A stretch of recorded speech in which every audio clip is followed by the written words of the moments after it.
Okay. Hello. Welcome. Welcome. How's it going? I was muted there and I couldn't figure out why for a second. And then I did figure it out. It was my mic. Just my mic, straight up muted. Hello. Hello, welcome. Hi, how's it going? Hello. Hello, Tristan on both Kick and Twitch. The Friendly Anarchist, hello. Amphibious, hello. Traveler, hello, hello. Not the Badfoot, welcome. How's everyone doing on this wonderful Wednesday? I'm not used to streaming on Wednesdays. This is the first time in a very long time, or at least in a little bit, that I've streamed on a Wednesday, and it feels strange.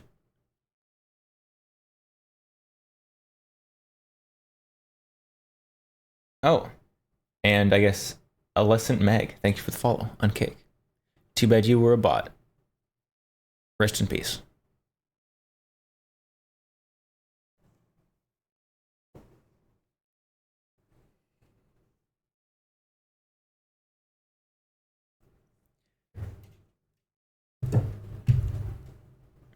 All right, but chat, how's it going? How's your week going? It's a Wednesday. I think that's like the halfway point ish. For those who work a normal, like, banker's work week, Monday to Friday. It's like halfway over. A bot on Kick, ain't no way. Yeah, this bot sent 3 messages in a row. So it might not have been a bot, it might have been a real person who was just being really annoying and trying to advertise in people's chats. Usually bots just send once. Or if they send multiple, it's multiple identical messages.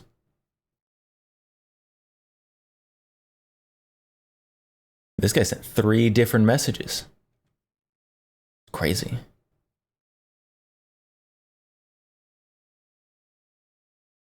Now, if you're gonna advertise something to me, at least like have the decency to DM me. Like, don't send it to me in like a public chat. Are you stupid?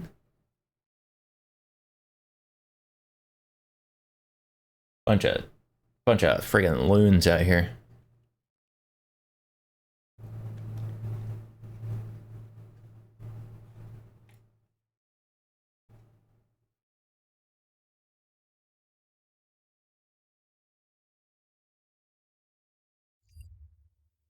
But speaking of DMs, I checked my DMs because I got a new DM and it's a graphics design artist. Rip. I'm not looking to pay someone to upgrade my stream setup with their art that's probably done by AI. Do you actually have Kick DMs enabled? No. But it takes like 5 seconds to click on my Twitter link and click DMs there.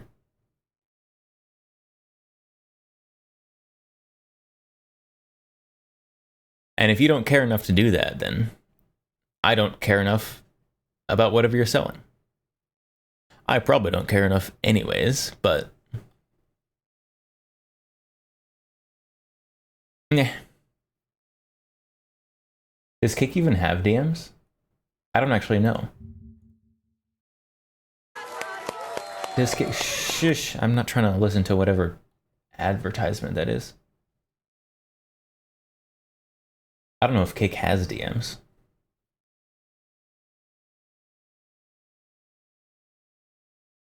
I don't know how you would enable it, because I don't know where they are.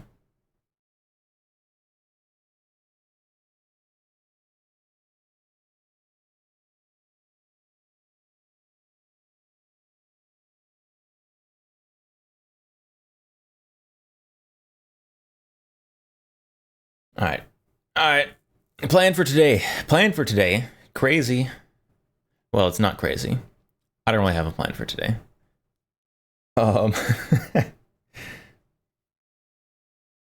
There's some videos. There's some videos that we gotta watch. We gotta react Andy a little bit.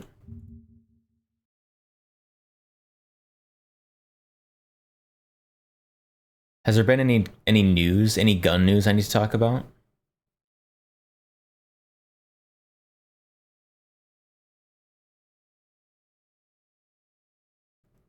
I don't know. I guess there's various NFA lawsuits going, which is pretty cool. Do we want to watch a video on that? Maybe. It would be crazy if you did have a plan. I have things that I plan on planning at some point.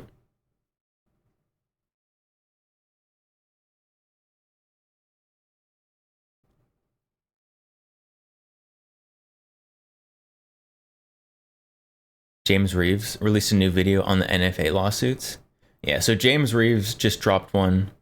Armed Attorneys also just dropped one. And those are both videos done by lawyers.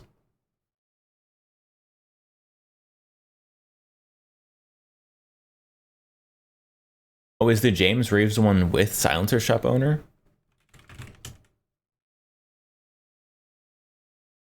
We might have to watch that one.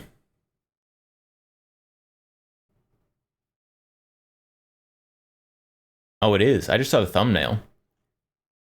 Oh, what a horrible thumbnail and title.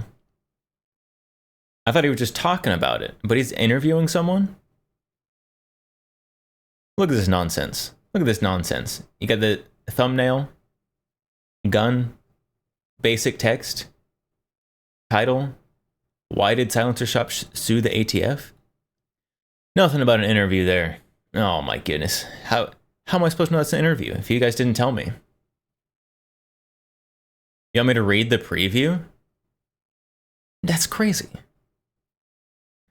Okay, since it's an interview, why did you highlight all that?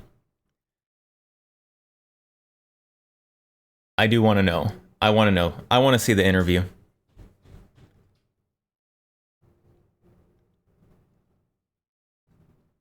James DMCA Reeves. I've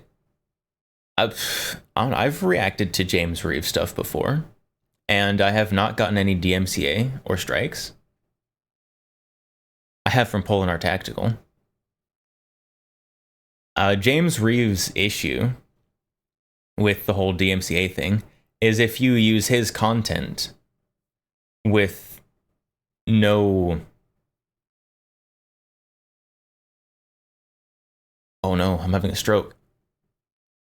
Without citing him, without credit. If you use James Reeves' content with no credit, then he has an issue. I always give credit though, so it's fine.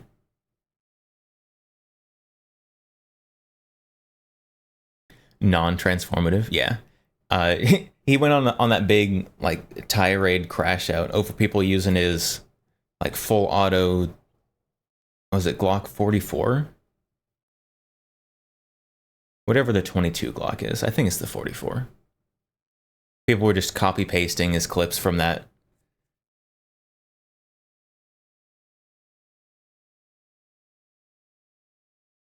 That, I'm gonna be honest, I would be a little annoyed if people did that to me. I get just give credit. Come on, it's not hard.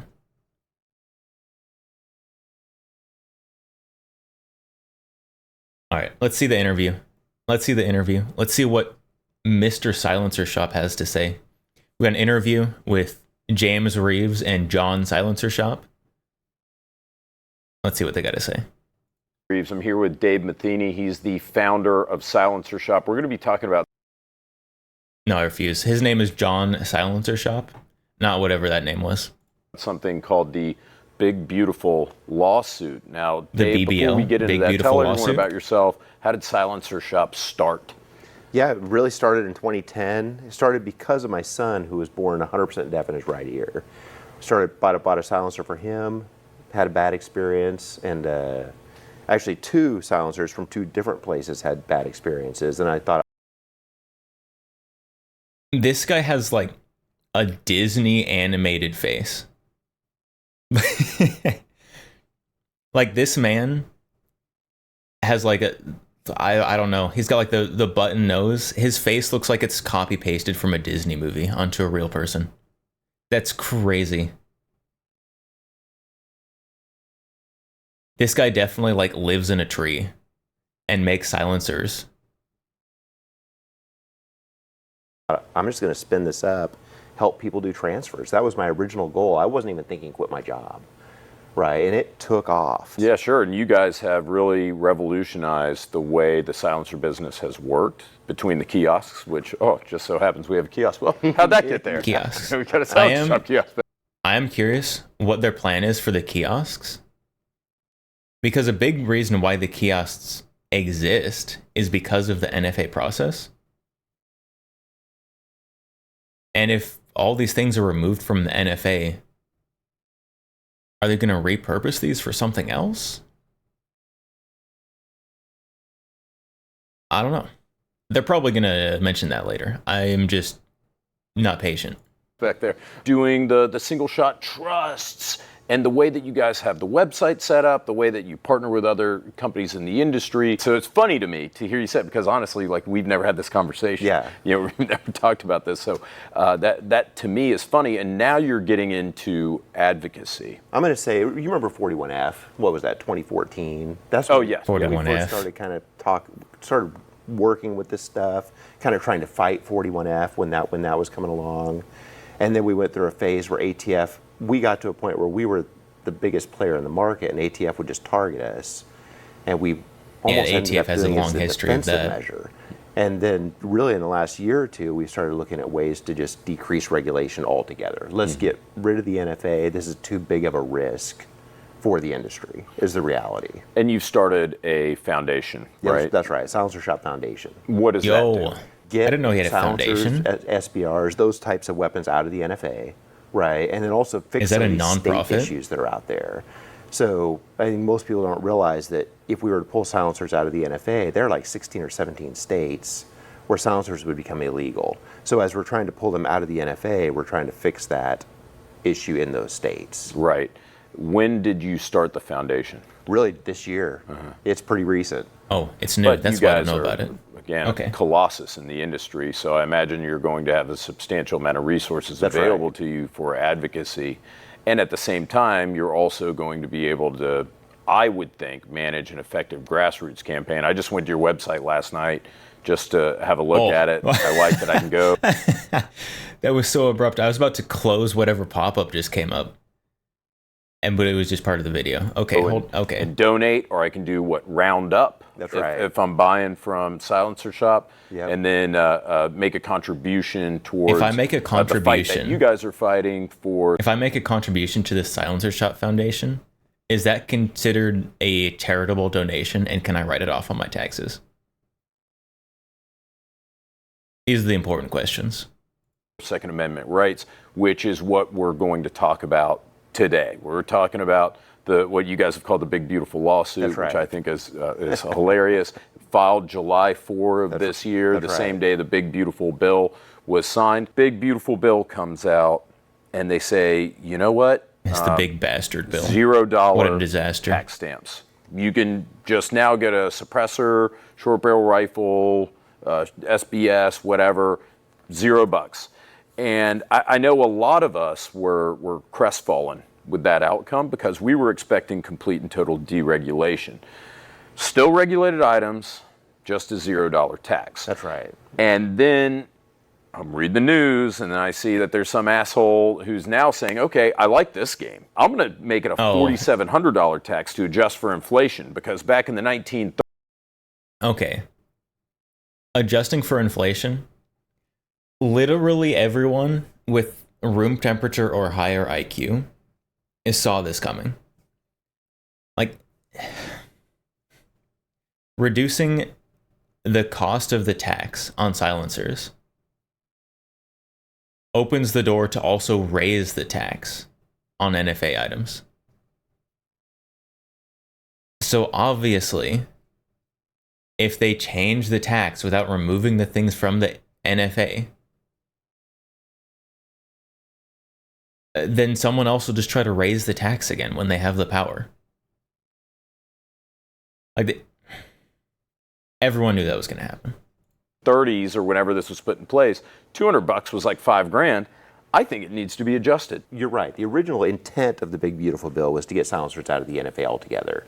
I think SBRs, everybody always thought that was a stretch. We wound up getting SBRs and silencers, but only set to $0. So we got more than we expected on SBRs, but less than we expected on silencers, if that makes sense.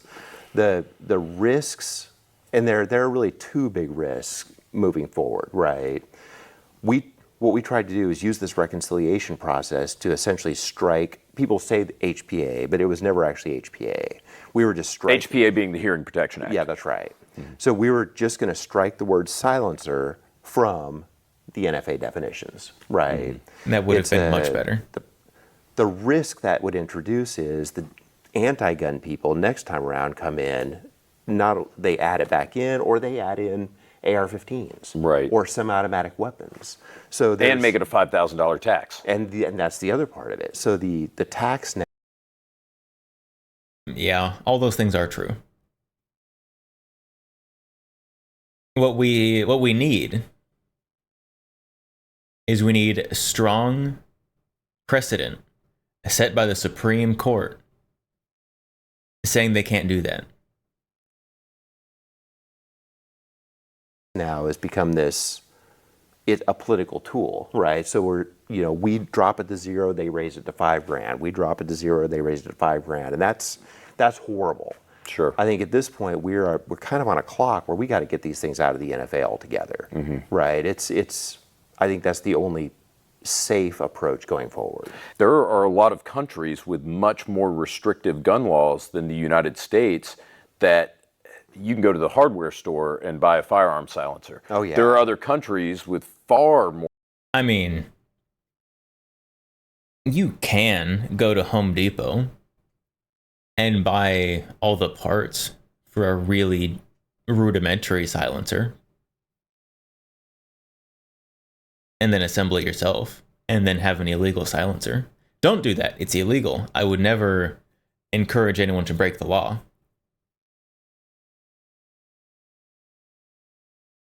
I'm just saying, though. More restrictive laws than the U.S. vis-a-vis firearms, where it's mandatory if you're shooting outside to shoot with a suppressor. As far as the United States goes, we see this as one of the, like having some of the broadest laws and the broadest rights in terms of firearm ownership, but at the same time, we've got these really taboo restrictions on silencers, maybe because of Hollywood, wildly arbitrary, maybe because we've had this wildly regulation arbitrary for almost laws. a century, where now it's like, oh my God, silencers are so bad. Where even in countries like, say, New Zealand, I mean, if I remember correctly, I think you can just go in, even though you can't own an AR-15 there now, you can go in and buy a silencer just over the counter. Most of the world. Yeah. And I always say for us, it was just an accident of history. Silencers wound up in 1934 being regulated under the NFA, which it really was almost an afterthought that they all wound up in there. But because nobody had any exposure to them for, as you said, almost 100 years, everything we know about silencers we learned from TV. Right. Which is just false. Yeah, sure. Right? The worst place. Yeah, that's right. Yeah. So everyone always, I feel like the most iconic silencer movie scene is the John Wick one, where they both have the guns and they're like shooting under their arms, like at each other in the subway station or whatever was going on. And just no one's even looking. What a disaster. So it's unfortunate. Now we're trying to combat that, both teach people what silencers actually are, and make them just more available so there's less misinformation about them. Right. And that leads into the big, beautiful lawsuit. Right. Let's talk about that. You guys have sued the government. You've sued the ATF, DOJ, Yeah. right? And not just you. There's a whole That's bunch right. of plaintiffs that deserve props, and we'll probably mention them, like B&T, Silencer Co. Yeah. Silencer Co. has been a big part of the HPA effort from the very beginning. GOA, obviously. Yeah, sure. FRAC. Yeah. So you got a whole bunch of hands on deck. That's right. To They got try a to lot get of money silencers behind this removed lawsuit. for good from the NFA. That's the point, right? That's right. The opportunity we have here, so Congress or the courts have ruled that you can regulate something using a tax. That's how the NFA exists in the first place. Sinzinski v. U.S. U.S. v. Sinzinski? I don't know. Whichever direction that goes. Upheld NFA as a tax. And they also said that the courts couldn't question the motive for a tax, which probably is the most retarded take in any Supreme Court case, which is a pretty high bar.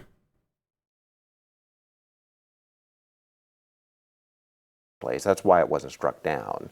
They're saying you weren't making these items illegal, you're just taxing them, right?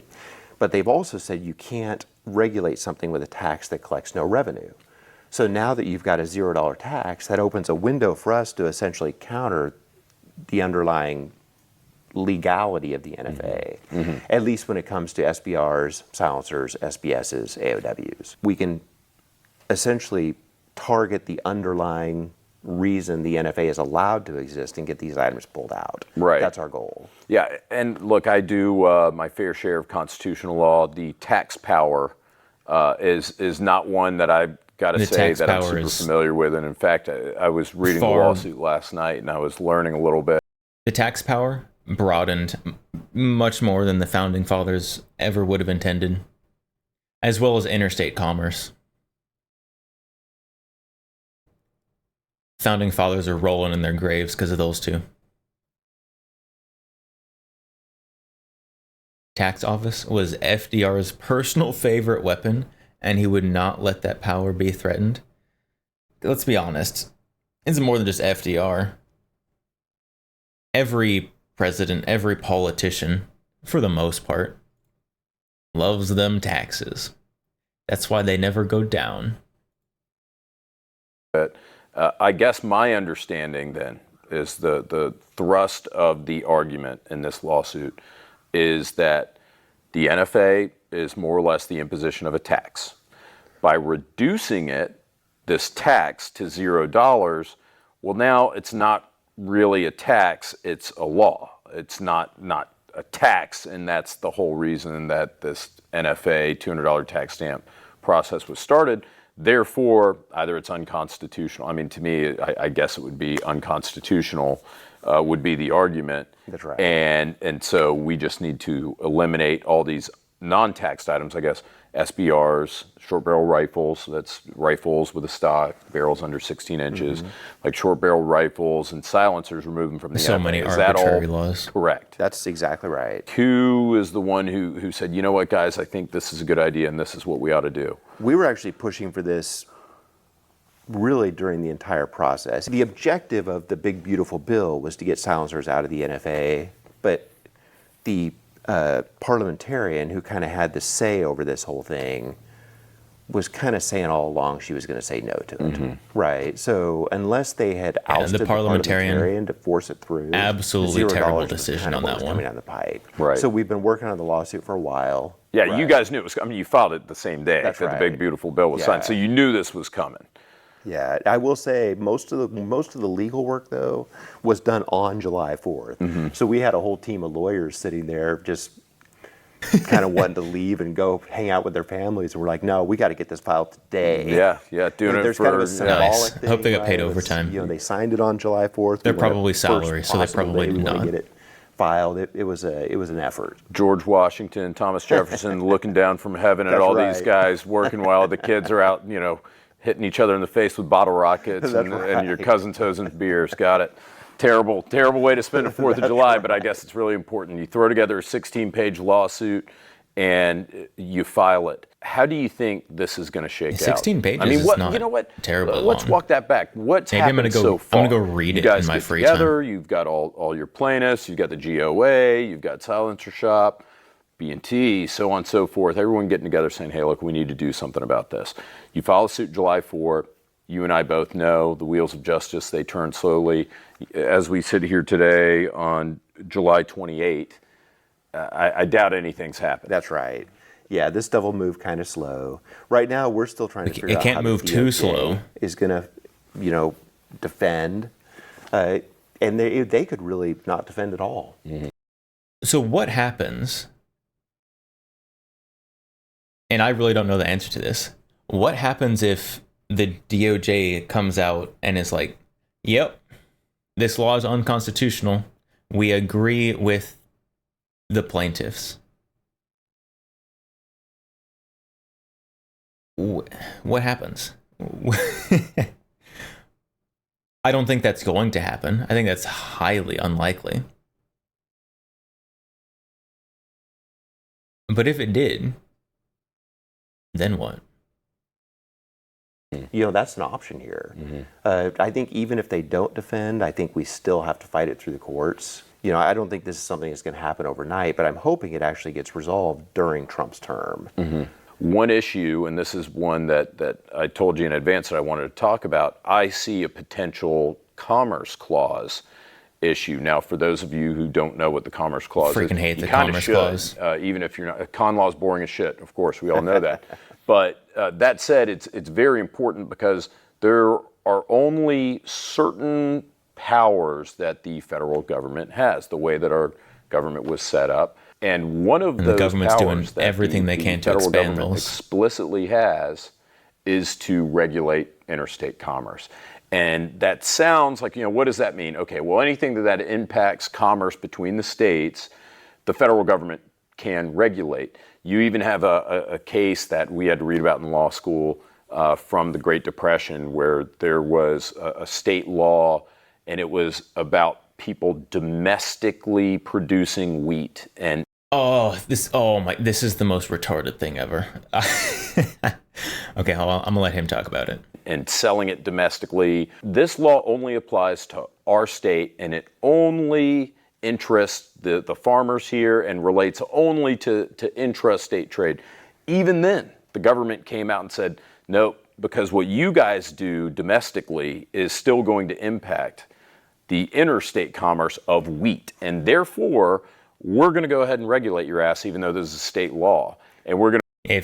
If your thing that never leaves the state impacts the supply and demand between states, then it affects interstate commerce. Which, by that logic, literally everything affects interstate commerce. So dumb. You're going to find that you can't do that. So that's what I'm worried about here is the Commerce Clause is very broad. Very broad. And they could say, you know what? I think that the impact of silencers going across state lines, especially you guys silencer shop. I mean, you guys are the guys. I mean, you send a silencer to every state where it's legal every week. I think you lose the lawsuit because it isn't just about tax. Yeah, that's part of it. But it's also about the regulation of interstate commerce. When this initially went through the courts, the NFA, it was 100% about the tax, right? But now that they don't have the tax argument, they can't. Interstate commerce has also expanded a lot since the 1930s. Even in the 1930s, it was strong, but oh my goodness. One of the worst Supreme Court cases ever based on its impact. Yeah, there have been a lot of really bad Supreme Court cases that need to be looked at again, overturned. Like Sunzinski v. U.S., whichever one dealt with interstate commerce. I don't remember which one that was. U.S. v. Miller. There's quite a few of them. U.S. v. Miller was an interesting one, though. Can actually switch their justification, right? And we also anticipate they'll switch to commerce laws. Sure. We have arguments for that. I've actually been told not to. Yeah, I totally get it. From a legal strategy standpoint, Yeah. government, hey, government employees, hey, you guys turn off this video Turn right off now. just a couple minutes. Give us Dang some it, time. I thought we were going to get to know all the answers. No, that makes, from a litigation strategy standpoint, that makes We'll know complete later. total sense to me. Let them bring it up. If they want to make that argument, then you guys are prepared for it. So That's right. how do you see this shaking out? the courts have the next move. We're kind of waiting for them to assign judges and The courts are going to drag this out as long as possible. Yeah, sure. You're going to file an answer, or the government's going to file an answer, responsive pleadings. You're going to have your discovery conference. You're going to have your Rule 26 conferences, case management conference, probably. Rule 26. I mean, What's Rule 26? I know Rule 34, Rule 63. What's Rule 26? a lot of nothing is going to happen in the next 90 days. While we're waiting for the big beautiful lawsuit to shake out, we're simultaneously trying to get this through in another bill, right? So we're taking kind of two approaches during this window of Trump being president. All right, and do we have anything tangible as it relates to that? Like I think we have a good shot. So with the $0 tax, and I don't know if people really understand how offsets work in these bills. So if you have the HPA, for example, where you pull silencers out of the NFA, was the Congressional Budget Office gave that a $10.4 billion cost over 10 years. So if you pass that, if you add that to a bill, you have to come up with a $10.4 billion offset where you're either collecting more revenue or saving that money over the same 10-year period, right? Since they've now reduced the price to zero of the tax, I wish that's actually how that worked. $0 offset. So it's much easier to stick it into a bill and just have it as a rider. And then what we're targeting is actually the National Defense Authorization Act next year, NDAA. So I think there's a decent chance that we get this, we at least have a shot of getting it through that bill next year. Right? There's kind of this mentality, because we didn't get the full HPA, we just got the $0 tax, like this, we're going to punish the lawmakers that got us the $0 tax. But it's these same lawmakers who are actually trying to do the right thing. They're working within the framework they've got. I mean, okay, I know this guy has to be amiable and generous to the lawmakers so that they still will work with him. I don't, though. The lawmakers don't care at all about this. The only reason the lawmakers did literally anything is because they were receiving tens, if not hundreds of thousands of calls about it. The lawmakers don't actually care. They're not, most of them aren't actually trying to do the right thing. They did it because they were forced to, and they still backed out. And they're the same ones that are going to try to get us the removal of silencers, SBRs, completely from the NFA next year using the NDAA. So we really kind of have to be somewhat appreciative for the efforts they're making, right? It can't be all negative. Yeah, sure. Right? No, I was disappointed, but at the same time, I understand how legislation works. I understand how politics work. Bird in the hand, two in the bush. What's great about that is we can take what we have right now, which is the $0 tax, and we can still go after two in the bush. It gives us two routes that are very promising. Yeah. And just get rid of the bush. 2-3 Who cares about the birds? Get rid of the bush. years from now, the NFA could be gutted. You know, who knows what could happen. Right. But I mean, obviously, fingers crossed. And Dave, I really want to say thank you for coming here to New Orleans, being at the Neutral Ground Gun Company, speaking with me about this. And I didn't warn you about this one. You're going to have to give me your top 3 favorite suppressors. Oh, man. Yeah. Don't look at him. Don't you look at him. Now I look at that side TI from Silencer Co. As far as traditional cans, I really like that. Obviously, I do like the rugged cans just in general. I just have always kind of I've liked them. The other one, I really like the very Q boring cans. Q.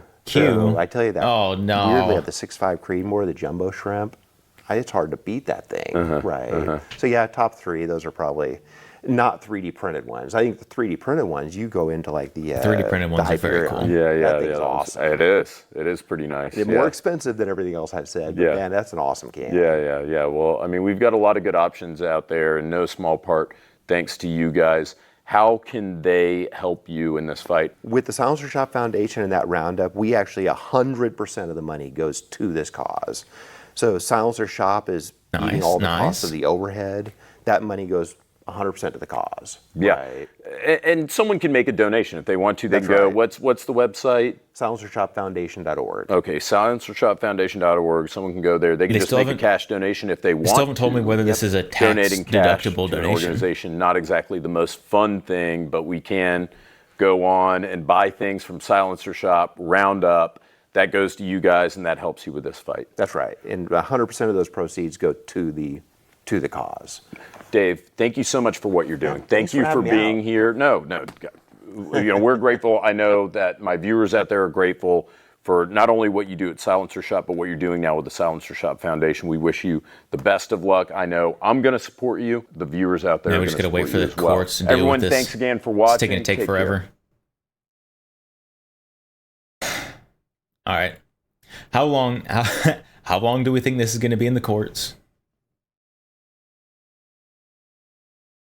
I mean, the bump stock stuff was in the courts for like almost 4 years.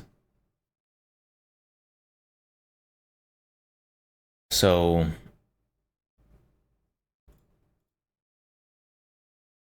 this one's probably going to be a while. Silencer Shop trying to redeem themselves? No. Silencer Central is the bad ones. Silencer Shop has always been okay, at least as far as I know. Silencer Central were the ones who were being the bad guys.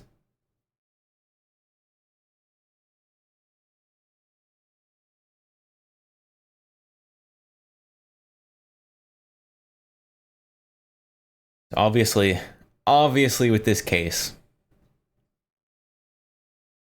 it's going to take forever. Hopefully the courts don't stall it and slow it down too much. Ideally, it would be all done by January, right? But it's not going to be. This thing is going to take years, which is so dumb.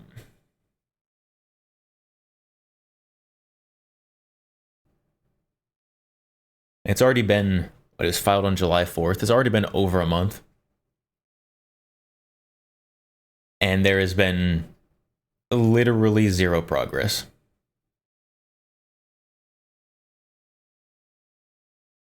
Horribly slow process. If there's any way to speed it up, oh my goodness, please. Please.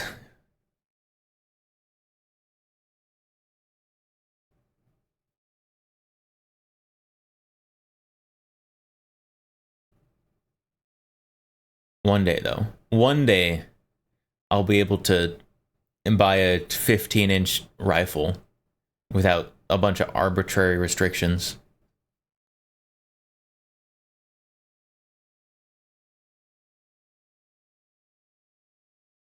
Okay, so hold on. Theoretical here. So theoretically, this BBL goes all the way through. It turns out well. We get a win.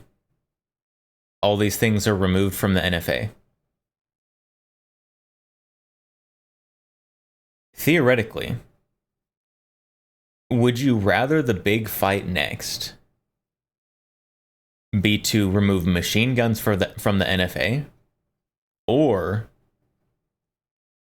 to remove all the stupid like sporting configuration stuff from all kinds of various laws that's slapped into?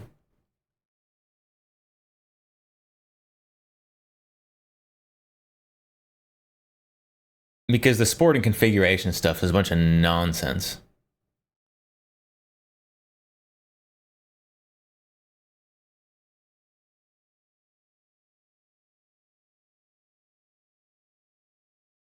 Also, Gecko, hello, welcome. I forgot to say that earlier.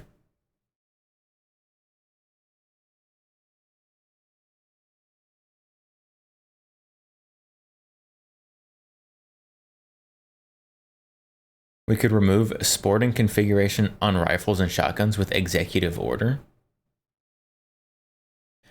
Some of it you could.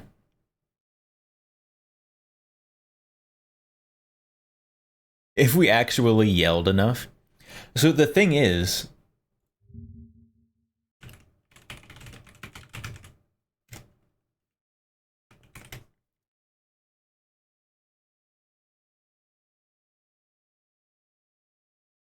hold on, where is it?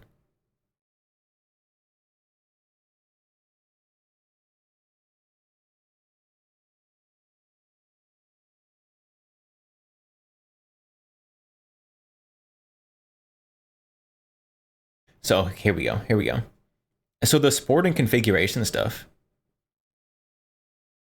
is not constitutional. And there is Supreme Court precedent to back this up.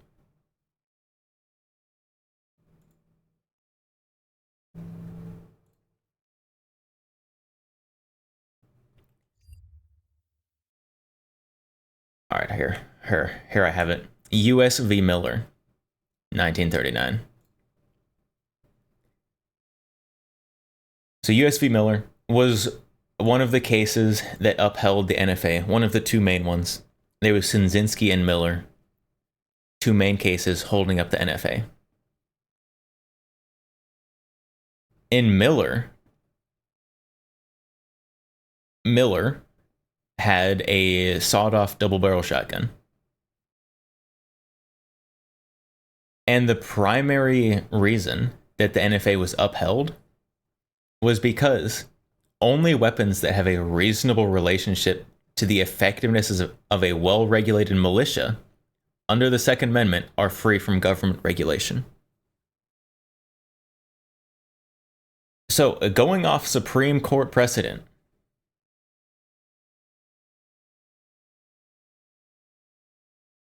things that are specifically made not in a sporting configuration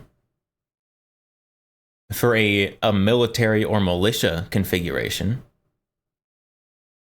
are protected more than a sporting purpose gun. Going off Supreme Court precedent.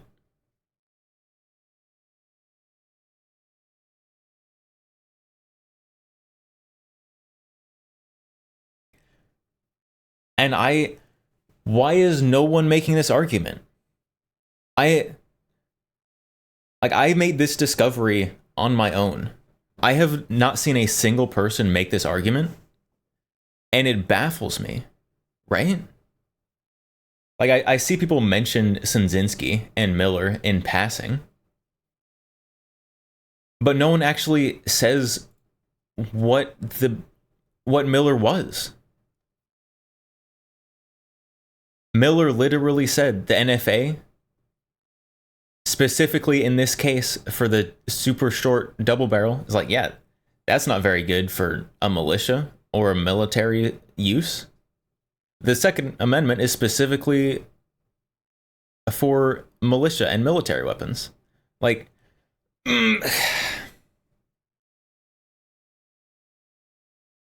so I should be able to have a 12.5 AR, because that is very much protected.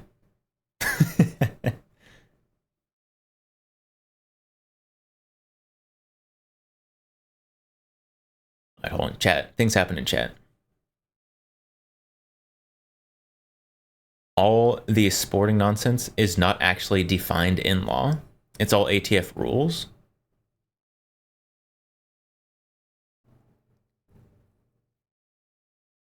Oh, I'm going through the sporting things I can think of. So it's 922R.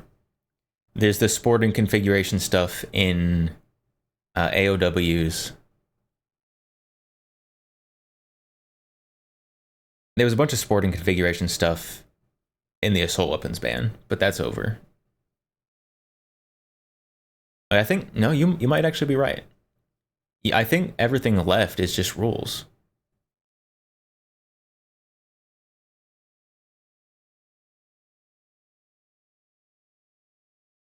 So if there was actually an executive order about it, I don't know if it would fix everything, but it would fix anything that I can think of off the top of my head.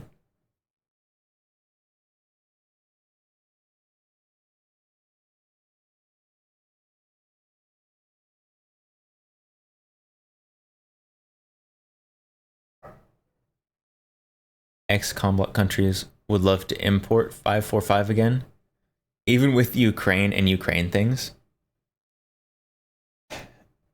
Yeah.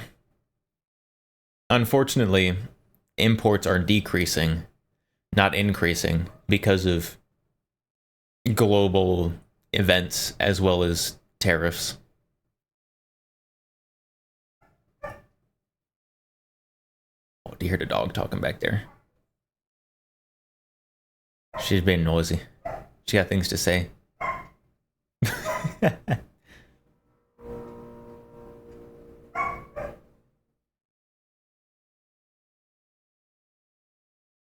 Oh, let me go see what the dog's talking about. I will be right back.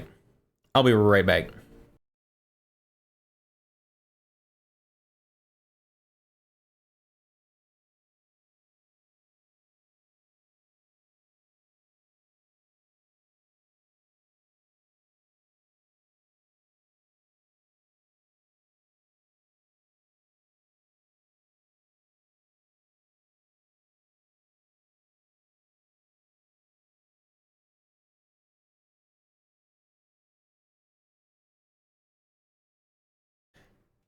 She's just talking to herself. She likes hearing herself make noise.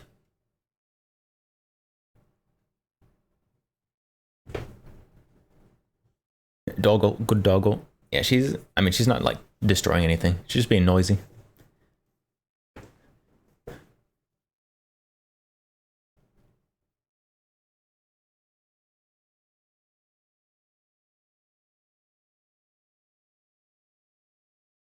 Oh, yawn. Why am I yawning already? Not even an hour into stream. It's so over.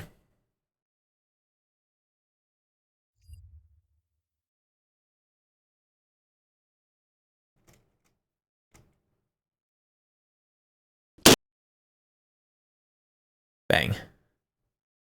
EP. I shouldn't be EP. Well, maybe I should. I was gonna say I went to bed at a reasonable time last night, but then I just slept miserably. So maybe not. Strongest EP. Yeah, I'm EP and I don't even drink caffeine, chat. Well, I do, but it's very rare. I'm not like religiously opposed to it. I just don't have it very often.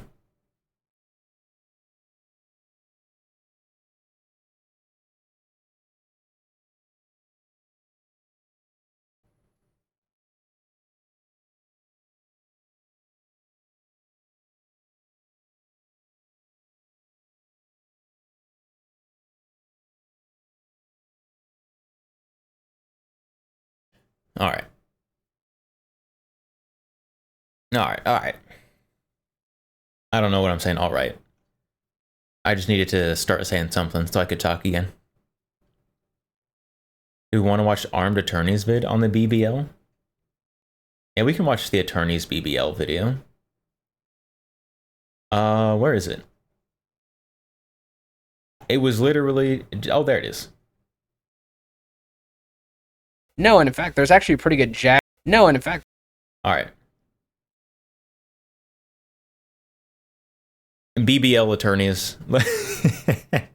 Let's see what these guys have to say about the BBL. I think that's what they're going to be talking about. No, and in fact, there's actually a pretty good jab in the complaint here from Firearms Policy Coalition that if King George tried to force a registration on the colonists, I mean, that would have kicked off the revolution immediately. It kind of did, though, didn't it? Like, Lexington and Concord happened because they were trying to confiscate arms and ammo. So that kind of is what started the revolution. Well, I mean, the revolution was started by an act of gun confiscation. It was. So maybe it would have pushed the timeline. I jumped the gun. I jumped the gun. We are the Armed Attorneys. Today we're talking about a huge lawsuit when it comes to the National Firearms Act. Ooh, he's got a new nameplate. I don't think I've seen that in any of their previous videos. Now this is we see the big beautiful bill. Richard D. Hayes the Suppressors, short barrel third. rifles, shotguns, AOWs, tax reduced to 0. We've already seen some action on this front from JUA, but we have a bunch of other gun groups stepping in now. We're going to be talking about all that and more, but before we begin, show your support for the Second Amendment by hitting that like button. And we'll give you the link to the case. We'll throw that down in the show notes. But if you want to follow this case, it's Brown v. ATF. This is case number 425 CB this a different one? 01162. This is in the Eastern District of Missouri. So we have This this is a lawsuit different being one. filed by This is a new one. Okay. Nice.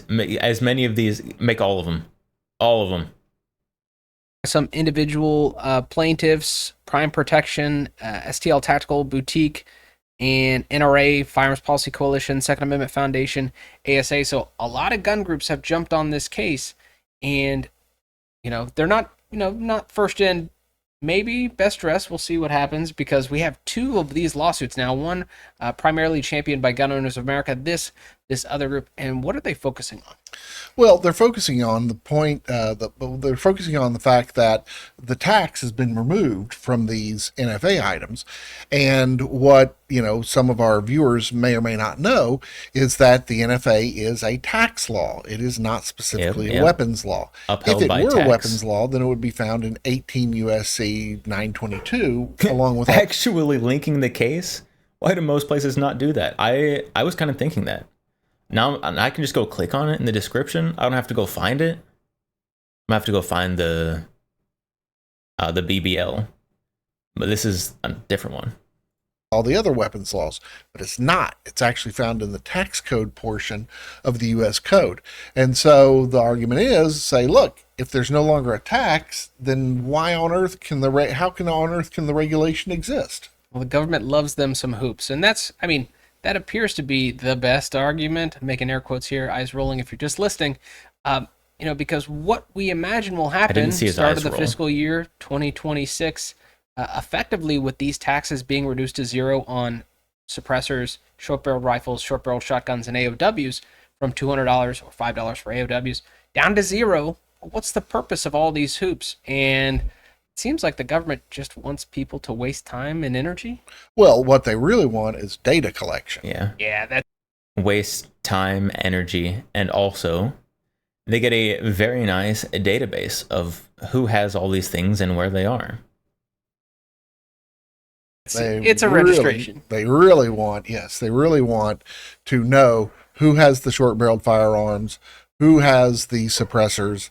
That's what they, that's their whole purpose of maintaining this, rather than just Oh, the dog is so loud. She's talking so much today.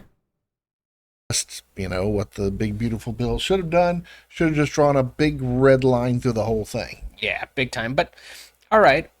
Well, why attack this direction? Well, we see the NFA is completely supported by case law that says the scheme is based on Congress's legitimate authority to tax. Well, Yeah, when that tax is Sinzinski. 0, what is Congress left with? Right, because the NFA has never really been attacked on Second Amendment grounds. No. And so it's always been, does the Congress Hold on. Then US v. Miller was on Second Amendment grounds, right? Because the holding in US v. Miller was that the Second Amendment specifically protects arms that are useful for a militia. Or did the Supreme Court just arrive at that conclusion without any Second Amendment arguments being brought up? That doesn't seem right.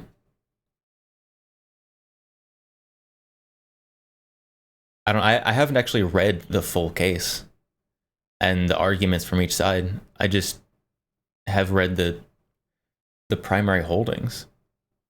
Majority decision. have the power to tax this? Does it constitute interstate commerce? It's been all these other issues about dealing with the regulation, not does the NFA violate the Second Amendment? Well, and this one does both. So obviously, if Congress hasn't taxed it, well, and this is what lawyers do. They say, they make a bunch of arguments in the alternative. Well, obviously, if this isn't a tax anymore, can't be supported by law. They do attack commerce clause. Basically, hey, folks, think about Texas. I'm going to make this thing wholly in my house. I have no intention of this crossing state lines. How would the National Firearms Act, how would that even invoke the Commerce Clause? Right. I mean, made in Texas suppressors was all about that, right? Like if a suppressor is made in Texas, never crosses state lines, then it shouldn't be by the NFA. It shouldn't be regulated by the NFA. But there's still no one making NFA-free suppressors in Texas. Because that's what it was. It was a tax on interstate commerce. And Texas has most recently been one of the states that's passed the homemade or Texas-made suppressor law. There's been a couple of other states That's what I said. Who have done that, in which it has been struck down under the Supremacy Clause. But it brings up the issue of if something does not affect interstate commerce or has no effect on interstate commerce, can it legitimately be taxed? Now, we could have a whole nother video about the machinations of the Interstate Commerce Clause, so don't run to the comments and say, well, what about Wickard v. Filburn? What about Wickard v. Filburn? What about dropping the bucket? What about effect? So, Do you remember the name of the barbecue case? I think it's out of the Carolinas. Yes, it was. That one is the one that I think turned me into basically almost a anarcho-capitalist. Well, yes, and that case I believe was I'm gonna have to go look at that versus case. McClung. And yes, for those of you who don't know, the 1964 Civil Rights Act, the public accommodation portion, which affects only private citizens, was attacked immediately upon passing in 1964. And that was the argument. It's like, you can't regulate us. We're not involved in interstate commerce. We're a barbecue place that's in the backwoods of South Carolina. Yeah. We don't get interstate customers. We're not on a highway. We don't advertise. Didn't they pull in their napkins? Didn't they say, no, look, you it ordered was- That makes napkins? sense. It was the salt. Oh, that was it. Yes, which is weird because they probably could have got their salt within South Carolina, but they go like, nope, you buy your salt from interstate commerce, therefore we have the authority to regulate you. That was a fun, That's so dumb. fun sidebar. But back to the case at hand, the National Firearms Act. The government's terrible. All right, maybe the best argument so far, and we haven't even got to it yet, was the National Firearms Act is a violation of the Second Amendment. We look at the text of the Second Amendment as informed by history and tradition. Is this something that the Congress would have regulated or legislated about at the time of the adoption of the Second Amendment in 1791? No, and in fact, there's actually a pretty good jab in the complaint here from Firearms Policy Coalition that if King George tried to force a registration on the colonists, I mean, that Well, would this have was kicked the off the intro part. revolution immediately. Well, That I mean, did kick off. the revolution was started by an act of gun confiscation. It was. So, But maybe it would have pushed the timeline up. but yeah, the colonists, they loved their short barrel firearms. Loved them. Blunderbuss, anybody? So yeah, they would be not fair. step to this. And To be fair, you can still own a short barrel blunderbuss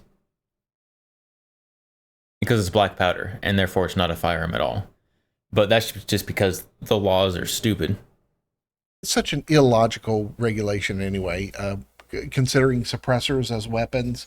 That's completely illogical. Well, to have them, and this is pointed out in the complaint, so this isn't, I'd love to say this is my idea, but no, they did a great job pointing this out. Treating suppressors and machine guns the same is ridiculous. Totally ridiculous. So, all right, what do the plaintiffs want in this? Well, obviously, we want to invalidate the National Firearms Act with regard to these items we've already talked about, SBRs, SBSs, AOWs, suppressors. Yep. Maybe this gives us a new line of jurisprudence where we can make other attacks on Second Amendment infringements. I think that's what they're looking at. You know, they want a declaratory judgment against the federal government to restrain them from enforcing the National Firearms Act from all these folks. Obviously, they want attorney's fees. But this is, I mean, there's a couple of attacks going on to the NFA, Gun Owners of America with their case, and these folks with this case. I mean, something's going to happen. Oh yeah, and it's logical. Something's gotta happen, right? Of course, that was everybody. We can't knew always this be in the was gonna nothing ever happen. It's happens not a crowd. surprise to anyone. I guess the only thing really surprising is that there should have been recognition that this was probably something that should have been done in the legislation. instead of leaving it up to the courts, since the courts are kind of a mixed bag, and it does take years, because this will eventually, it should During theoretically, JD Vance's second term, this will probably be resolved. it'll go to the Supreme Court, maybe, unless they deny certiorari like they do in gun cases. But we'll see. Hopefully, we won't wind up with a patchwork where the Fifth Circuit says, If this gets to the Supreme Court, there's no way they turn it back, right? Like, the Supreme Court has been turning away a lot of stuff, but it's because the Supreme Court has said it hasn't been through the rest of the processes enough. This has got to be a big enough deal that it can get into the Supreme Court. NFA doesn't exist. Fourth Circuit says, no, it absolutely does exist and should be enforced with all due haste. But we'll see. Yeah, but we hope you enjoyed this discussion. If you did, consider subscribing, hitting that like button, and help us fight the anti-2A algorithm by sharing this video. And always leave your questions and comments in the section down below. And until next time, we're the Armed Attorneys. We are the Armed... Huh? You ready?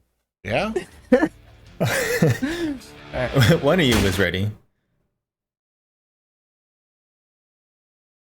I didn't know about the second case. And it's actually linked in here somewhere. Oh my goodness, they have so many links. Linked in description. Newsletter. I don't need an attorney. I don't actually see the link in the description to this case. I could be stupid. I could just be missing it.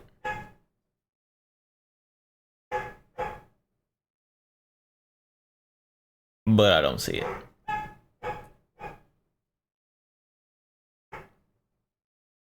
Oh my goodness. The dog's talking so much today. It's too quiet. It's too quiet. Where's the music? Yeah, Willow is, oh my goodness, she is talking today. I haven't brushed her today. She has so much fur. Maybe she's barking because she feels too lightweight. She lost too much fur. It feels weird now. She's talking about it.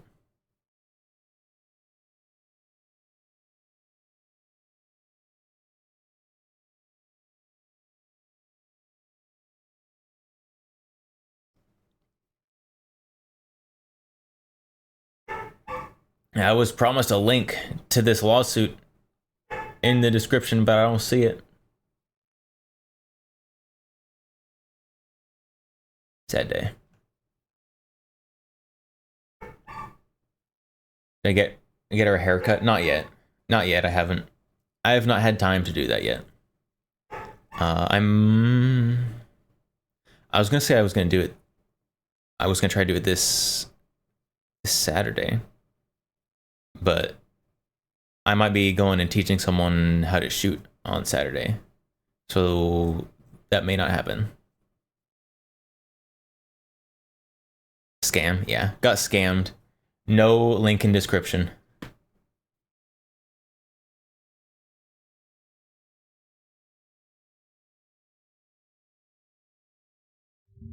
Let's see.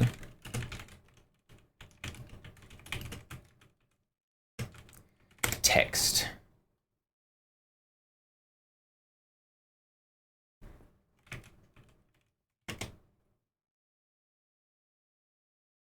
Big, beautiful lawsuit text. I don't know how to... A lot of big, beautiful bills. I don't want to see those.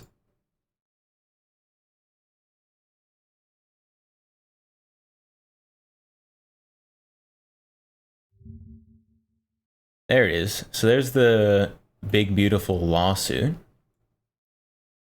16 pages. That's not bad. You guys probably don't want me to read this on stream.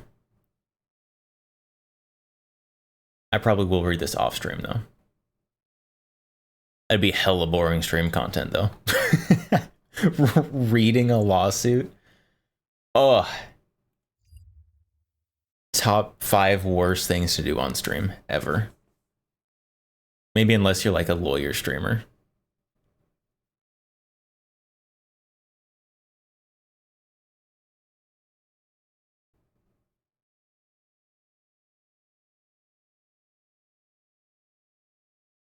Take back everything good you said about them. I mean, they still brought the information. They just forgot to actually put the link in the description. That or YouTube made them take it out, because that does seem like a very YouTube thing to do. Wait, you aren't a lawyer? I am not a lawyer. No. Wait, I can't tell if you're being sarcastic. No, I'm not a lawyer. Absolutely not.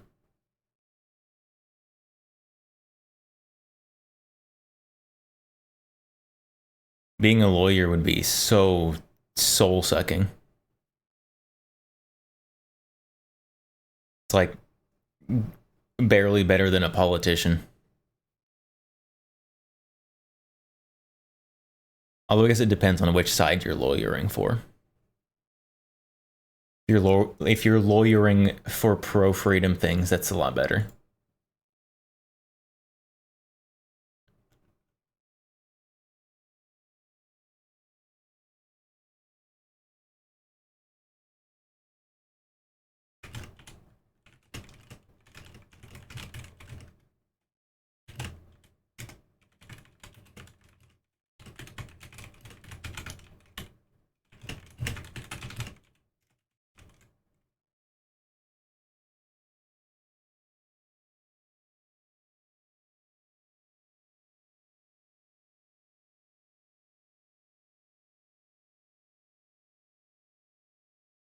Tristan, I'm too good at making it sound serious sometimes. It's okay. I am just not very good at picking up sarcasm. Just like in general.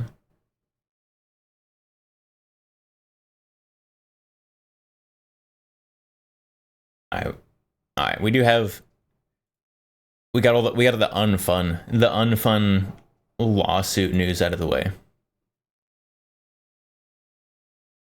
But it's back, chat. It's back. I don't know what it's back doing. With the AK-50. It's back. And obviously, I need to know about it. See, what I'm hoping here is it's returned, it's back, because he's going to be making a production run of them. This seems pretty unlikely, though. I don't think that's going to happen.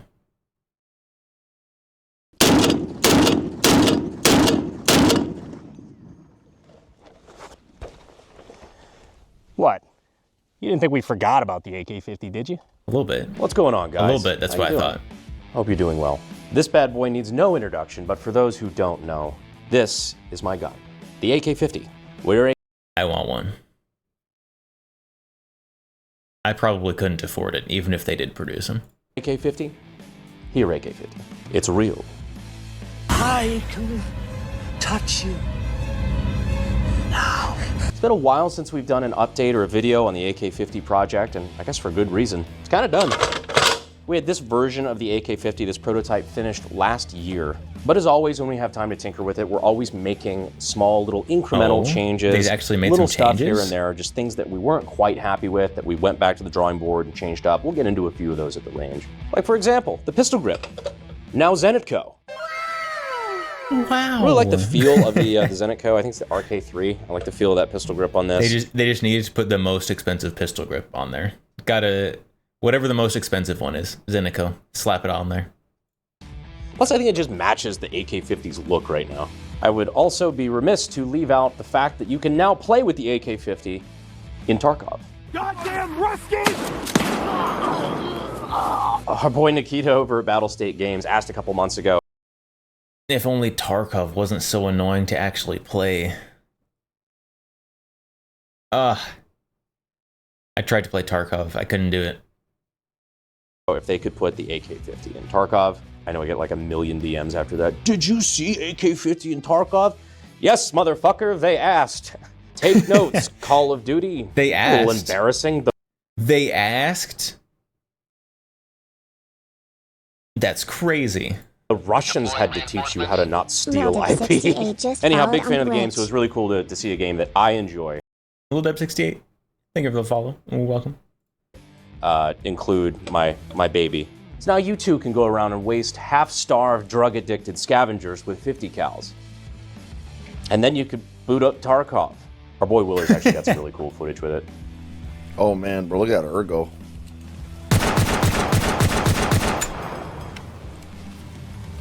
Imagine Guy's like one of the best Tarkov players carrying on the that planet. thing.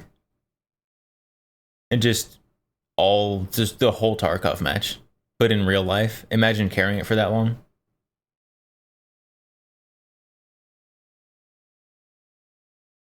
You gotta be huge. You gotta be a fitness master.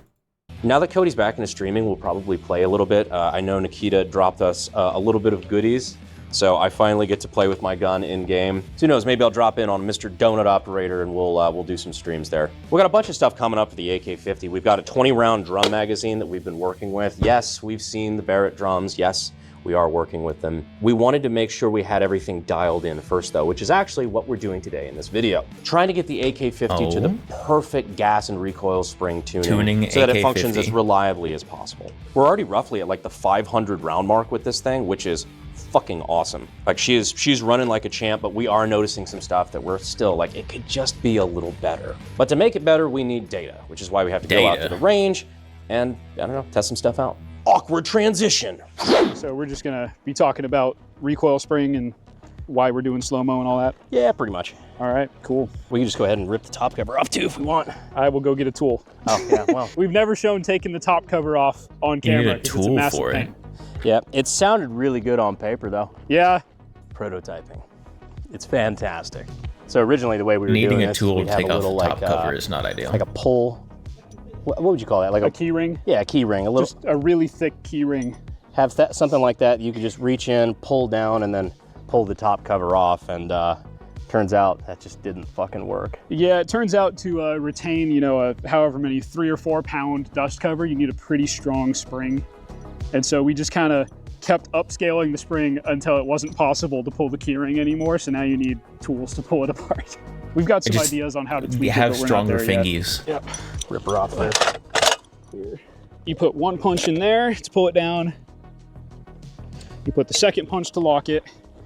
And now you just muscle the dust cover back. It'll be fine. It's a 50 cal optic. Which he's not gonna. This is not ideal. That's it. I'm getting me mallet. What does freedom mean to you? All right, you're here on this channel, so I got an idea. But freedom means being in Guns the and driver's free seat, speech. on the road and in life. But debt hijacks that. When you're buried in credit cards, loans, medical bills, you're not calling the shots anymore.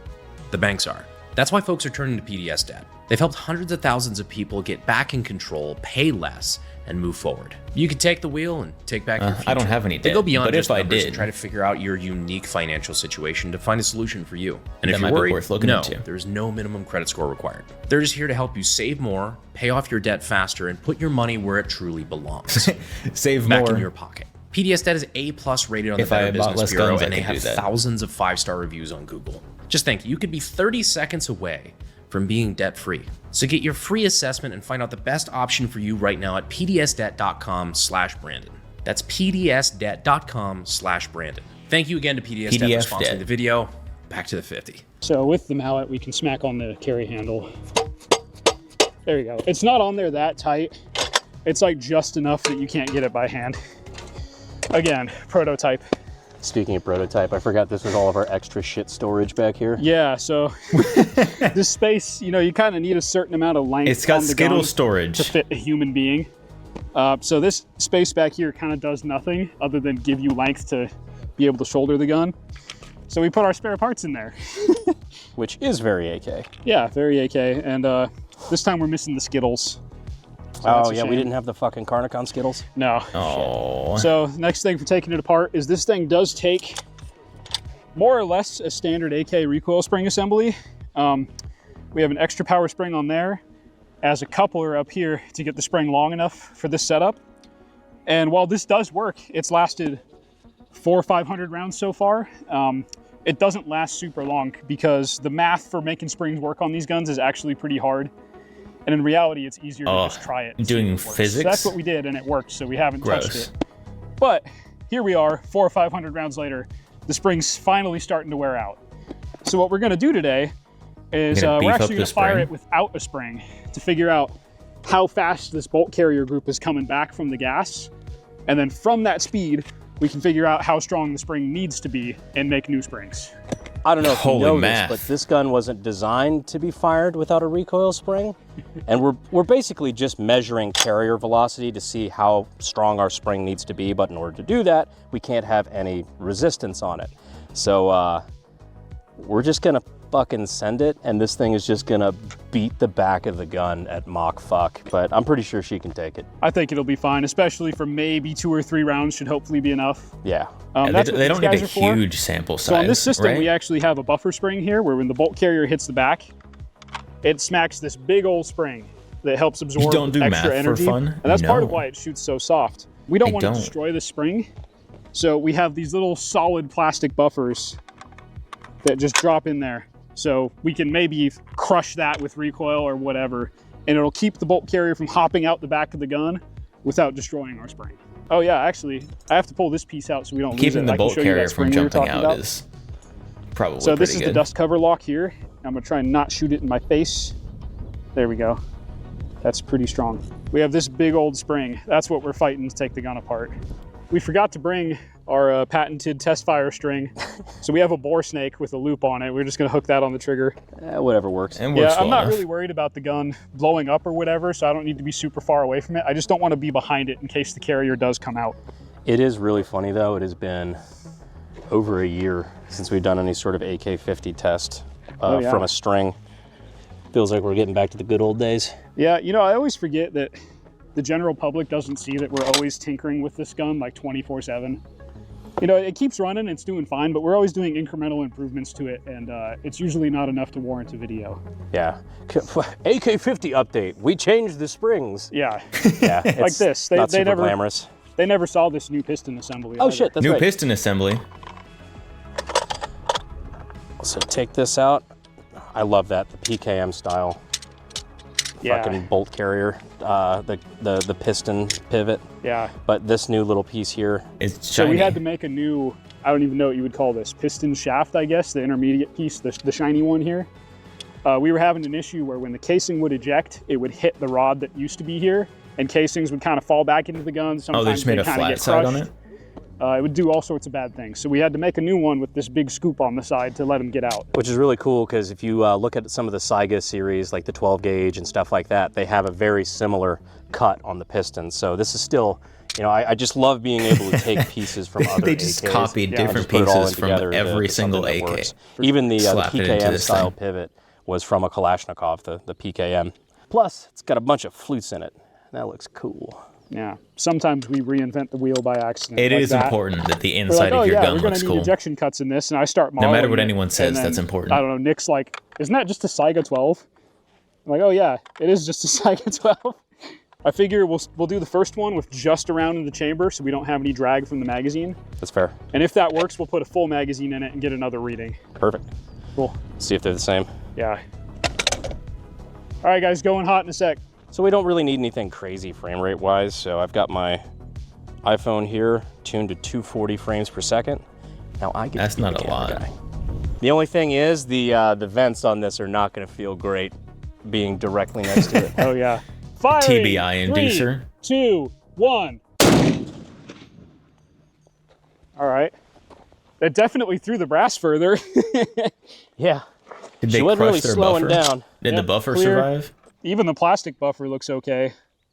I was expecting like if it had a ton of energy coming back, it would probably shatter this or at least dent it. It looks fine. I wanted it to Let's see what squish. the video looks like. Yeah. Oh yeah. I was worried about the frame rate not being enough to get a good reading, but that'll be totally fine. Yeah, especially frame by frame on that. Yeah. So we're able to go.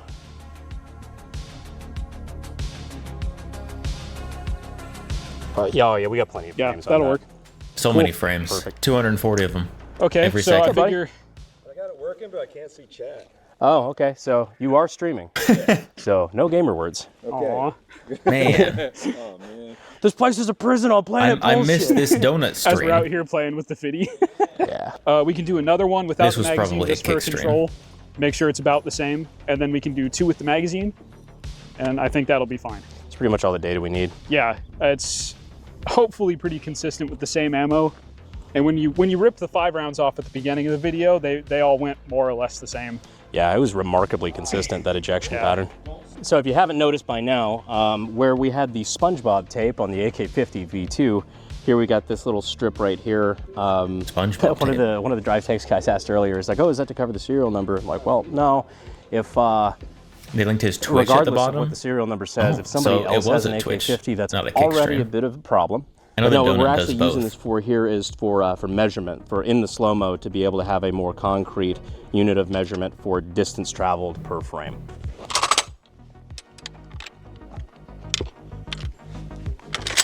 Firing! 3, 2, 1. Woo! That one went real far. Oh yeah. It went all the way back to them. How's the rim look? Okay. Well, it's a little chewed up. Coming out like that, I I don't know if expect that's so. just me, but that almost looks slower.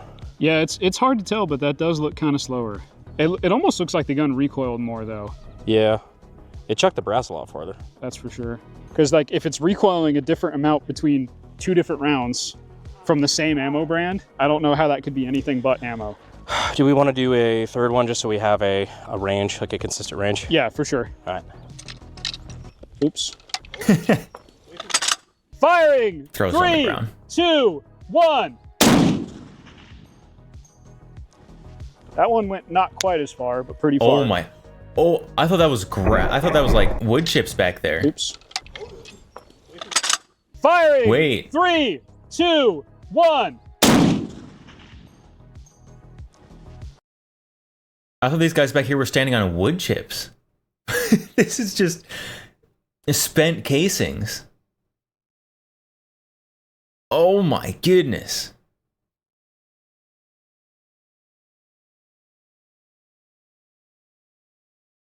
That's insanity.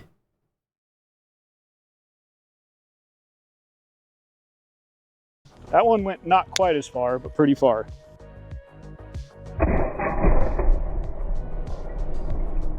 Gun almost Maybe fell the over. sandbag was supporting it better before. I think that's part of it. Okay, cool. I'll load up the magazine. So now we're going to be loading up a full magazine. The first 3 we're just inserting around in the chamber, so that way it's not going to have any sort of drag from the mag. But what's also helpful to know is how it's going to behave when it has a loaded magazine, because that top round is keeping tension on the bolt and carrier, which will affect the speed of the carrier returning, or at least in theory. It might not do it in any meaningful way, but there's only one way to find out. We're about to do it. Okay, so we started with a magazine full of PMC. Brandon ripped 5 rounds in semi-auto normally. We've been test firing with PMC. I only have 2 rounds of PMC left, so the first 2 we are firing are PMC for consistency, and after that we have MagTech. We mentioned earlier that MagTech. firing without the Changing spring is a brands. good way to figure out how much energy the carrier is getting from the gas and all that to figure out This is our what new happens to spring. the local environment It is when brass technically goblins are possible hunted to to figure out what our extinction. current spring rate is with the ones we had in it and like reverse engineer back through the I wish my like playground growing up had empty shell casings instead of wood chips on the playground. I feel like that'd be so much cooler.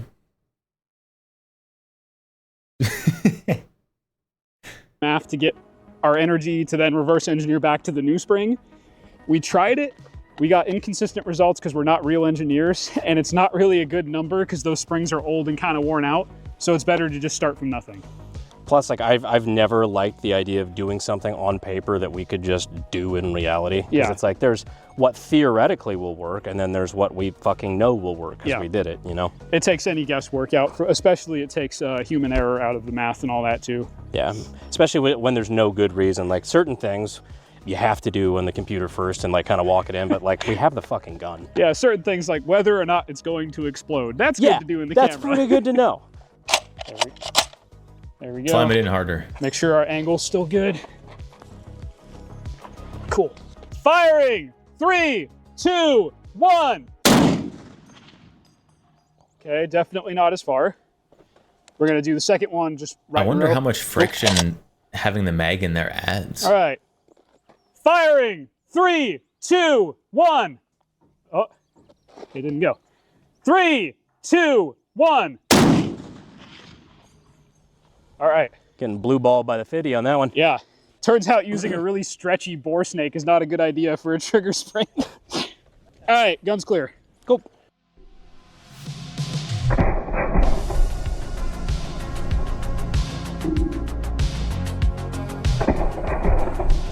It's so cool. I want it.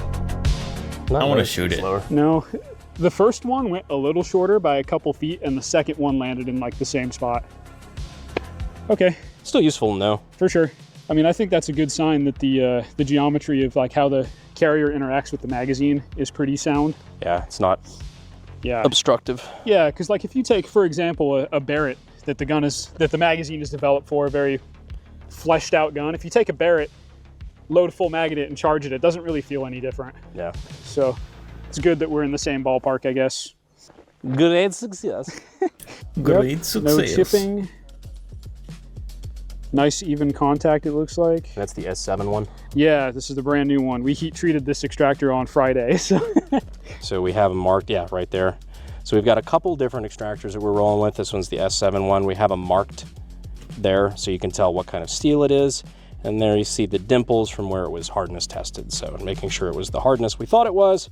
Everyone we're loves slapping it good in the gun. dimples. But as you can see, there's no chipping, no obvious signs of wear. So right out the gate, that's a good sign.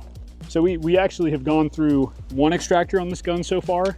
Our first prototype did chip because of what we were talking about here, where we needed this clearance. Basically, when the casing was coming out, it was kind of hitting that, and it's got all this energy coming back, and it had to go somewhere. So it was bending the extractor in ways it wasn't supposed to move. And Not we ideal. chipped it during the initial testing, and then just kept limping it through, and it was running okay. But it was definitely wearing out, so. It was pretty funny because most of what you saw of the firing AK-50 was with half a fucking extractor. Yeah. So Yeah. It's good we fixed that. Yeah, doing a lot better. We could take that tape off now too. I think. Oh, yeah.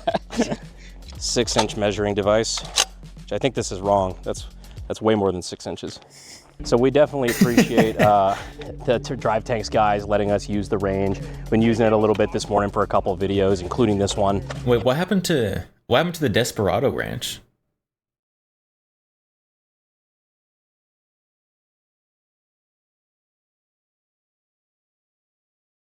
What? Obviously, like Demolition Ranch, Matt Carricker isn't making videos anymore. You think Matt sold it? And did one of the other gun tubers not get in on the at least the shooting range part of it? Because like that's where they did all the like range days and recording the videos and all that stuff as well. Wait, and hasn't there? Hold on, hasn't there also been I forget what they're called, the Demolition Ranch former crew?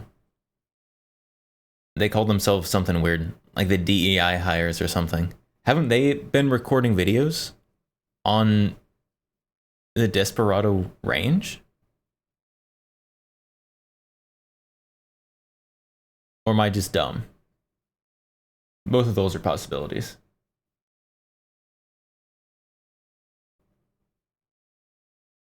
He listed it on the market in January. Oh, maybe they were just using it until it sold. Maybe it's sold now, so they're not using it anymore. Dang. If they don't have access to it anymore, I wonder if they're either not going to have the big range days, or if they're going to have them somewhere else. I guess He's out here at Drive Tanks. I guess they could do a range day at Drive Tanks. It's not like there's a shortage of big, wide open land in Texas. You just need permission to use it. And a lot of their guys have not shot the AK-50 yet, so we're gonna rectify that.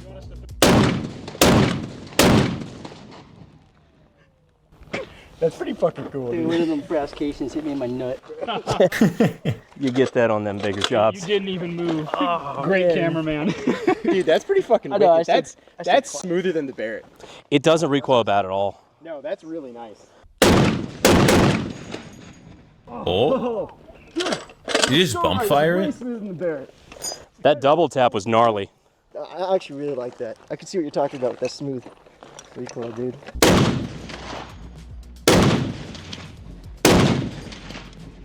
I want to shoot it. I want to shoot it.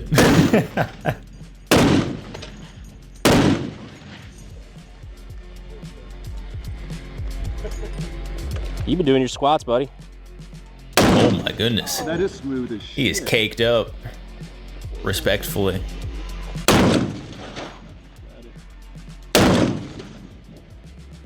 What you think? That is smooth, like he was saying, way smoother than the Barrett. For the record, I didn't mean for this to turn into an impromptu shit on Barrett thing, but we love Barrett. They're very nice.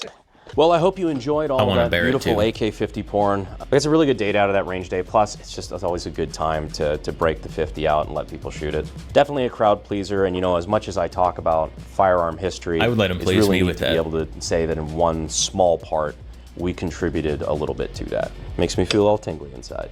Either that or it's the rhabdo. The what? It certainly feel all tingly inside. Either that or it's the rhabdo. Rhabdomyolysis is the breakdown of muscle tissue. It results in the release of protein called myoglobin into the blood.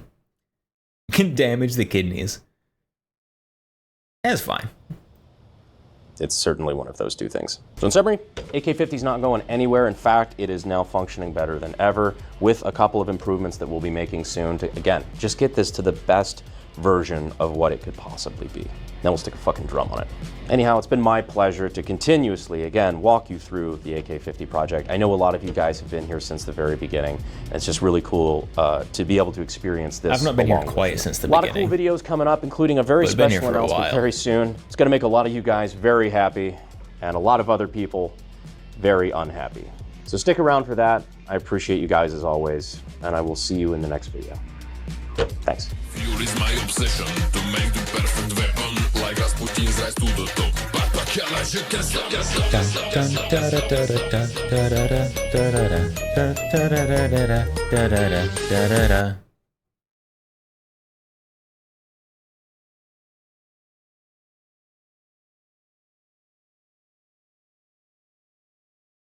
Man, I need my own gun passion project to work on for like 10 years and get internet famous for.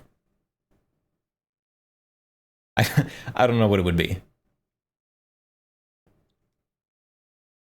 How close to beginning were the AR guys versus AK guys videos? You know what? We can actually check that. Oldest.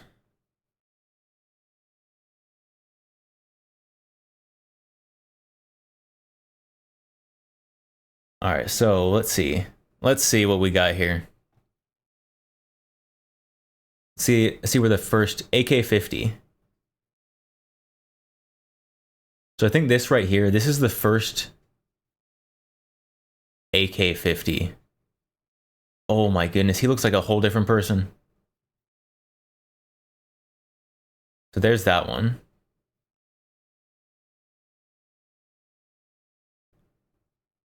Let's see.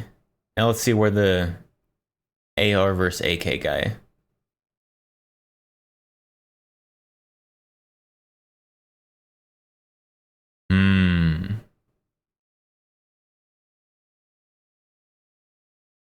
Okay, we're still in AK-50s. Lots of AK-50s.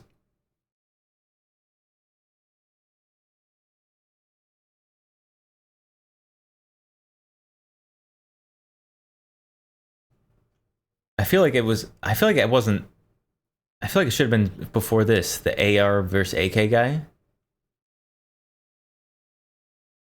I think I started coming around here-ish. I think this is about where I joined the AK-50 journey.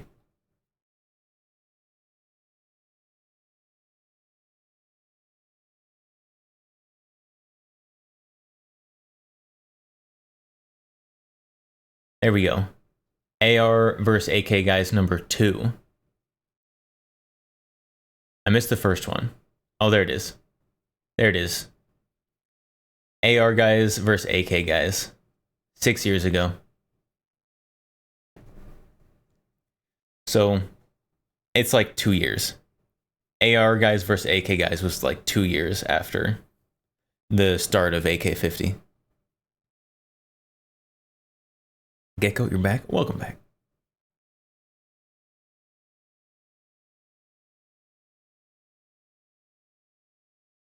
So yeah, 6 years. 6 years ago was AR versus AK guys, or the start of it. And about 2 years before that is the start of AK-50.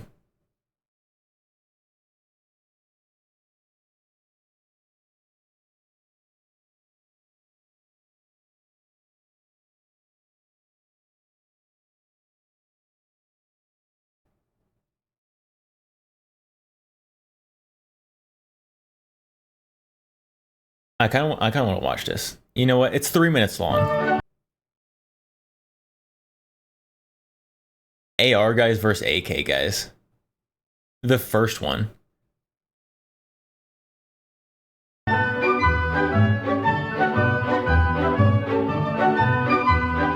Ammo. Hey there, do you guys have any ammo that's sub-MOA out past 200 yards? Preferably something that's higher than 70 grain, because see,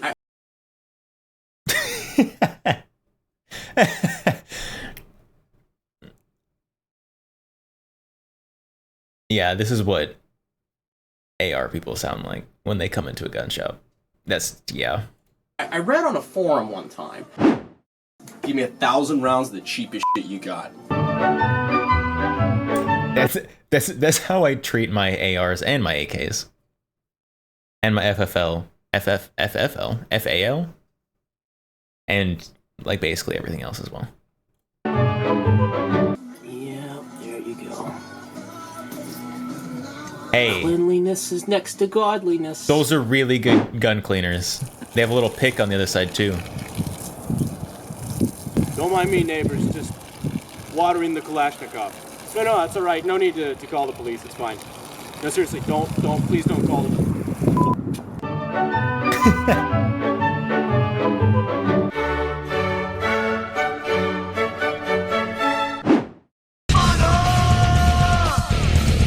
Yeah.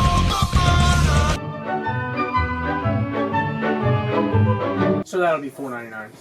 I don't know. That's kind of expensive. I might have to ask my wife. So that'll be $4.99. I don't know. That's kind of expensive. I might have to ask my boyfriend. Don't ask. Paperwork? I still have to do paperwork for this? No. I got cash. You didn't see me, bro. You didn't see me. What?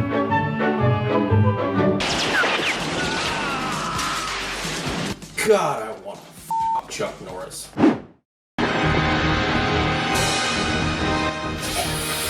Wolverines! Obviously, guys, this video was filmed just for a little bit of fun. May shock you to know I actually own an AR-15. No, I don't. Well, I did it one time. Not for very long. Anyhow, guys, if you liked the video, please subscribe and leave a like down in the comments, or a comment down in the comments and a like down where the like goes, whichever one works out. I appreciate it, guys, and of course, more updates on the AK-50 project and other cool, fun videos like this coming soon. So thank you guys for your support, AKs. and I will see At least you we still have next cheap Monday. ARs. Thank you, PSA. Who put water in there? Alright, that is 100%. Man, he's used the same ending screen this whole time. Obviously, he's had AK-50 song added to it, but 100% authentic bolt carrier carbine, for anybody who's curious. My kids are gonna have nut cancer, but whatever. Oh fuck that! Yeah, this one is gonna be difficult to do with the straight face. I can already tell. Where'd he get that dog? Is that his dog? He stole someone's little fancy dog. Toughen up. We can do this. Toughen up the fuck Chuck Norris. You're pretty good on the straight face. It's always been difficult for me. Give me 1,000. Making it fucking rain. Oh man. Fuck man. I'm so fucking pissed. I'm never allowed back in here again. So that'll be $4.99. I don't know. That's kind of expensive. I might have to ask my wife. We don't sell PSA. I'm like, wait, what? Might have What? to ask my boyfriend. Is that okay, honey? That was perfect. Give me 1,000. Fuck. Give me a. Whoa! Give him a what? $20 is $20. But we can't do it on camera. Demonetized. Demonetized? 6 years ago? Yeah, I guess they were still doing that 6 years ago. You have to go back further than that to not be demonetized.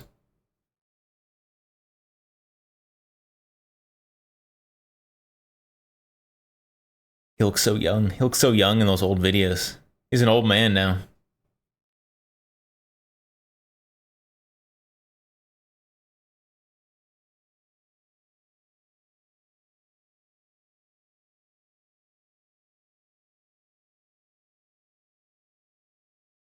Potato, you love your $400 Hungarian AK?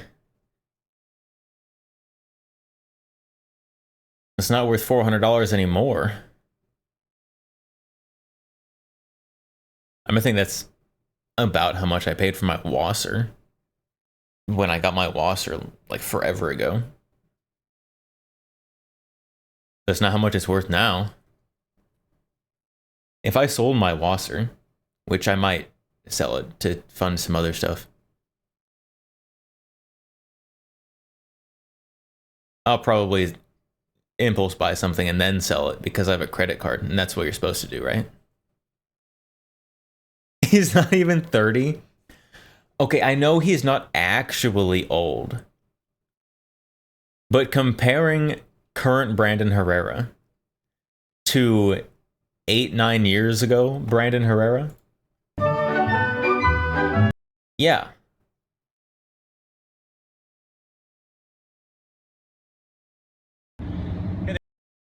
Like look at this little baby. YouTube's the AK guy again, and today I'm here. Current Brandon Herrera is old. He's got years on him. Like, come on. Come on. Knob Creek for the 2015 Spring Machine Gun Shoot. Let's go see what's inside.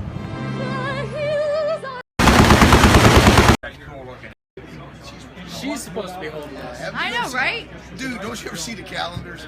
Yeah, I know. His cameraman's a woman? Calendars do you see when a guy's holding these? Alright, I'm here with Mr. Coke from Coast Shooting. Just taking a look around. Good to meet you. He's so young. He's so young. He's still jacked though. Got a good amount of muscle.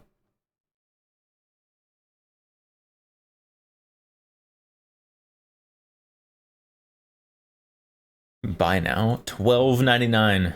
$12.99. The FEG AMD. Are these really $1,200 now? 13 buy now? That's crazy. Why are these so expensive?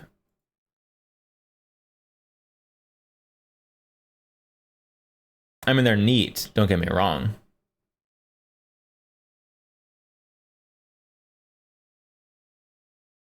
But that's a ridiculous amount of money for one of these.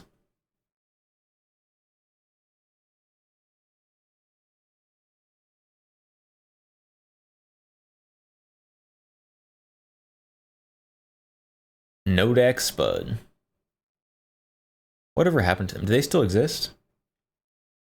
I don't see their name on anything anymore. I guess they do still exist. Kind of. Ish. They got acquired. I think.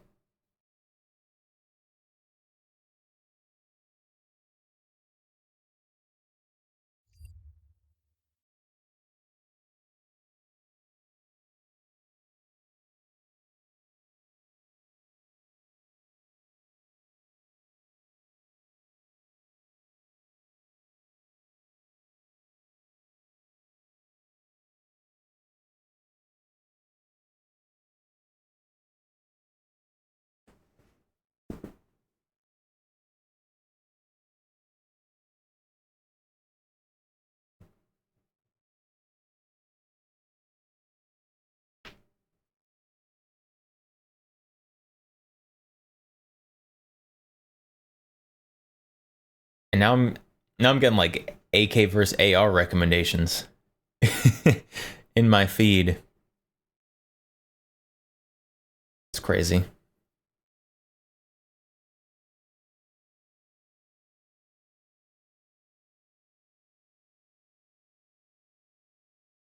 The YouTube algorithm is working fast.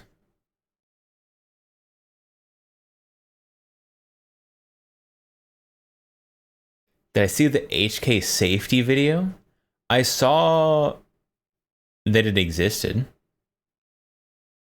Hold on. I think I just saw someone post about it somewhere. I did.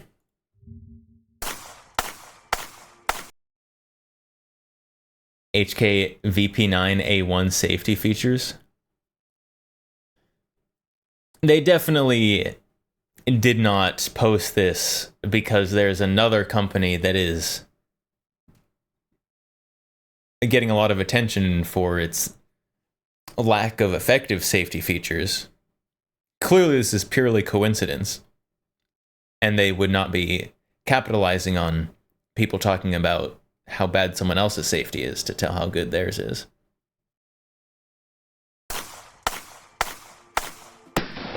The quality of the VP9A1 series is undeniable. You can see it in the pistol. The performance, unquestionable.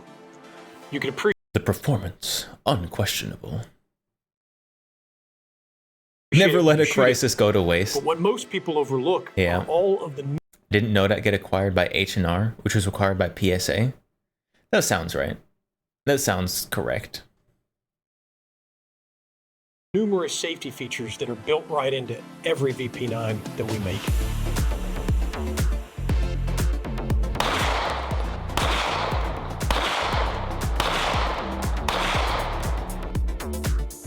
Disassembly safety. What is a disassembly safety? Every gun is safe when it's disassembled. What?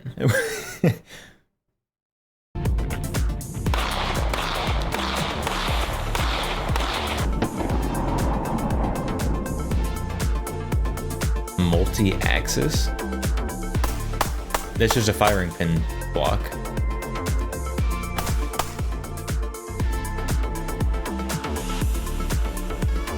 Trigger disconnect.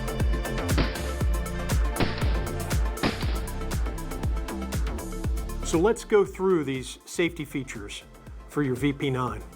They consist of your trigger safety, your disassembly safety, your multi-axis safety system, and your disconnector safety. First and foremost, tell me what a disassembly safety is. That one is confusing to me. Is your trigger safety. Here at the center of the trigger. This prevents the trigger's accidental discharge because you can't just simply pull the trigger back to the rear by grabbing the side of either side of the trigger. You have to disengage the center of the trigger with the pad of your finger in order to unlock the trigger's rearward movement. As you can see here, as we look up closely, the trigger safety actually blocks the rearward movement until it is fully depressed. Trigger safeties are super simple mechanically. Probably one of the easiest safeties to put into a gun. The next safety feature we'll cover is the disassembly safety. This is located here on the left side of the receiver here with the disassembly lever. This ensures that the weapon is unloaded prior to being able to disassemble the weapon. So first and foremost, you have to lock the slide back to the rear before you can unlock the disassembly lever. This encourages you to check the condition of the chamber.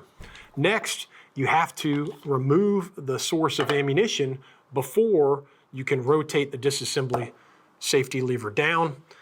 That's a feature? I hate that. Oh my goodness. I don't like this feature. I'm here trying to disassemble a gun and the safety lever won't move because it's got an empty magazine in it. Ugh. And then lastly, all you have to do is simply pull to the rear of the slide and then slide it forward. On many of our competitor striker-fired products, you have to pull the trigger to disengage the sear to then release the slide. Not so on the VP9A1 series. The next safety feature in the VP9 series is our multi-axis safety system. Yes, but have you considered that it adds 10 cents to the overall unit cost? Can't have that. CEO might only be able to buy 3 mansions instead of 4. They might have to skip out on one of their yacht trips this year. Otherwise known as a firing pin safety or a drop safety. Shown here, mounted horizontally in the slide, you can see that this system is placed just forward of the firing pin. And in its at-rest position, it blocks the firing pin's forward movement, It is a very preventing it from robust being able to firing strike pin the block. primer on a chambered cartridge and detonate. This means that the weapon can simply not go off if I drop it on the ground or if I shake it really hard. I must first defeat the multi-axis safety system by sweeping it off to the side in order to clear the firing pin channel and allow the firing pin to move forward once the trigger has been pulled and the firing pin is released from the sear.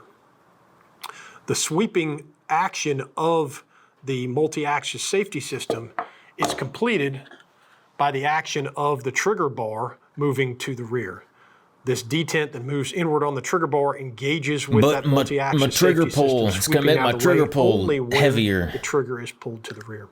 So, in short, Skill issue. the weapon cannot fire until the trigger is pulled. The trigger bar actuates the multi-axis safety system, sweeping it out of position, allowing the firing pin tunnel to be cleared, and then the full movement of the trigger dropping the sear to the rear releases the firing pin forward. And the last safety feature on our VP9A1 series Disconnector is our safety. disconnector safety.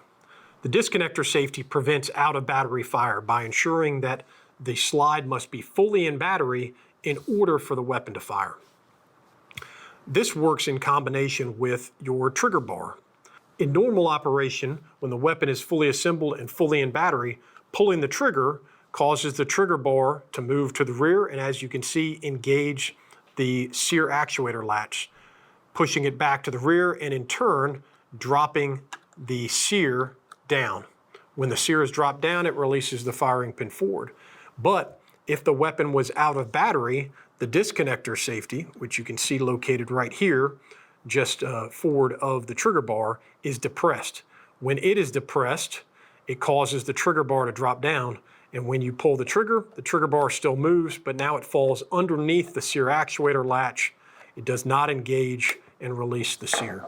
And this is a corresponding contact point with an interface on the slide. In its at-rest position, the disconnector sits up in this cavity right here on the side of the slide and allows the every trigger modern bar handgun to move has back that. and engage the sear actuator latch and drop the sear. But almost every modern handgun has that. This cavity would no I don't longer think be high presented. points have it. The higher portion of the slide would then cause the disconnector to drop down, correspondingly causing the trigger bar to drop down and fall underneath the sear actuator latch, not releasing the sear. Multiple levels of safety in your VP9A1, inspiring confidence in your carry. So much safety. So safe, you can point this at your nuts all day.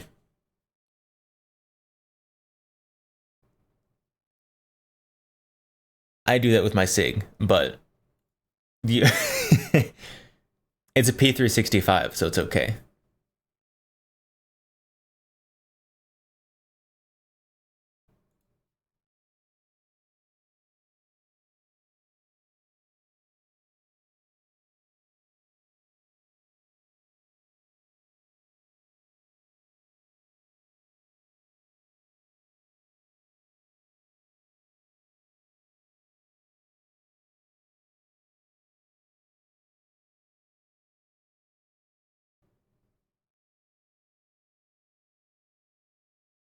Gecko. Glock 43X would be a bit safer. I'm pretty sure, aside from the disassembly, the safeties on a Glock are identical. Or not identical, but it has all the same safety concepts. Would have been a better video if you put the mag in backwards at the end. I don't think it fits backwards. Lots of SIG trade-ins I've read, yeah. There are a lot of gun shops who are getting so many SIG trade-ins and also not being able to sell SIGs that there's a lot of shops that are just not accepting SIGs. Particularly SIG P320s for trade-in.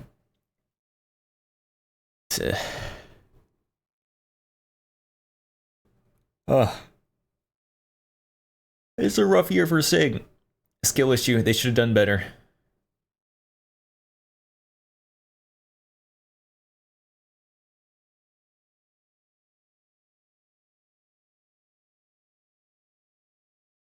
I don't know. I'm gonna be honest.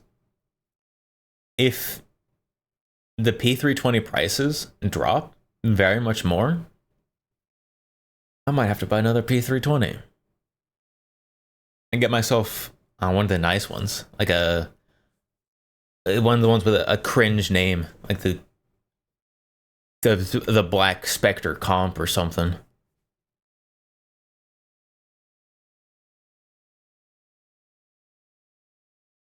It's a joke from the old HK ad where they had the mag in backwards. Clowns. I have seen, I don't remember what company it was.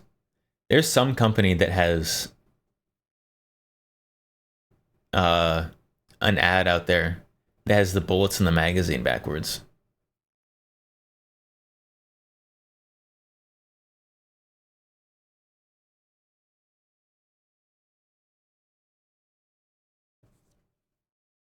Maybe they loaded the rounds backwards. Maybe it is HK.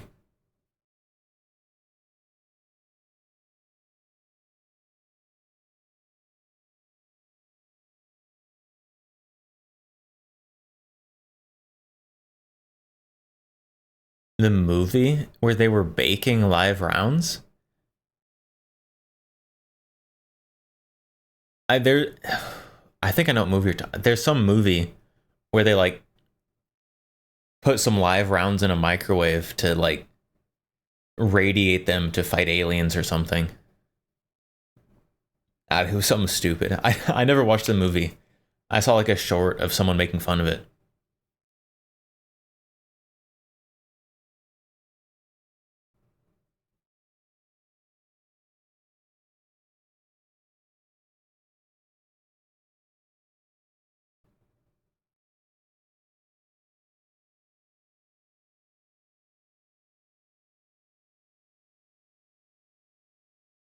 Oh, stop yawning. You can't be yawning yet. It's only 9. Oh, I'm dying. Why am I dying? No need for this.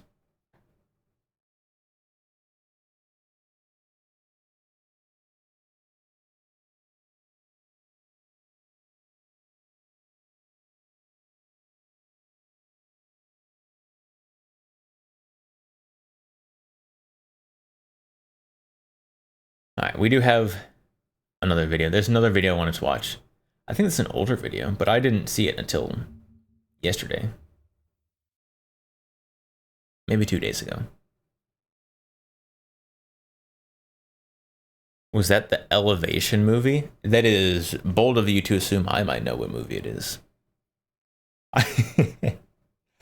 I do not know.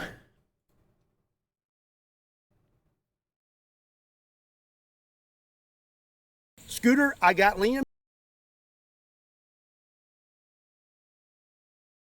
All right, we got video to watch. The age-old man versus woman. Except It's a gun tuber versus a world champion female shooter.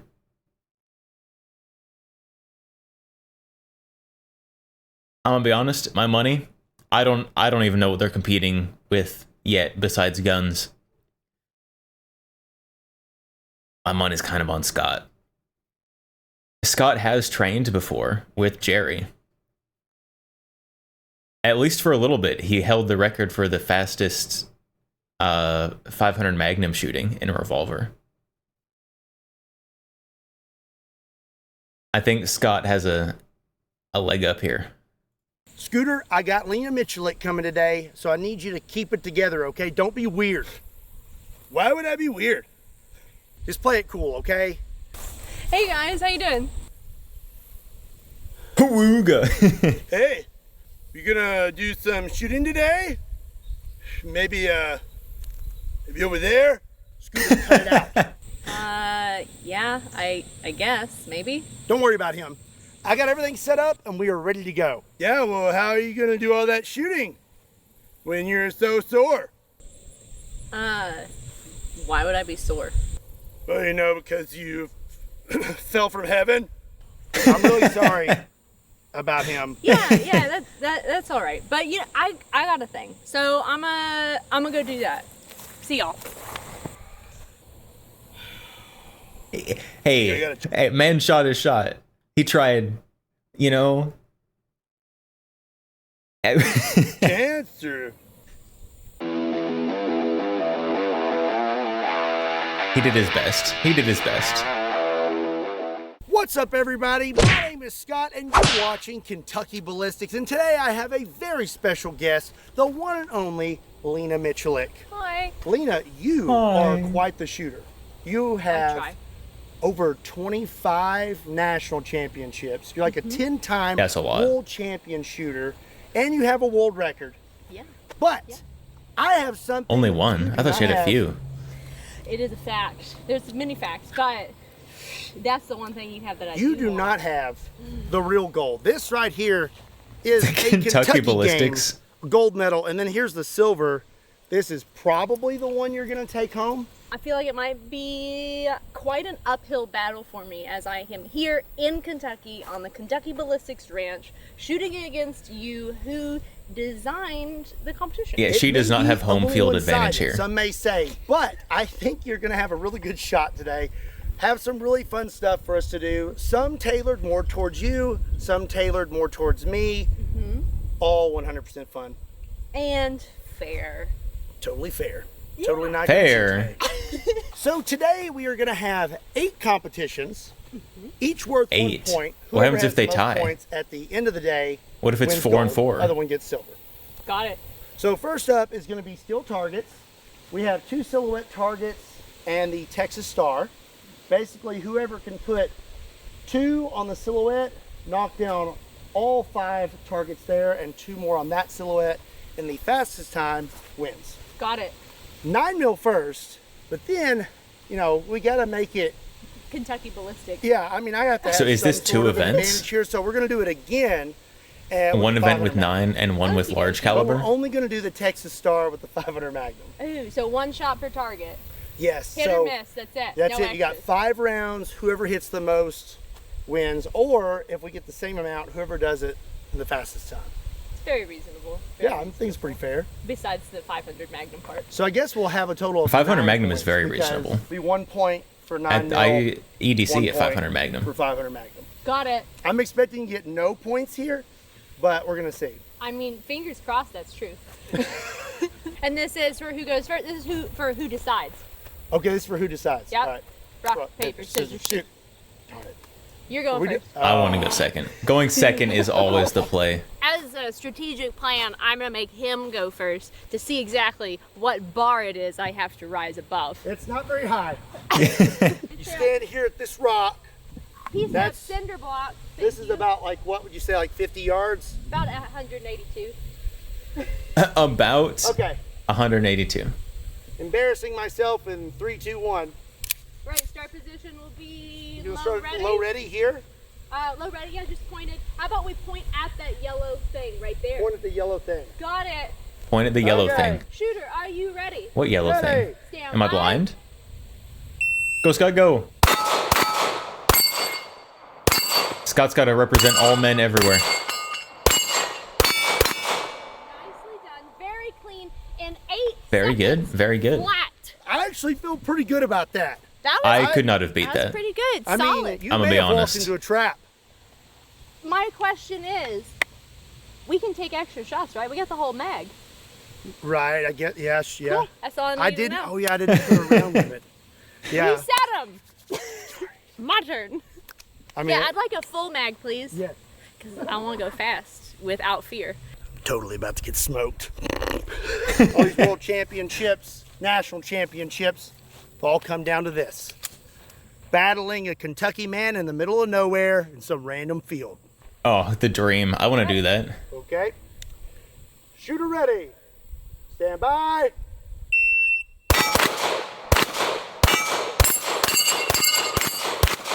Oh my goodness. Well, you smoked me. 5.9. That was crazy. Also, with a complete stranger's gun who And that was after signed it she in like stuttered at the totally beginning as well. it's pretty good. Oh my goodness. You beat all the odds. Everything was stacked against me, truly. I totally didn't like crank the screw on the side of the sight after I shot or anything like that. So I'm going to be super fair right now. We are moving on to the 500 Magnum versus the Texas Star. Lena has not shot a giant handgun in a while, so I'm going to be nice and I'm going to let her take a shot with it. what? Just, you know, What? You just see got what she's smoked, working with and you're gonna before let her we figure out what actually she's working do with competition. first? Right, I'm just gonna shoot a nice clump of dirt. Actually, shoot that donkey in the face. Oh, really? Yeah. Okay, let's go for it. That's a donkey? I thought that was a dog. All right, now I got it. I got it. You got Are it? we shooting a One double shot. action for every shot? Are You you can shoot cocking it? single or double. Whatever you want. I'll go first on this one. Are you sure? I feel like I should go first since you had to on the last one. All right. And we'll see if I can set any type of bar to hop over. I'm hoping to make a comeback on this one. Like, If she I just knew you misses were gonna one, smoke me then with 9mm, Scott can like, take all the time he that's what needs you're them used to when in he's shooting, competitions, as long but as you're he not hits used all to of them. this. No, when So, we say I am not used to this. I'm hoping to score a point this time. I'm gonna channel all my patience. I don't flinch. I don't even know what a flinch is. I don't even know who she is. And I'm totally not going to stand behind you yelling, "Don't flinch." Shh. I'm calm. I'm cool. I'm collected. Okay, you ready? Sure. And it's a large Shooter gun. ready. Stand by. It looks a lot smaller in Scott's hands. Oh no.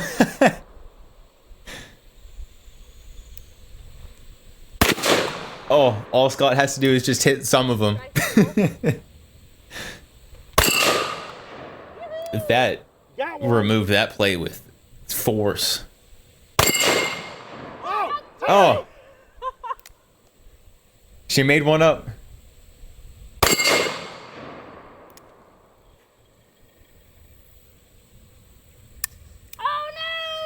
So you got 4. Okay, Somehow all- you made up.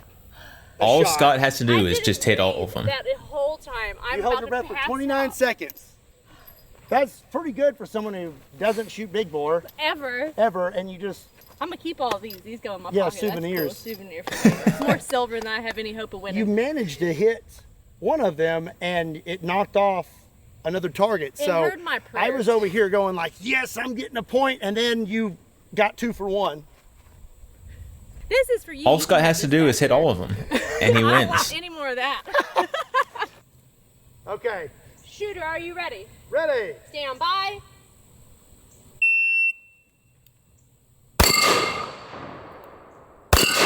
Oh yeah. Oh no. Oh no, he's gonna get. Yeah. Oh, where? No, I thought I had a round to spare. What's He my got a time? 2 for 1 as well. Time of a 14:07. Yeah. Give me all your world championships. It's 1-1. Okay. It's a 1-1. Up next is something that I've never been defeated in, Lena, and that is a table toss. Well, I would get ready to start crying. Yeah. Because Today's the day. Well, I'm A just table throwing this out toss? there, but World's Strongest Man Eddie Hall, he didn't even beat me. So, just saying. It's about technique Okay. What's that have to do with it? and strength. Okay then. All right. Well, who's going first? I'll let you, since you seem to be so confident with it. We'll pick this nasty watermelon piece here as our starting point. Ah! That wasn't my best. Okay. That's okay. really not that great, but Okay, I'm catching on. So you actually threw it from like here. did I? Yeah, he threw it from way far back. 11 yards to the leading edge. Excuse me, some space. Okay. I don't think she's gonna win this one. Just a hunch.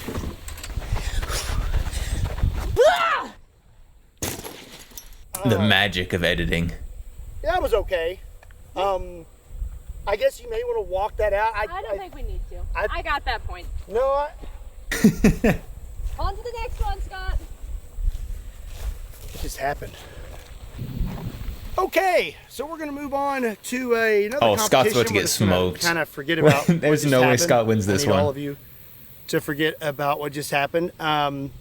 We have watermelons. We're gonna do a watermelon shoot now. We have 10 watermelons, and basically whoever can shoot This all is like 10 watermelons the Lena's fastest bread with this and butter. AR-15 here is the winner and will be awarded a point. I'd like another point. Yeah, you are ahead right now. It is 2-1 somehow. Would you like to go first on this one? I mean, if you want me to. I'm kind of afraid of you at this point. Well, here you go. It's your rifle. I'll let you shoot it first. All right, I guess I'm going first. Shooter, Scott's are you ready? winning this one. I don't think Scott's winning this one. Something doesn't feel right. Like something else needs to happen. I feel like it doesn't feel right.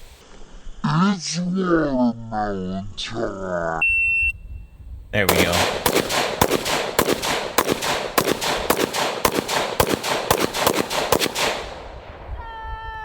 Did I hit the first one? Hey, you got a hole in it. He hit the first one twice. You got it. It was a smart move to move on, and you managed to destroy all those watermelons in 7.31. 7.31. Official time. That's not bad. That's not See bad. it? Do you see it? Hey, she's about to get like. She's about to get like I'm gonna let his anger out. I couldn't 4, just let 6. that one survive like that.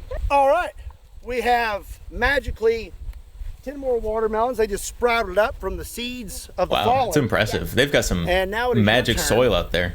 Here's your. Oh yes, I'll trade you. What was my time? 7.31. How do you even remember that? It's my job. Okay, shooter ready. Ready. Stand by.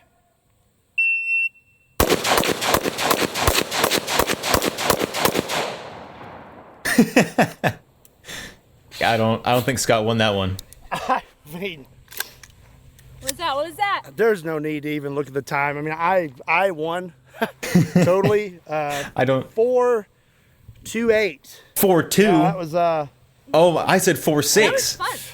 And she beat my prediction time. Watch all the melons blow up. You kind of want to look at what you do. you couldn't see me, but I was sitting there going, I can't help it. It's like, it's pretty cool. Yeah, that was great. How fun. That was fantastic. The animals are going to be super pumped tonight. Okay, so now. Another point for me. Yeah, you have 3 points now. Right? No, yep. Yeah, Scott's just You have 3, and I have getting destroyed 1 here. 1 point. Okay, well, On to the next one. moving on to the next competition. How fun, Scott. Hey, are you looking to get your start in weapons technology and gunsmithing? Then you need to check Oh, out the Sonoran SDI. Desert Be sure infection. to swing over to Yes. sdi.edu or click my link in the description down below. Okay, moving on to the next competition is going to be the eggplant kick. Eggplant cake. And again, I believe I should. Are we have the gonna advantage see on some this. more magic of editing I mean, here? I've never played soccer or anything. Maybe I'll channel like my past T-ball. No kicking experience at all, then, huh? No, not really. Okay, I'm feeling But pretty I good feel about confident in myself. I mean, I've proven myself to be pretty good stuff. it. Yeah, you're doing pretty good today. Yeah, somehow. Okay, I guess I'll kick it first. I mean, this is your home range. I would love for you to go first. I appreciate it. Okay, all right, here we go. Nobody likes eggplant. I did get a lot of distance, so I was more height. You get a lot of height. Yep. So it's from kicking spot again. Yeah. 3, 4, 5, 6, 7, 8, 9, 10. 10 yards again. 10 yards. Okay. Pretty consistent. Not my best kick, but mostly went for height on that one. I was really paying attention. Once again, I don't have any kicking experience, much less the dropping and the kicking, but I think I got it. You know, I saw it. That was a good demo. I'm glad you went first. I appreciate that. Now I got it locked away. I saw the technique. I keep feeling like I've made a mistake today inviting her, but no, I'm a The table's still sitting over there. They just left the table. Yeah, I got you an extra special one. It's rather lovely. Definitely hasn't been outside cooking in the sun for a few days. There you go. Well, the rottenness might, affect its trajectory. Yeah, maybe. I don't know. Maybe it'll explode on your foot and won't go anywhere, Okay. All right. On her white shoes. I'm not telling at this point. I'm trying to take him down and get. All right. I feel like I got it. Okay, here we go.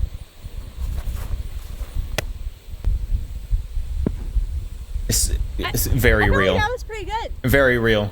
Would you like me to pay? Very impressive. Very real. Let's just move on to the next competition already. Okay? So no editing happened there at all. The egg shoot. We're gonna do this more like precision shooting. We're gonna go back to 20 yards, one-handed. Is that what is with that? The Korth. It is a Korth. 357 Magnum, and see who can hit this egg in the least amount of shots. I mean, I did see your Olympic video, so you've got quite a few rounds on me, but that's gonna be a hard shot. It is gonna be a hard shot. Swing an egg. And I'm pretty far behind in points. I think Scott's gonna win this make one. This worth 2 points. Oh, geez. Count doesn't believe in girl power. That's all right. I'm not afraid. I'm not she has afraid. smoked Come on, him Scott, impress me with your ability. in the watermelon shooting, and she smoked him scared. in shooting the steel, except for the large bore. I mean, I'm not really feeling too good about it now either. That breeze. And the wind's blowing. Yeah, it's kind of moving now too. You going first or am I going first? What you want? Hey, whatever you want. All right, rock, paper, scissors. Okay. So I'm going first? Yeah. I'm losing at everything today, okay? Man can't even win rock, paper, scissors. Right, Can't catch a break. If he hits this on the first shot. One-handed. Oh. It was close. It was right there. I hit the string. You did. I hit the string. That was... That doesn't count. That was an even more impressive shot. I didn't hit the egg though. All right, no point. Like super impressive. If we're ever in a Western, I'll take you to get me out of the face. Shoot the hangman's noose kind of thing. Yeah. All right, well, I'm 2 shots deep. Okay, new egg. Reset. New egg. I was too accurate. I shot the string, so Yep. I gotta be less accurate. I don't know about that statement, but okay.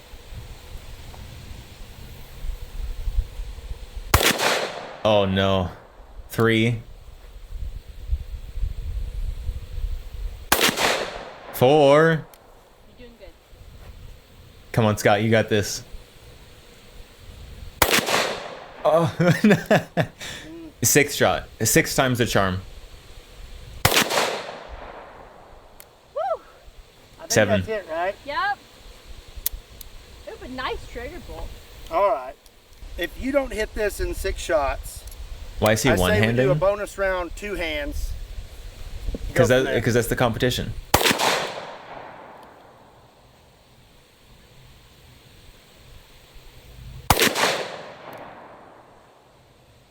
Okay, okay. That feels way high. Oh no. Way high. Yeah. That was actually pretty good. That was pretty good. That was pretty good. I did shoot. I don't think string, Scott's though, gonna just win this saying. competition. Yeah, it was hitting. I just aimed like I'm changing my 2 bet. eggs beneath it. I'm changing my bet. I don't think We're Scott's hitting winning this high. one. Yep. That was pretty awesome. I kind of wish we would have put the slow-mo camera on that because that was a pretty good shot. Okay, we are making it towards the end of the competition. Thank Up. goodness. Thank goodness for me. I don't really think my soul can take much more of this, but I'm going to keep fighting on. We have the gun game next from Call of Duty. So the way this works is we have a small gun moving up to a larger gun. I'd say that. You'll be shooting at this steel target. HCAR Once is you below hit the steel target, AR-15. you are allowed to move on to your next weapon. Gotcha. And this is time and accuracy. Time and accuracy. So we have a 22 handgun. Got it. We have a Glock 17 9mm. Okay. We have the Core 357 Magnum. Scott's getting 500 destroyed from Magnum, orbit. Scott, 12-gauge slugs. he's got 1 HCAR, point. and 30-06. No idea. Then we have a 50 Beowulf. Ooh, that is not a And then we standard have AR-15. a 50 BMG pistol. And then once that goes off, you only got 1 shot, so you either hit it or you don't. Yeah. Then we have this, and you will have to go take out the mannequin with it. I like that one. I like that one. I like that a lot. Okay, I That's- feel good right up to this divide That's fun. in the table, actually, and that really splits the table Yeah, to that's- where I'm like, ew. Yeah. And then yeah, this is good. Okay, okay. Well, you've been very kind, gracious host, gone first so many times. I'll take. You're gonna I'll go take this first, one huh? First. Yeah, and I won't beat you rock paper scissors again to decide it.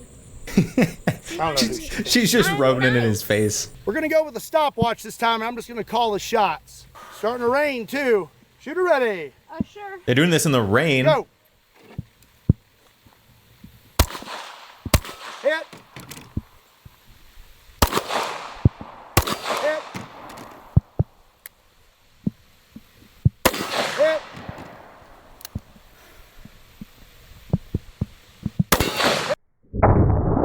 Oh, they have the slow motion camera set up for this one. Oh, that's huge. Oh goodness, oh my! I did not want to do that again. She lost a round on the ground. That foregrip is so far forwards. I like this competition because you actually get some scale. All the guns don't look very big when Scott's holding them. Her eyes are closed.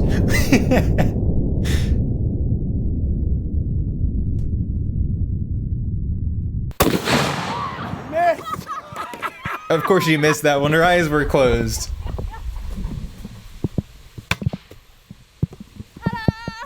49 seconds. She Pretty pirouetted good. into the Oh gosh. decapitation of that dummy. I mean, once again, getting to the end of that table is a little intimidating. 50 BMG pistol, you handled it pretty well. Okay, 49 seconds is the time to beat. That was pretty good. Thank you. But if I take a little longer and I hit with the 50 BMG, You can. Good luck. Good luck. I'll give you. I a believe point in Scott. with the Scott needs another okay, point. we're on then. We're on. All right, Scott, are you ready? I'm ready. Stand by. Go.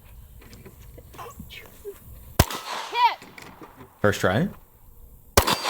First try. Oh, he's going.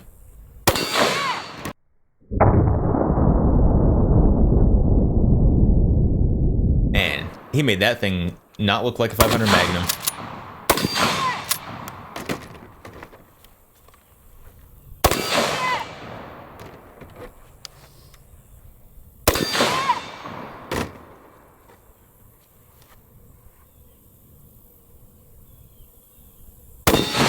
Hey, he got it.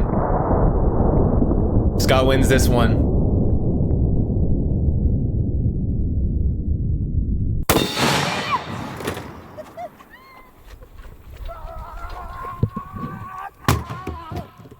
Oh goodness. I gotta give him all the respect for that one. That pistol shot made me jump, and I wasn't even Holy shooting. cow. I haven't shot that in a while. It went off and I was like, whoa, what do I do next? Honestly dying. Are you ready? He didn't flinch because he didn't Total remember what it was time like. Of a 39 beautifully done. Oh wow. You get that one. I get that point. You Huh? absolutely. I mean, you're still way ahead, but You earned that point completely. It's Super like accurate. 5-2 Not a now or single something? mess-up shot. I was back there flinching for you on that 50 pistol. It's a pistol? Yeah, that's the Noreen 50 BMG pistol. Point. I was like, I gotta get it. I was gonna take a I little don't think bit they actually extra sell it time. as a pistol anymore. Which is don't sad. want a redo of that, please. You can. I don't either at this point. I Have it. kind of already had a headache, and it's definitely here now. So.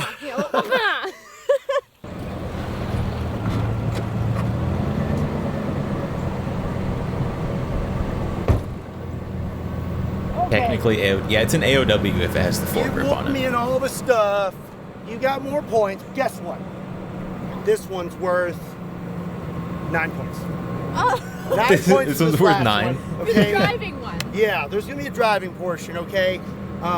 Table destruction. So we've got 3 tables. Each okay? worth 3 points. Now. Each worth 3 points. It's making sense to you now, right? Okay, so we're gonna take off, and we're gonna miss this one. Hit that table, drive around the berm, hit that table, and then you drive and you hit that table. And as soon as you hit the last table, time stops. All right, we This going is off our- a stopwatch again? We'll go off a stopwatch. This Okay. is our final competition. This one's worth all the marbles. Apparently. All the marbles. I'm not a sore loser. I shot all that, those big kills for nothing. I mean, The guns were just for Life's fun. not fair, This Lena. is the only You know, competition like you that said, matters. You showed up to Kentucky to face the Kentucky man at his Kentucky competition, so. Yeah. Oh yeah, I guess you'd say like driver ready? Yeah, I'll be right here by your door. How Okay. about that? How about that? Beep. We'll start In. We'll start in gear with our foot on the brake. All right. Driver, are you ready? I'm ready. Stand by. Go. Oh no, he's spinning out. He's throwing stuff everywhere. 3 points.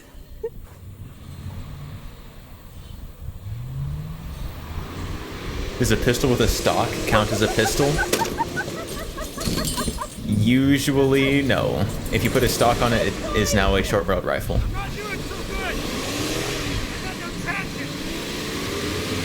Be gentler on the gas, Scott.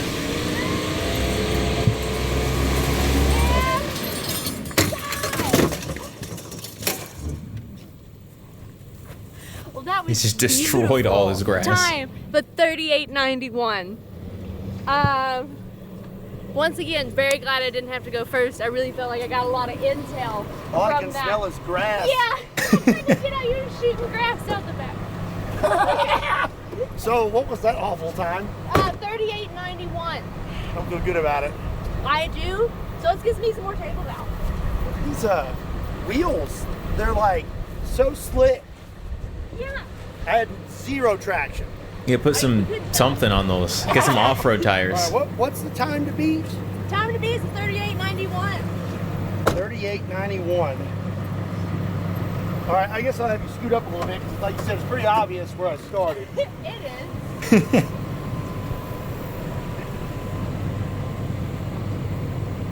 Yeah, that right there. that 6 feet is gonna matter a lot for sure. Do that. Oh, wow. Just floor it. It's so far away. I know it's really open there, surprisingly. Okay. Okay. Driver, are you ready? Yeah, let's go. I feel like slow acceleration Set. is the way to go here. Go.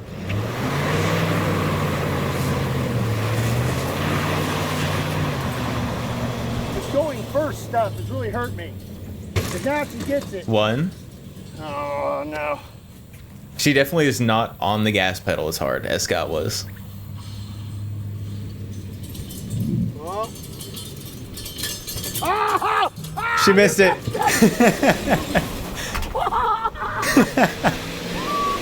Oh no! I think I might He's win gonna this. he's gonna missed come the out ahead. table. She missed it. Oh, she got it that time, barely. Oh, she's pushing it. He's pushing it. That's pretty impressive, wasn't it? I think that cost you. I got too fancy. I wanted to like rooster tail over and smack it with the tail end, and that didn't work. What was my time? No, I'll tell you. 38 something. If you would have hit it, it would have been yours. 45 seconds. Hey, only a 6-second difference. Cost you the game. So yeah, you're an excellent shooter, but when it comes to table destruction and racing, looks like I win.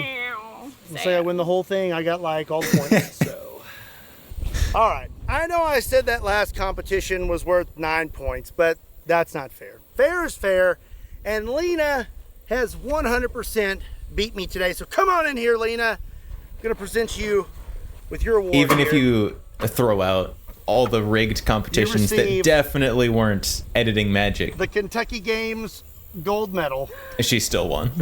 and I get silver. There we go. Yeah. Just like to thank everybody that got me here. I'd like to thank the lady that served me a great breakfast today. It really set me up for success. And Is it Scott's with wife? this, I will buy you Or some new someone at the tires with hotel? traction. Thank you. I doubt you can really afford much with that one.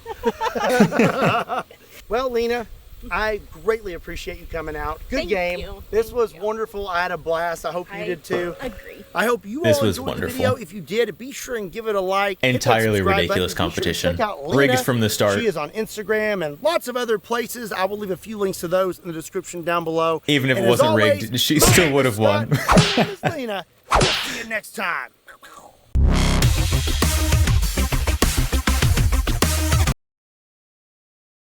That was great. I liked that. That was fun. Rule 63. Hold on. Hold on. So impatient.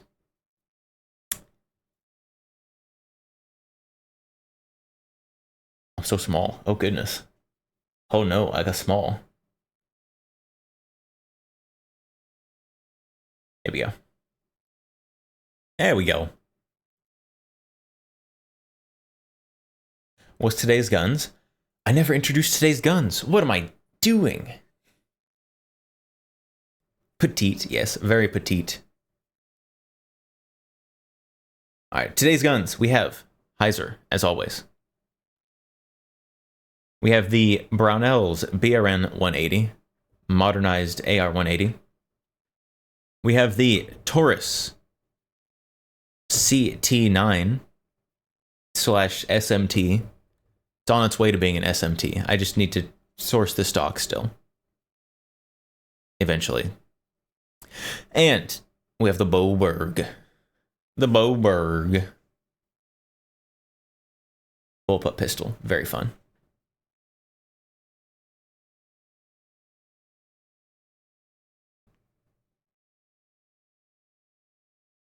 Boberg is what caliber? This is the 9.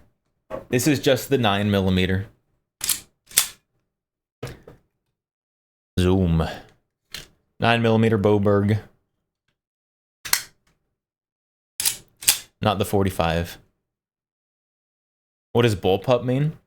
So bullpup means that the magazine is in front of the chamber. So how this lines up, you have your chamber, your magazine right here, your chamber right here. So unlike a normal pistol, it can't just come forward, scoop the round out of the magazine, and push it forward into the barrel, because the barrel's right above it. So what this gun does is, first of all, the rounds, let's not put a live round in there. I meant to grab this one, but I wasn't looking. The rounds are loaded backwards. See if I can do this. I cannot do that with one hand. Just gonna throw stuff everywhere. The rounds are loaded backwards.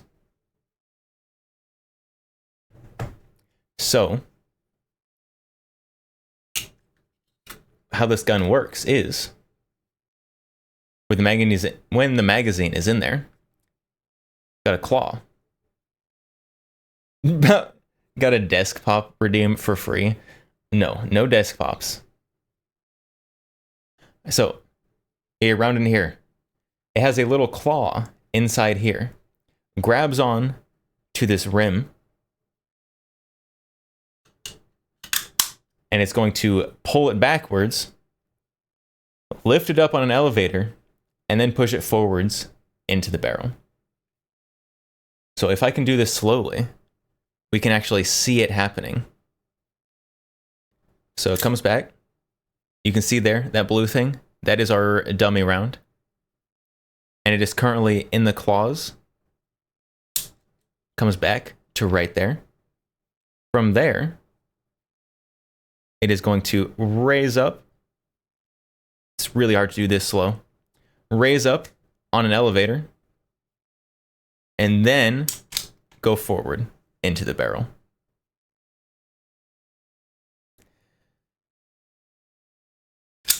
And repeat. It is entirely ridiculous and very complicated. And I love it. This is a work of art.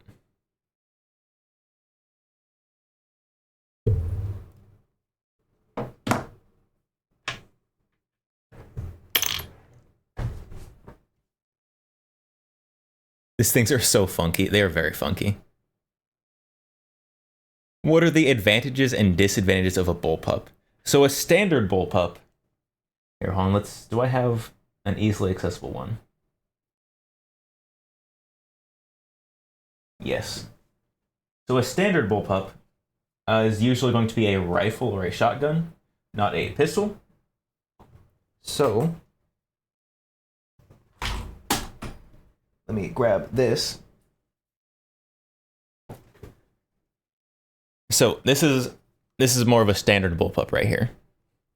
I'm going to remove this one for now, so that I have space.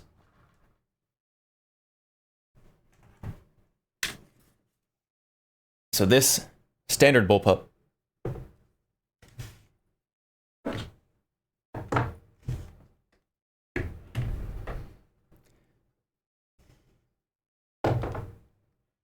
So this gun and this gun have the same length barrel.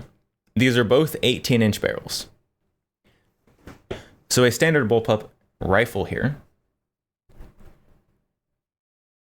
they have the same length barrel. However, this one is much shorter because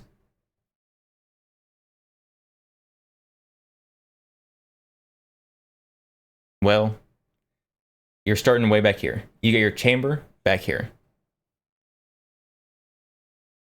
I think earlier I said chamber behind magazine. I meant chamber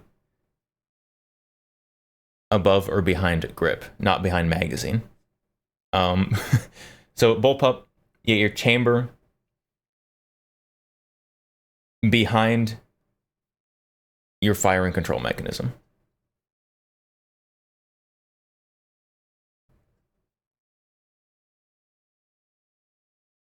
So, bullpup, you have a lot of space savings, but you still get the barrel length.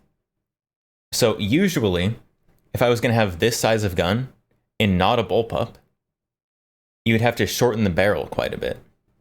And with that, you would lose velocity, you would lose energy in your projectile with that lost velocity. But when you've got a bullpup, then you can still have a long barrel in the shorter package. And so you get to keep your velocity as well as have the shorter package.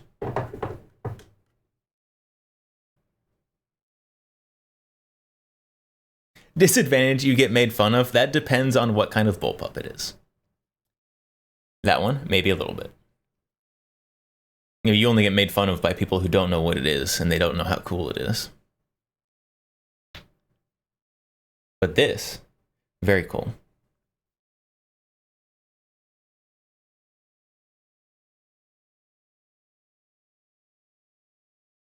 It's not the size, it's how you use it. But it is the size, because these have the same length barrel. This just has a bigger barrel. It just starts further back.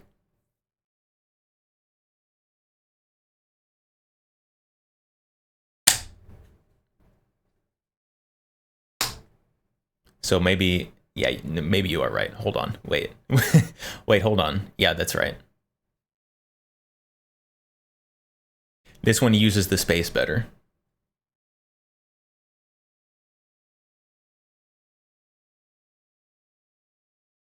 I'll have to tell them that next time. Yeah. Yeah, it just starts further back, so you can't see as much of it. But I promise that it's still the same length as all the other ones. You just gotta pull it out. Just move the barrel out. It's the same length, really.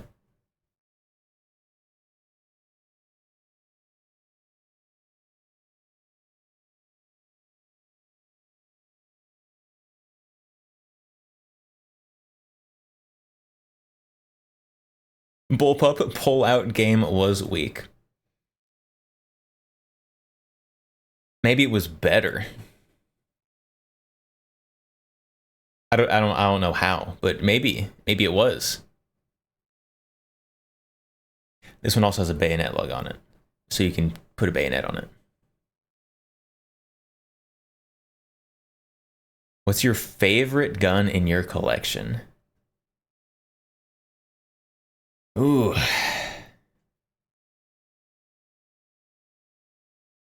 Favorite gun in the collection? I mean, like, are we talking like favorite, like for usefulness? I don't. How you define favorite is going to change the answer.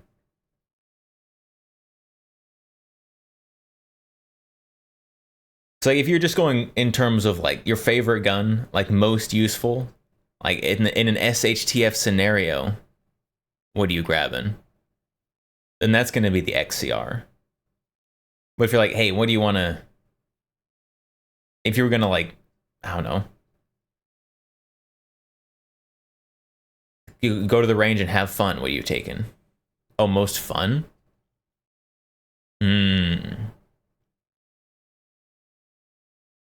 I'm tempted to say the Phalo is the most fun. The one thing that's stopping me is every time I shoot it, I feel my wallet emptying.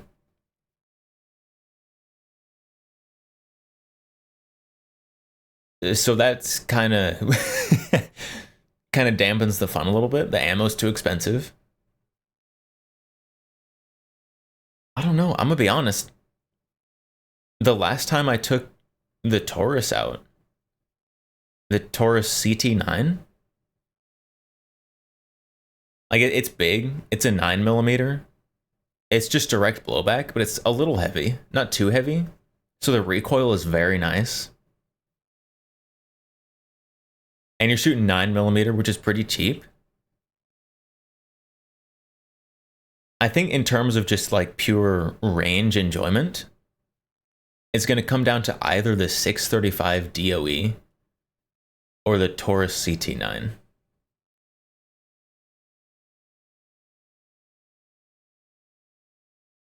It's one of those two. Ruger Mark Zero is fun, Plinker. Ruger Mark Zero is fun. It is fun. I do like, I'm gonna be honest, I like a little more recoil than a 22. 22 is fun, very cheap. You can shoot a lot of it for not a lot of money. But there's a reason I don't own very many 22s.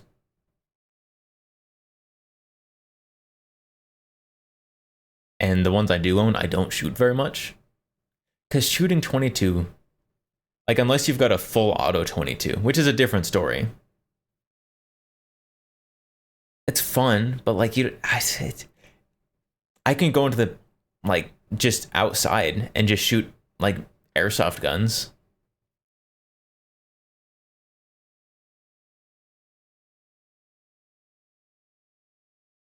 Do you have any revolvers or lever actions?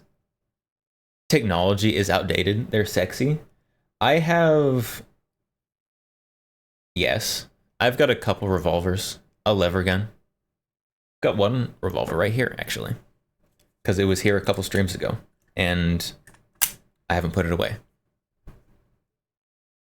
It is not a classic style revolver, but we do have the Taurus Judge here. So there it is. There's a revolver for you.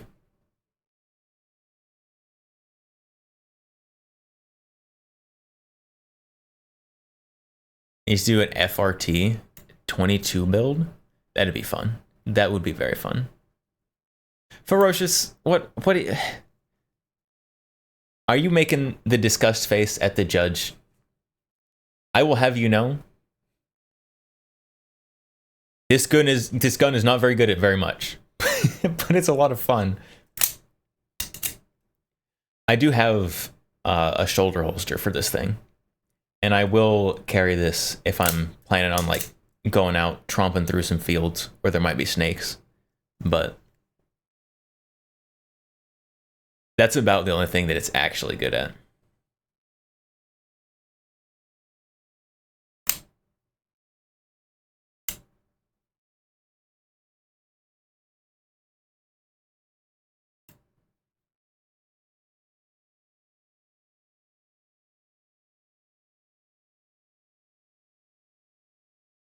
Smokestack, you're in finals week for your last classes to graduate, taking summer classes.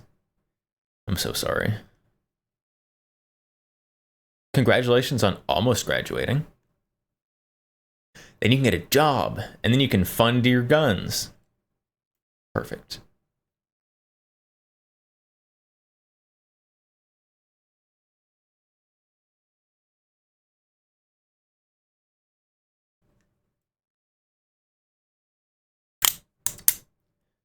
Revolvers are fun. They're cool. 2 weeks left, then a hospital job. You could be a doctor or a nurse.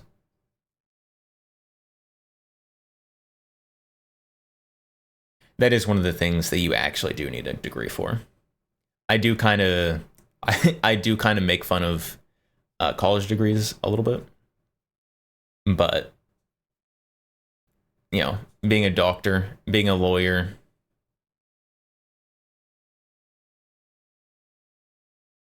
probably something else.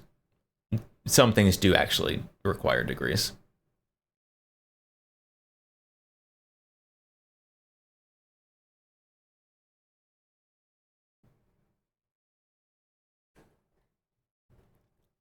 A lab scientist. I'll be the person running your blood samples. Isn't that a phlebotomist? Isn't a phlebotomist the blood person? The phlebotomizer? I don't know, something like that. The phlebotomists take the blood.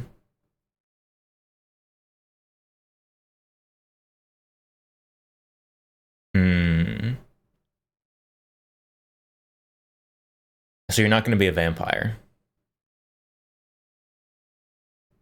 Dang.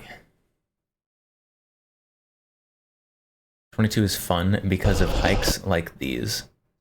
Hikes? This guy's not hiking. He's on a vehicle. If you're on a vehicle, you're not hiking.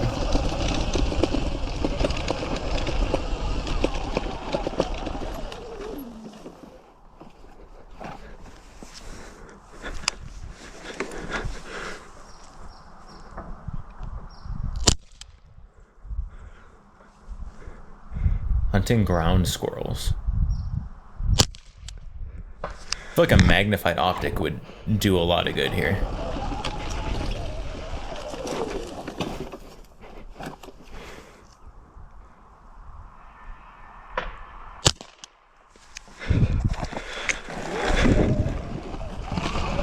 Is that 22? This is 22.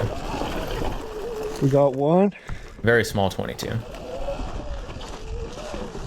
We got two, motherfucker. Oh, just freaking executed that squirrel. Goodness sakes. I guess you don't want it suffering too much. Okay, let's not watch another one. I don't know. I don't know how Twitch feels about ground squirrel executions.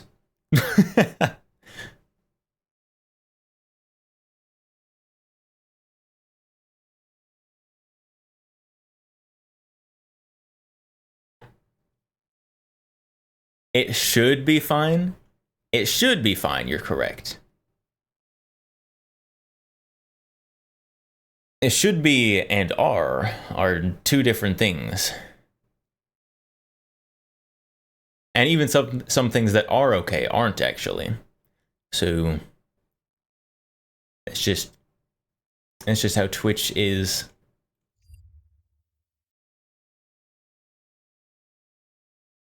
True, you are a VTuber. It's true.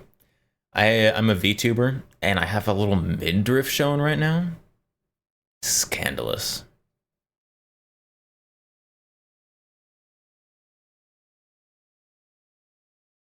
And we watched an execution live on stream. It was basically a veterinary execution. Like that little guy was in pain. You couldn't save it. You're just putting it out of its misery.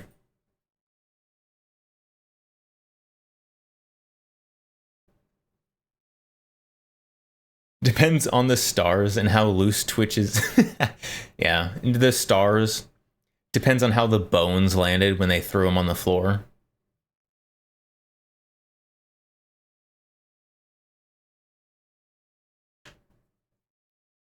Those things are the reason I'm going to end up picking up a 22 lever action. Just get a 4570. Like, I mean, he had to execute two of them at least. Like, a 4570 is humane. There's no possible suffering that goes on. You have less cleanup to do afterwards.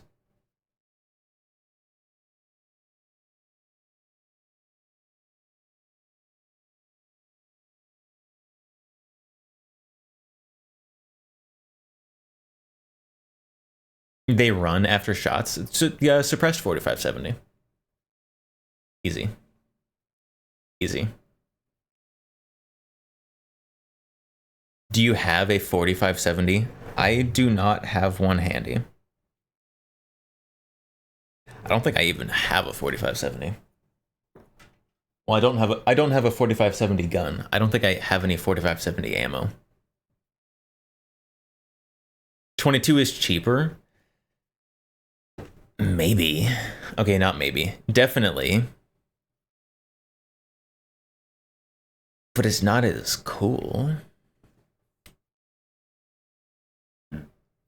Excuse me.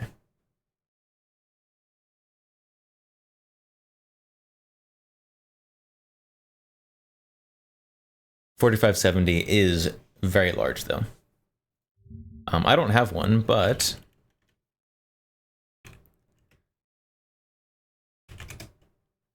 let's see. Can we get a picture of 4570 next to something else that I do have?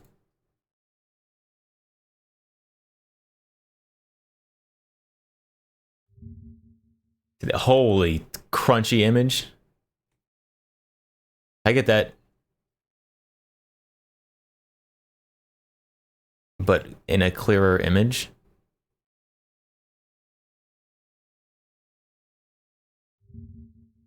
Nope. You can only see pictures of these cartridges in crunchy images. Okay.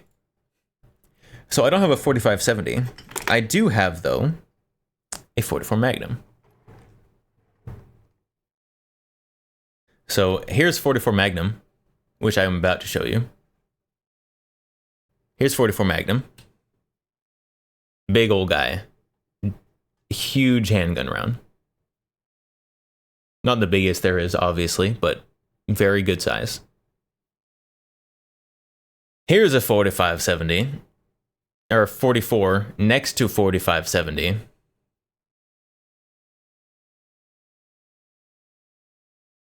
.4570 is much larger than this big thing. Seems small. Okay, here's the thing that guy was shooting squirrels with. This little tiny thing right there.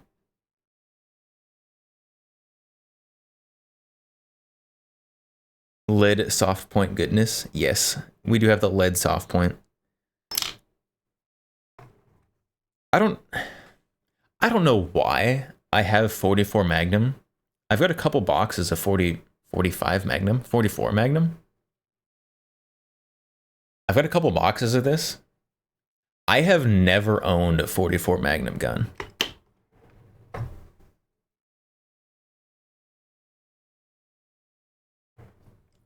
So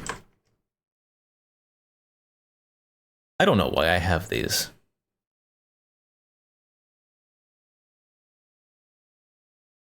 You need to build out a tax-deductible ammo collection for stream props. I mean, I've got quite a collection of ammo here sitting in my drawer that I pull out to kind of compare. Oh, we can... Ready? Are you ready for this? We're gonna compare them all right here, from smallest to largest.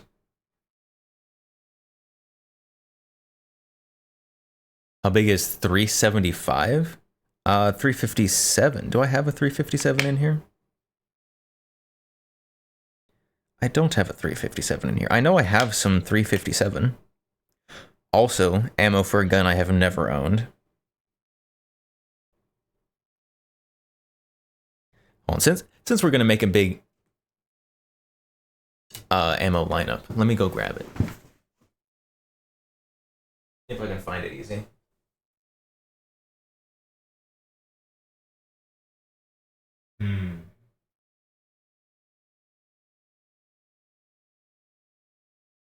I don't think I have any of this over there either. Gotta grab one of those for the ammo lineup.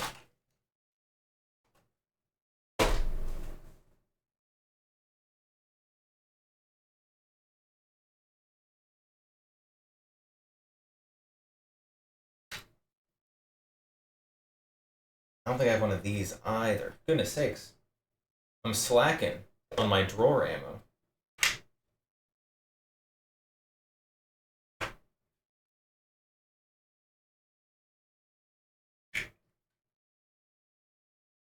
I know all kinds of stuff I don't have over there. None of which is 357. I don't know where my 357 went. Oh well. Oh well.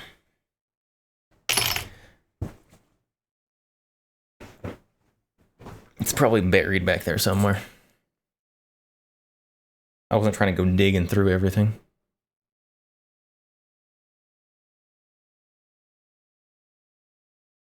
Can you show 25 ACP? I don't have a 25 ACP. We are going to here line up all the things that I do have, starting with 22 short, and then 22 long rifle. What does ACP mean? ACP stands for Auto Colt Pistol, designed by or for Colt. So we've got 22 short, 22 long rifle. And then we have, I stick with 22s, 22 Magnum. Nice little step up there. And what's next? Probably the next up here is going to be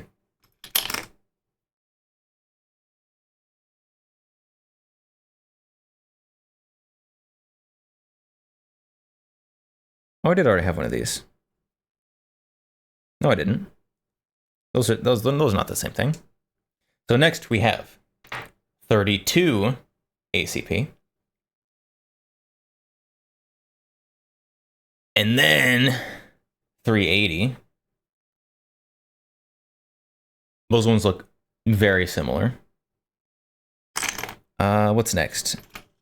9mm.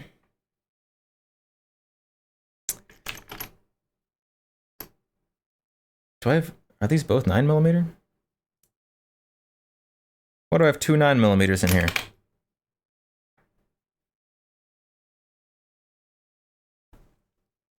Back when automatic referred to all automatic loading, not automatic loading and firing? Yes. Automatic used to just mean auto loading. So you shoot one shot and then it loads the next one so you can pull the trigger again. And then we've got 40 Smith & Wesson.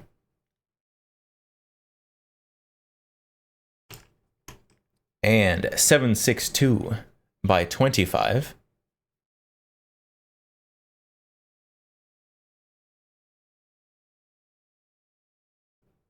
What's next?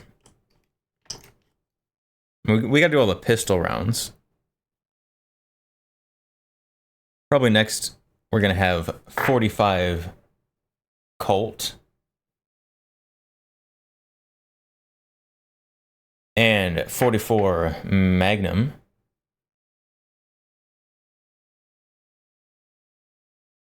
And then we will be getting into larger gun calibers. So we have 5.56 steel case. It looks like a reload. I do not own any reloads.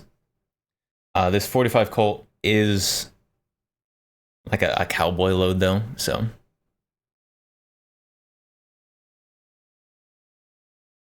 So 5.56, 7.62 by 39.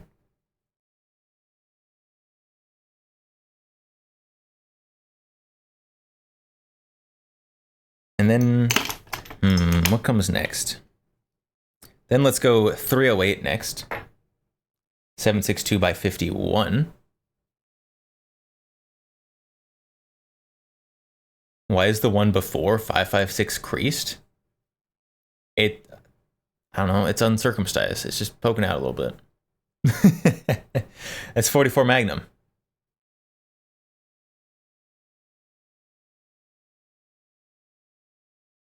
I don't know. I think it's just, I don't know what brand it is. I don't remember. Next we have 6.5 Carcano.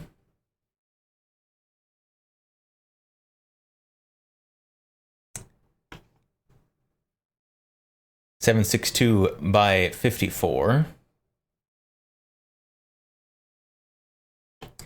410.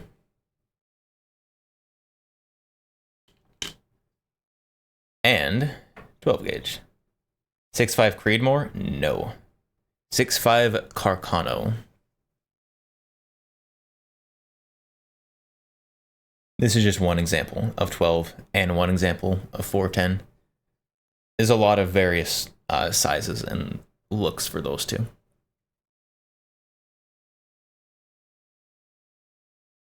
Ferocious, you hate shot shells? It ruins the caliber aesthetic?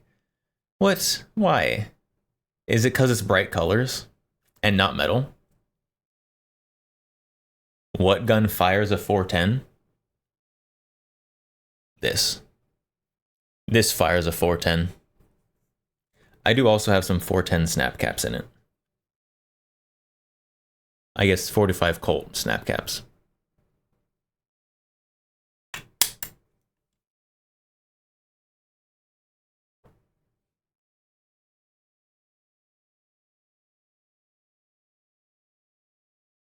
It's the wrong shape and plastic. I don't know, I don't mind it. I don't mind it. It looks okay. There are a couple other ammos that I do have examples of.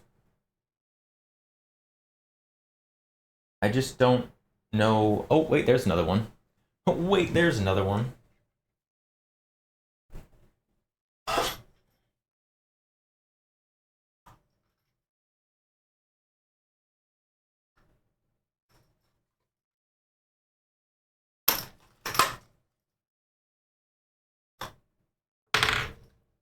There's one of those. I'm gonna have to move all those other ones. I forgot I had some of this stuff too. Oh don't have a gun that shoots this either. What am I doing? I've got so much ammo for guns that I don't even have guns for.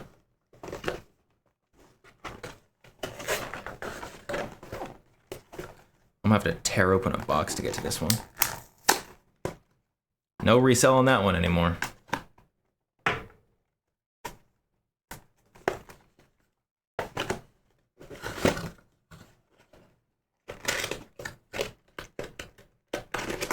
Alright.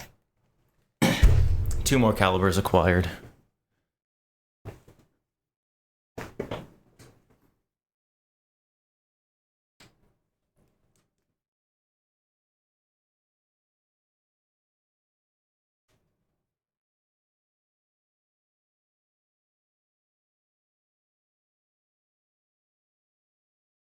Full brass shot shells. Hard to come by.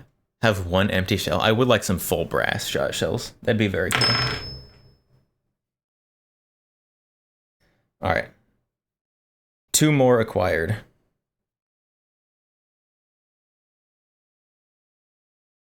Resale value down the drain. However will I sell this 45 ACP? Chonky boy. That probably goes right in there, between those 2.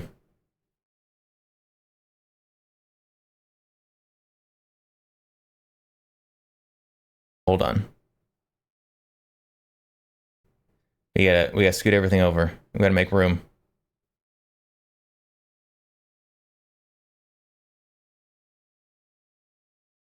Oh no.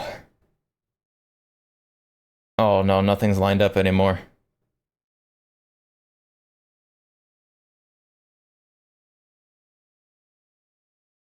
Oh, I scooted them all down. We've got a break. We got a break in there.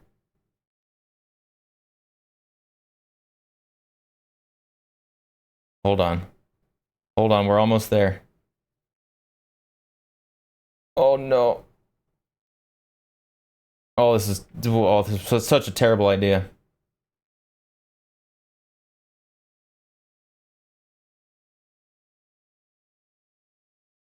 I should just left out 45. No one likes 45 anyways.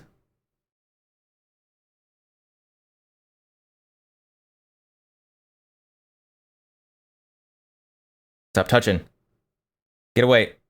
No, stop touching each other. The 22s are touching. Don't let your 22s touch.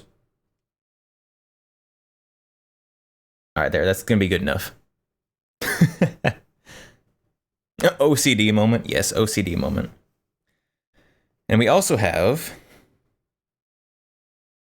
6.5 by 52 rimmed. I don't know where this goes. We'll put this in front of the other 6.5.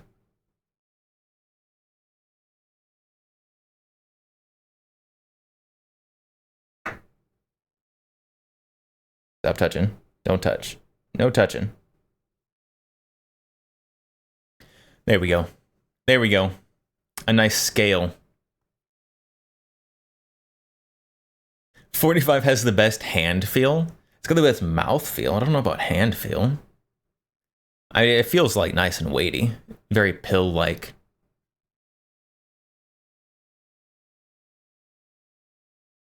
Art. Oh, can I... Oh, let's see if I can do this without absolutely messing everything up. Can we line up the bottoms?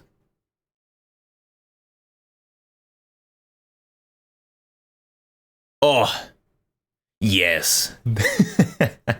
Perfect. Is 410 a shotgun shell? Yes, 410 is a shotgun shell. We got the 2 shotgun shells right here at the end. 410 and 12 gauge.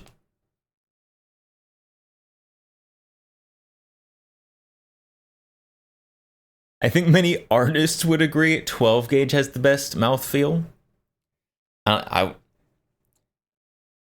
I think if 12 gauge had the best mouthfeel, they would still be around to tell us about how good the mouthfeel was.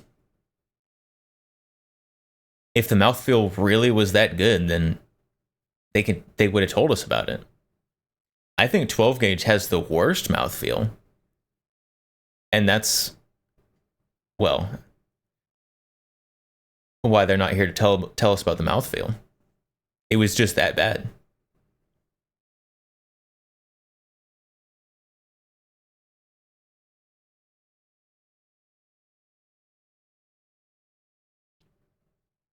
Thoughts on that rimmed round? Which one? The 6.5 by 52 rim?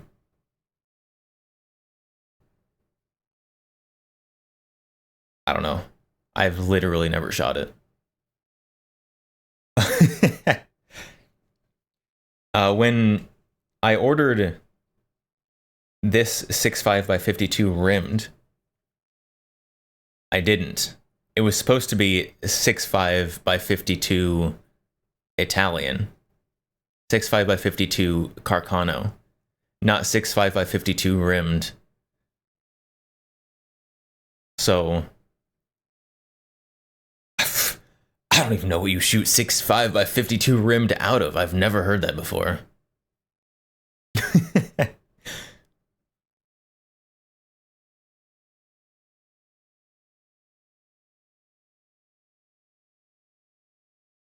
Ferocious. I don't name my guns, but if I did, I would name my shotgun Kurt Go Bang. I hope your gun goes bang. File the rim off, but the shoulder's in the wrong place. So you've got the rim back here, these two right here next to each other. You've got the shoulder in the wrong place. They're just different lengths. What's the 6.5 rimmed? 6.5 by 52 rimmed.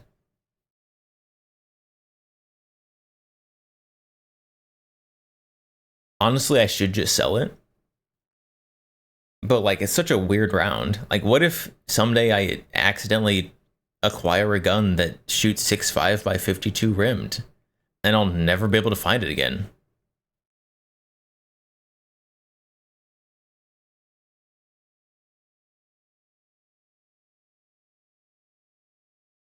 Do you think it'll fit in a Mosin? I do not. It is much smaller than 7.62 by 54 over here. You're legally required to purchase a gun for that round. I don't even know what gun shoots that. 6.5 by 52 R.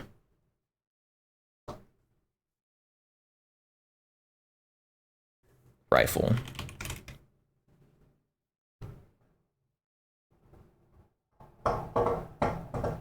Oh. European cartridge, similar to 25-35, primarily found in European drilling and single shot rifles.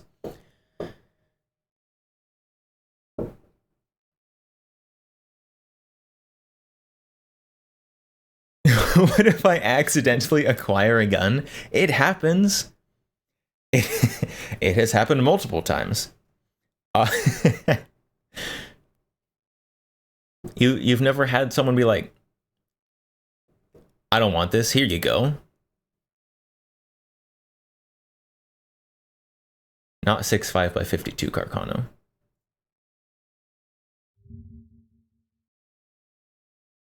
Okay. No. This is the only 6.5 by 52 gun I can find.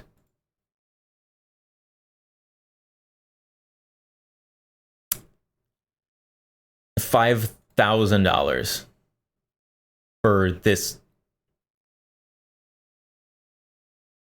whatever this is, single shot rifle.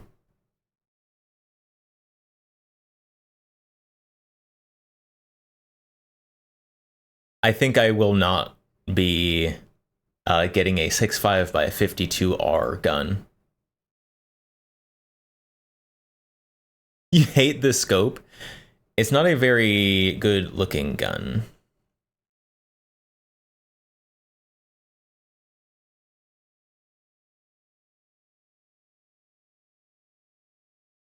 Well, let's see Gunbroker. See if there's any 6.5 by 52R. 6.5 by 52R. Okay, there's some that are not quite as bad.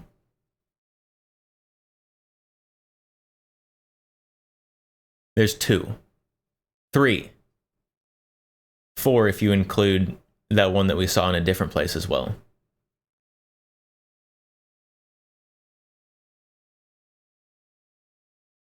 We got Finnish Valmet Lion, 16 gauge, 25-35.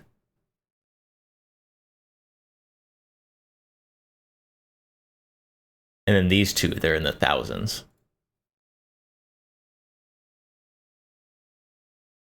What would I do with this?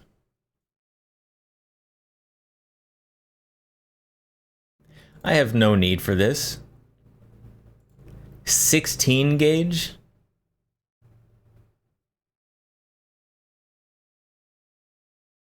Shoot it once and sell it. Or I could just sell the ammo.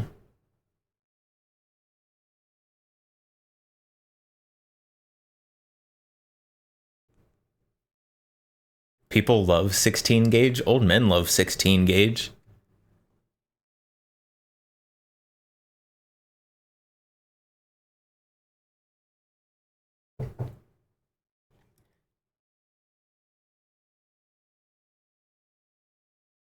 Boomers love God's Round, 16 gauge.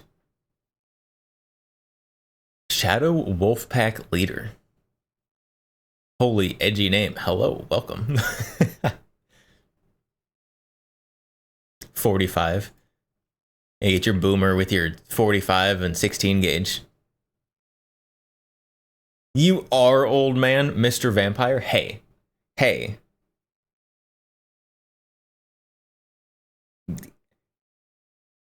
It's not wrong, but 6.5 by 52. Is there 6.5 by 52 lever action? No.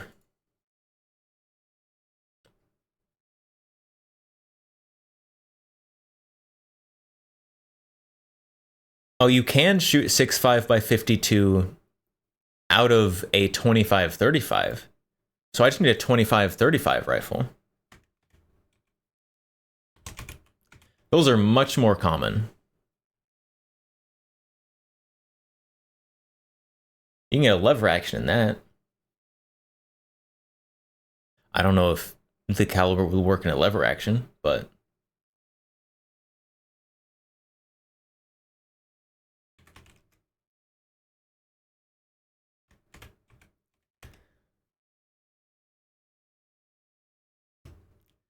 Okay, categories. I don't know. I'm not trying to look at paintings. Okay, there's no 25 by 35s on Gunbroker.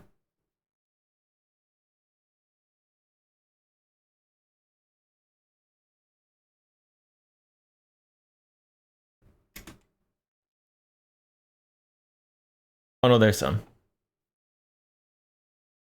These are also very expensive. Get your 1910 Winchester for $2,000. Yeah, Chad, I don't think I'm going to get a gun to shoot this weird round that I accidentally got.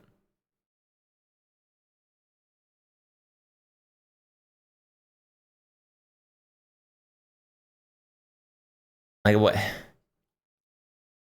Old lever action? What would I need this for? I mean, yeah, lever actions are neat. They're cool. But if I'm gonna be spending that much on a lever action, I'm gonna get one that's chambered in a caliber that I can shoot more than 40 times. And then still be able to buy more ammo.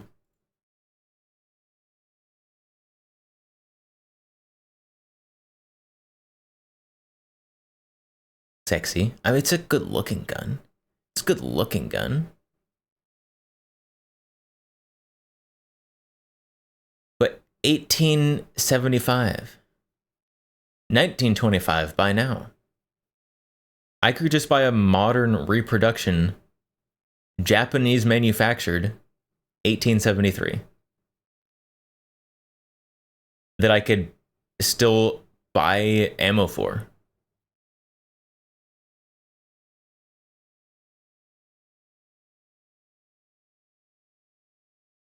Are there 5.56 lever actions? Yes, Henry makes some.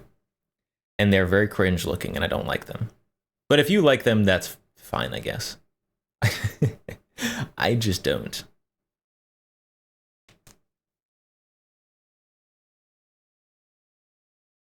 You can't use I don't need it if you own more than 4 guns. You left that excuse far behind.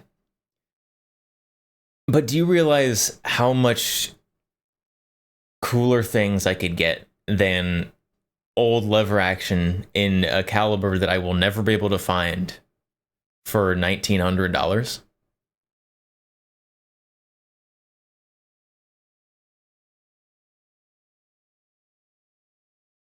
I can get so much other stuff.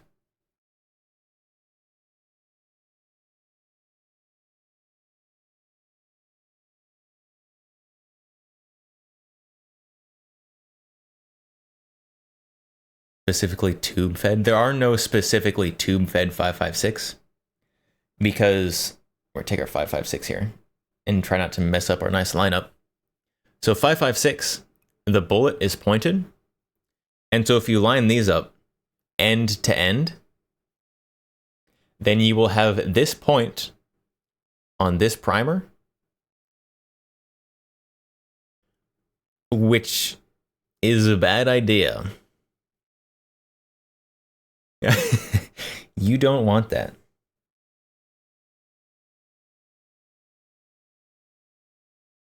Oh no, now this one's not going to be lined up with everything else. That's close enough.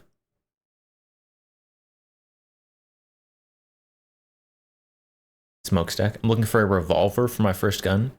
Thinking 32 special, probably 38 special. Would you recommend a longer or shorter barrel?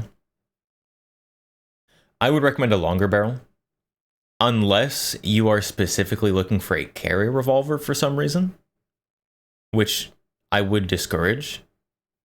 But if you were heart set on a carry revolver, then shorter barrel. If you want something that is better, more fun to use, looks cooler, I'd go longer barrel.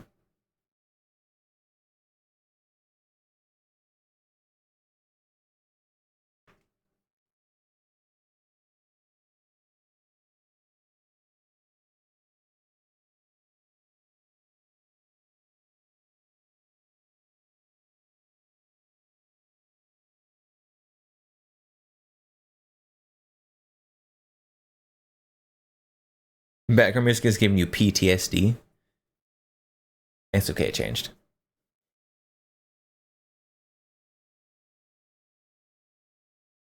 Chaos. You had Smith & Wesson 442 years ago.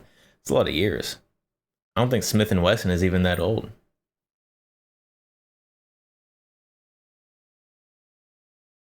Is 38 Special a good starter caliber?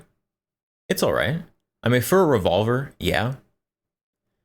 I would say that 9mm is probably, not probably, it is cheaper, it is more accessible.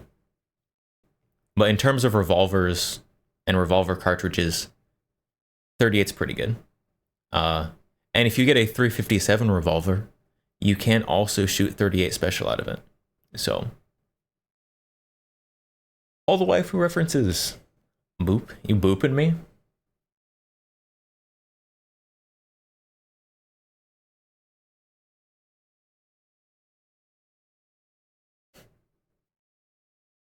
Is that red guy near the end 410? Yes, this is 410.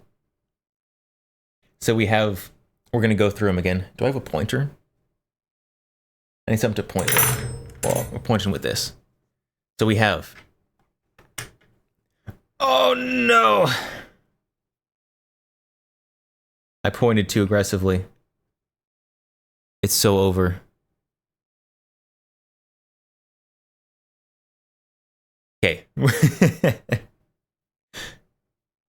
We have 22 short. There's a hair on my screwdriver. 22 short, 22 long rifle, 22 magnum, 32 ACP, 380, 9mm, 40, 45, 7.62 by 25, 45 Colt, 44 Magnum, 5.56, 7.62 by 39, 308, 6.5 by 52 rimmed, 6.5 Carcano, 7.62 by 54, 410, and behind me there, 12 gauge.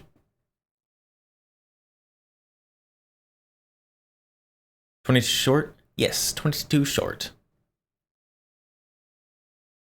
Of these cartridges, I do not have a gun that shoots 45, 45 Colt, 44 Magnum, 6.5 by 52 rimmed. I can shoot all the other ones. You forgot to say you're rimmed on the 7.62 by 54R. I'm sorry. It'd be a tragedy if someone confused you with 7.62 by 54 semi-rimmed.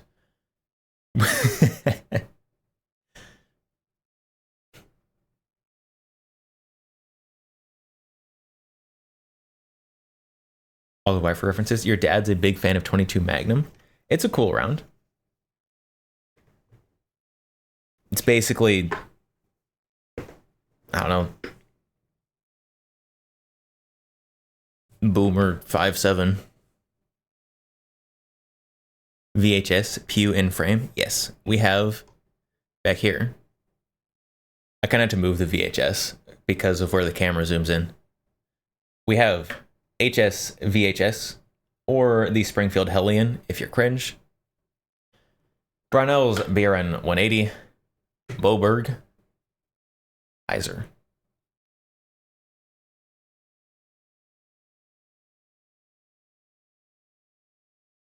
The 22s got moved when I flicked them.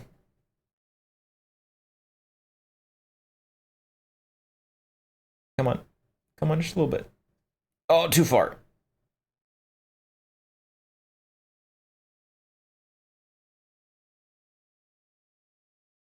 There we go.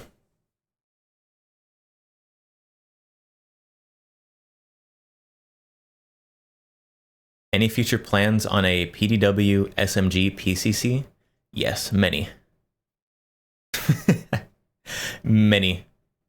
Probably not SMG because for the machine gun part, you have to fork out way too much money, but probably just subgun. You have the Heiser 410. Very nice. My Heiser currently has the 7.62 by 39 barrel on it. I do also have the 5.56 and 410 45 Colt barrels though. Thanks to Matt Carricker, who I bought it from.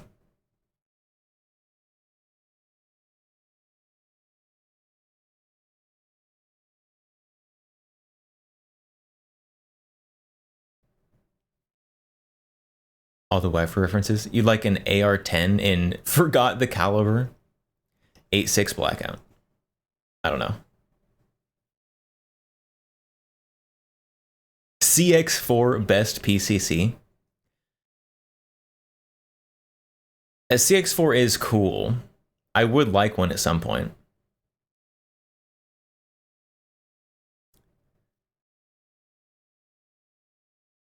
It's not very high on the list of things to get though. 22 Mag did a good job addressing many of the shortcomings of 22 long rifle. Too bad it isn't popular enough to keep costs down. Yeah. The 22 Magnum that I have, most of it actually was just given to me because there's an older guy I know who was thinning out his collection quite a bit, and he had a bunch of 22 Magnum ammo, and I was like, "You want this?" I was like, "Yeah." What do I owe you? He's like, "Nah, you just have it." It's like, "Oh, thanks."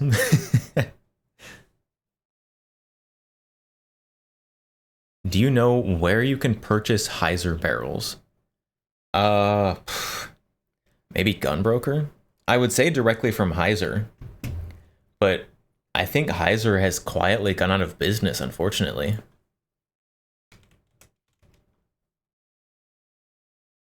So I am not sure.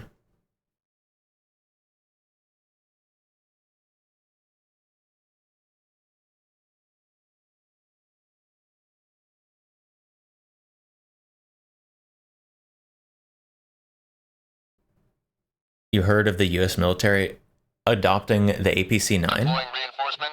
Lilonian boy just followed on Rich. Lilonian boy, apparently, according to TTS. Thank you for the follow. Welcome. I want to say 308, but that doesn't sound right. You can get AR-10s in 308. That's probably the most common thing for an AR-10 to be chambered in. Not probably. That definitely is the most common thing for AR-10s to be chambered in.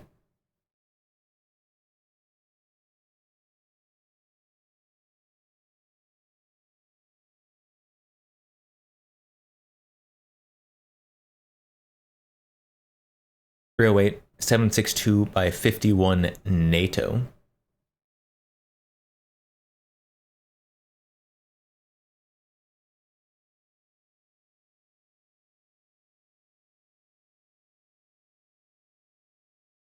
Ooh, there are a couple Heiser PKO 45s on Gunbroker right now. Those are weird, terrible little guns that are very hard to find. Too bad I'm short on money right now.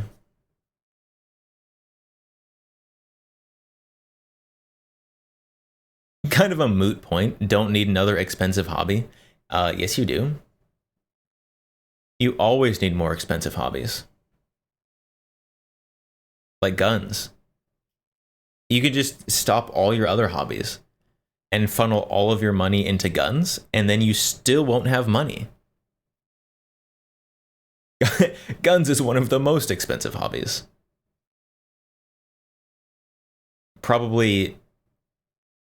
It's probably not quite as expensive as cars. But that depends on what kind of guns and what kind of cars you're into. You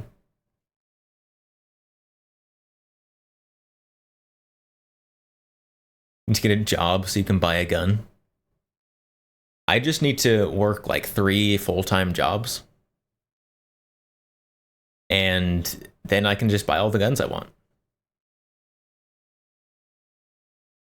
Waifu references. Travel is your big hobby. I mean, that's a pretty good hobby. That's a pretty good hobby. I would like to travel more. I can't afford it because I spent all my money on guns. As I could afford it. I can travel very cheap.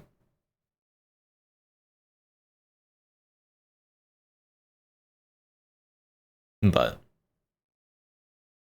Derez, all money, time, energy, and resources goes towards gun stuff. Reasonable. Me too.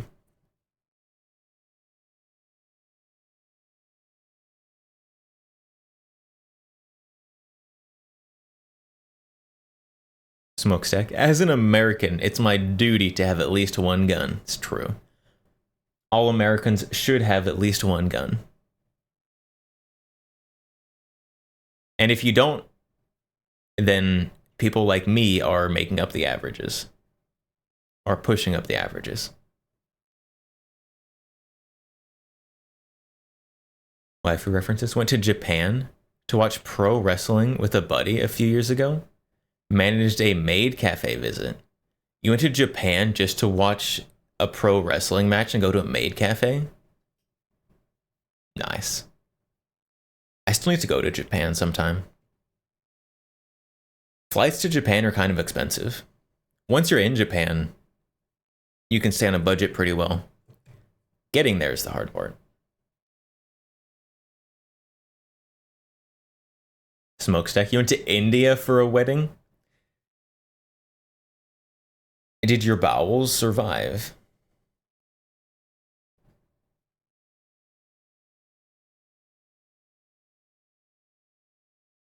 I have a family member who went to India for a few months. I don't know what they did, but they were there for a long time.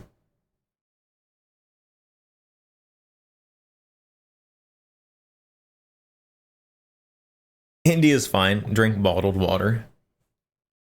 I don't know. I've seen videos of people like cleaning out bottles and like repackaging them with water from like the tap.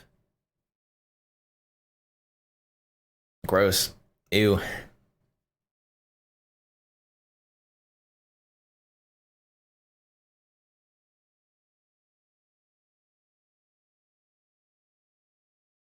I should travel more though. I've only been I've been out of the country twice. Which is more than a lot of Americans for sure. But I've been to Belize and I have been to Britain. The good old UK. Belize, way cooler than Britain, let's be honest. I would go to Belize before I go to the Europe again. Or not all of Europe, just specifically England. I go to Belize before England. It's so much better. So pretty. You don't have to deal with British people.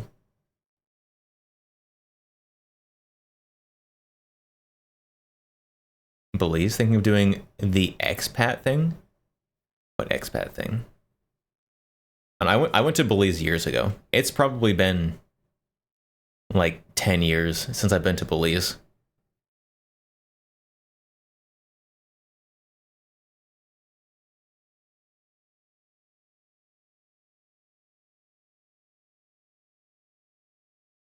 I want to take a trip to Germany. Germany would be cool. I would like to visit like the Black Forest, some of the like German castles and stuff. That'd be very cool. I want to visit the Arms Museum. I want to visit the HK Grey Room. I think you need to like plan that ahead of time though and get permission.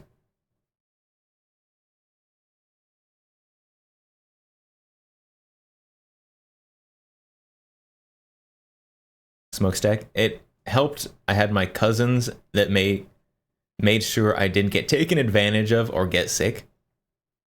It's basically cheating. It's basically visiting India with cheats on. You know someone there is going to help you. Cheating.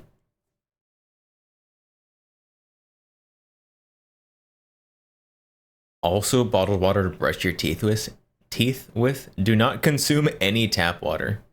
You can also bring water filtration systems with you.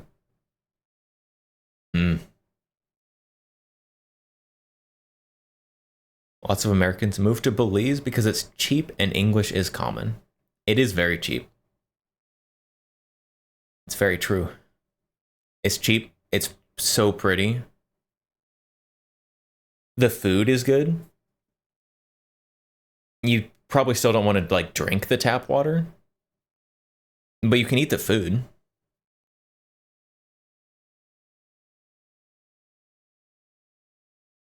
Aside from the joke, what's bad about England? Well, since I have been to England, they have been going downhill even further. But there's high crime rate in the cities. The British people, I'm gonna be honest, they're not very friendly. Like, they don't want to talk to you. They don't want to help you. Like, if you ask for instructions, like, they'll give them to you, but they act like they just hate you the whole time. And there are like good British people, like just in general. It was not a positive experience.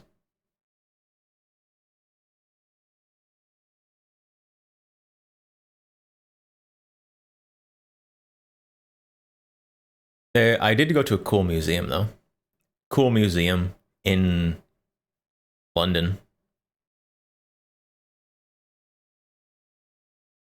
It was some dead person in a glass box. It's really strange.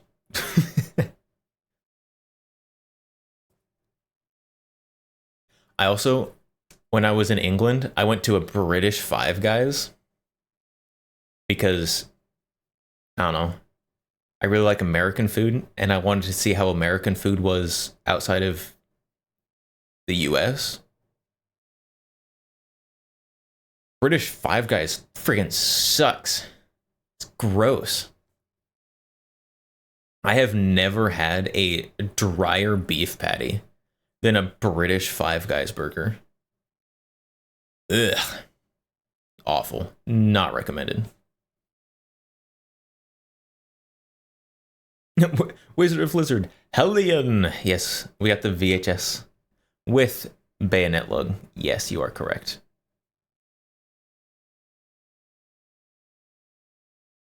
Smokestack, you can go to bed. Thanks for gun lesson. You're welcome.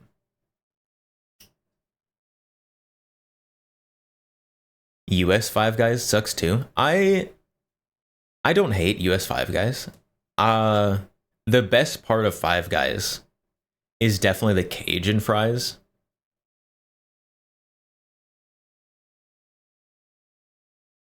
The burgers are okay. The burgers are pretty mid, I'll be honest. They're not bad, but they are overpriced for what they are. Like, honestly, I'm just gonna go to Five Guys, get some fries, get some Cajun fries. I'm good. That's all I need.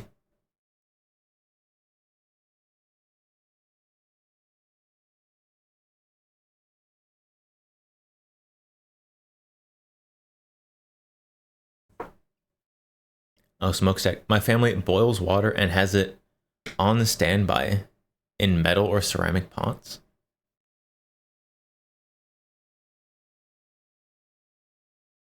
Your family must be somewhere where the water's not safe. I guess India, you said.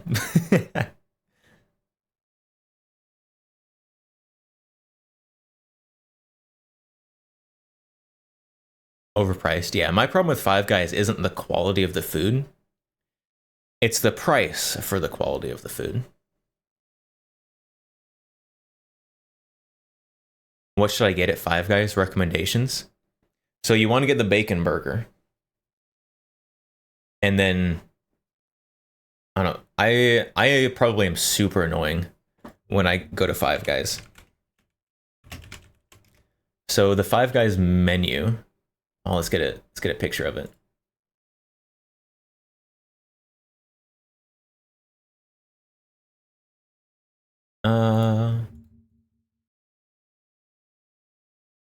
There we go. There's Five Guys menu here. So I'll go into Five Guys. I'm like, yeah, I want a bacon cheeseburger. Starts at $6.49. And then I'll bacon cheeseburger, and I want, and you've got toppings here. You get everything all the way,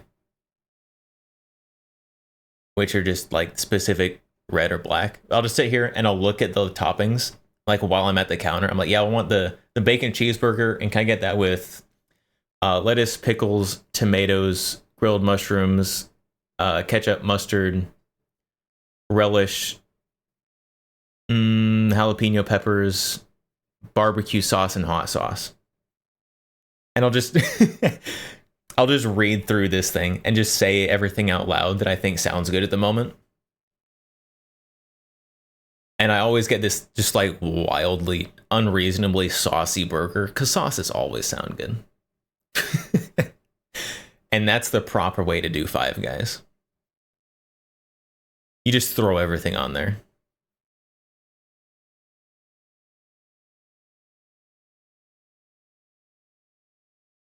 You gotta look out for ice in other countries, because a lot of places don't use clean water for it.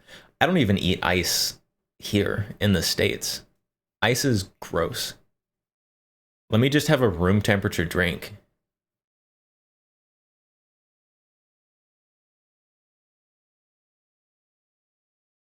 Potato, you go to Five Guys and just get the free peanuts. Just walk in, grab a little like paper platter of peanuts and walk out. Room temperature drinks? Yes. Room temperature drinks? Amazing. Not like milk. Room temperature milk is gross. But like room temperature water, very good. Like a smoothie or something, obviously, is not going to be room temperature. You got to have cold smoothies and stuff.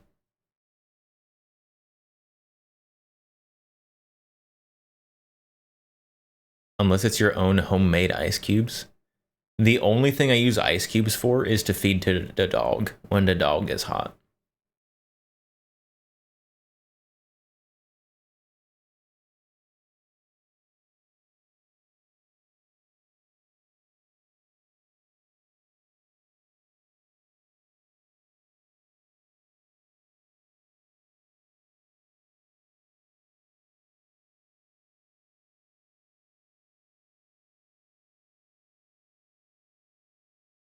Man, now I want to go to Five Guys again, honestly. Like, Five Guys is kind of mid. But I want those Cajun fries. I might go to Five Guys tomorrow and just get fries. Any home-cooked foods recently you liked? Home-cooked foods, yes. Actually, there's, I don't know if my viewer submission is gonna be accepted, but Grimmy on Friday is gonna be judging people's home-cooked daily meals. She asked for people to submit like a picture of all their meals for the day, and I did that. So you might see my cooking on someone else's stream if you watch Grimmy on Friday specifically. But I don't know. What did I make today? Oh, today was kind of boring. Today I made mac and cheese with hot dogs in it because I was lazy. And that's like a super easy comfort food. Yesterday or a couple days ago, I made roasted pork belly with a vegetable stir fry. That was very good. That was so good.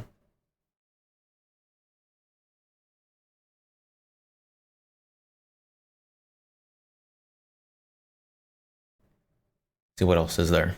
And I made like a beans and rice dish. That was like super simple. It was like it had beans, rice, and bacon in it, and some seasonings. That was pretty good.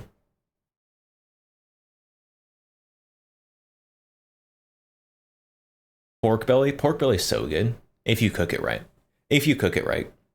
I cooked it for a little too long. Like, you're supposed to cook it like just long enough so the fat just kind of starts caramelizing. And I cooked it for just a little too long. It was still good, but I also burnt the crap out of my hand because I had it was just in a like big skillet that I grabbed with my hand and not any kind of hot mitt because I am very smart. Did you use cast iron? Yes, obviously. Do you think I'm some kind of new world savage not using cast iron?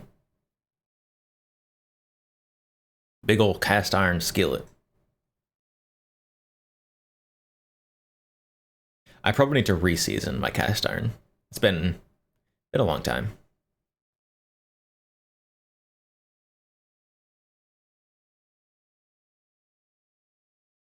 I've got 3 cast irons. So smart. Schmert. Yeah, I've got 3 cast irons.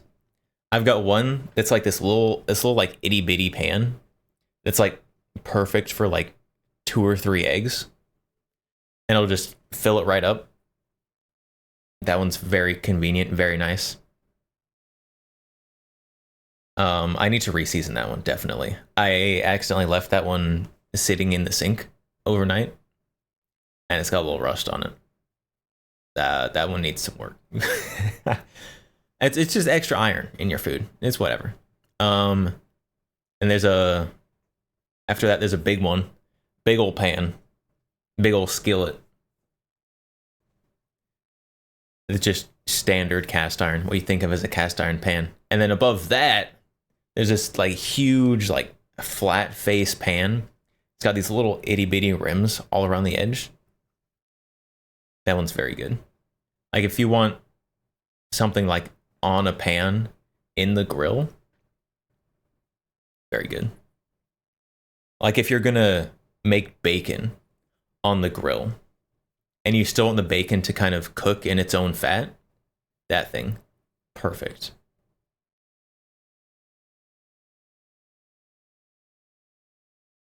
Also, if you've never had bacon smoked or cooked on the grill, do so. Do that. You will not have any regrets about that.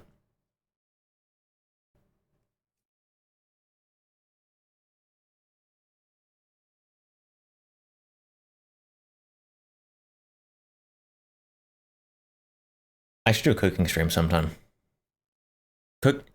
Streaming cooking is so hard for a VTuber. Especially with my setup, because I don't want to move it into the kitchen. It sounds like a lot of work.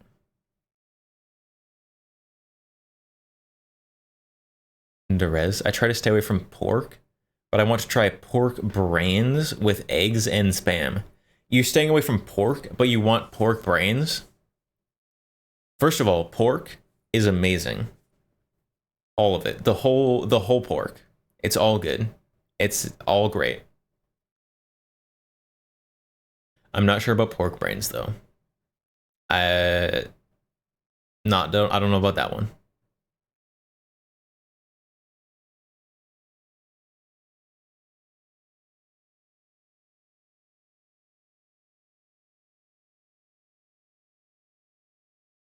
Tristan, I'm working on stripping a Wagner ware number 8 right now. Made somewhere between 1930 and 1950. I also have one of the flat skillets I'm working on. It's a Lodge. Very nice. It said no cooking stream. I don't know how I would do a cooking stream.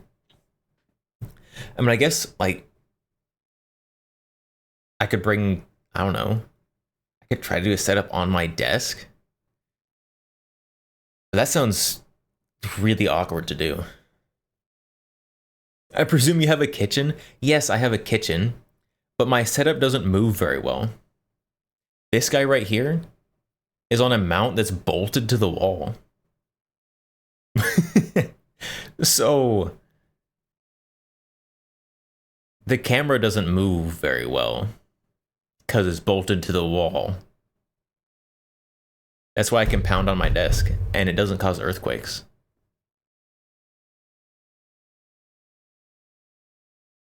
Steamy camera lens gonna fog. I mean, I could like move the camera sideways, kind of angle it in so it's not catching the steam straight, but streaming GoPro. Can you stream with a GoPro?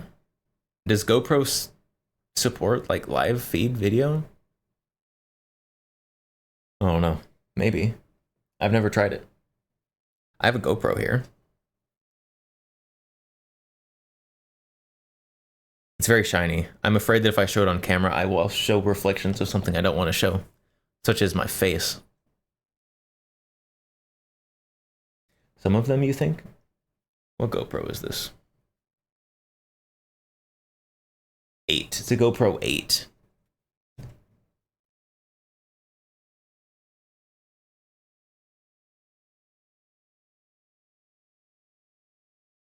Is the electric burners you can put on your desk to cook? Yeah, I don't. The problem with cooking at my desk is I don't want to overload the circuit. Because, first of all, my setup and computer, huge power suck. And probably the only thing that sucks more power than my setup is a heated element.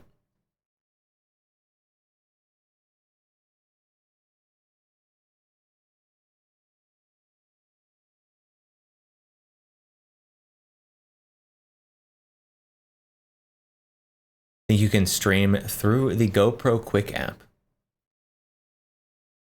I don't know. Maybe.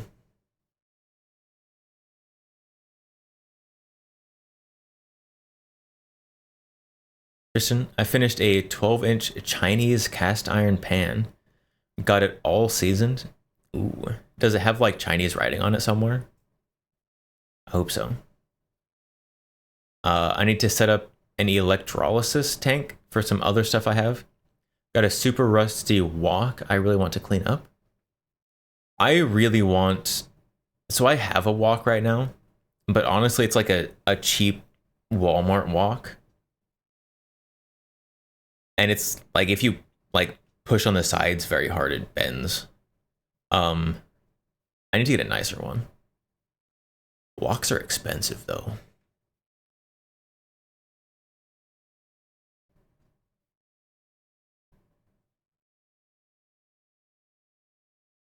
Count runs a 480 amp warehouse electric panel to draw all the electricity he needs. I do not do that, actually. I do not.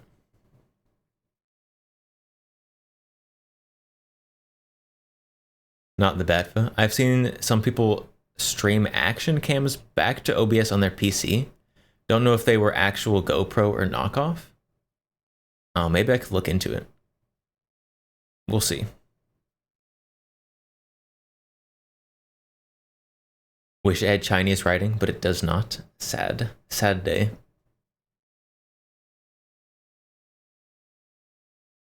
I still have this Heiser PKO 45 pulled up. 4 days left to bid. It's only 762. These usually go for like 12 to 1300. Chat, someone buy it. Someone buy this thing. It sucks, but you need it. Serial number 511. Triple digit serial number. Wow, collectible.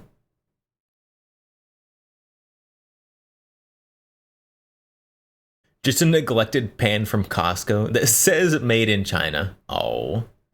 Oh.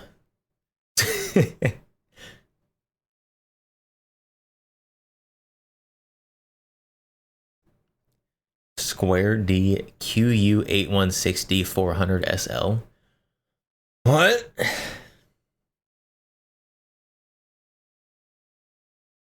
Lightweight blowback 45 ACP. What could go wrong? Yeah, what could go wrong? Micro compact direct blowback 45. Perfect, really.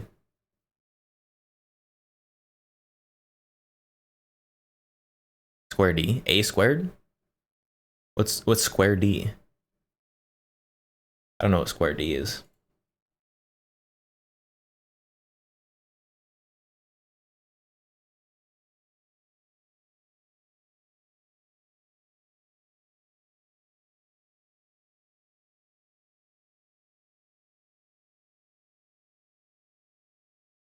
Oh,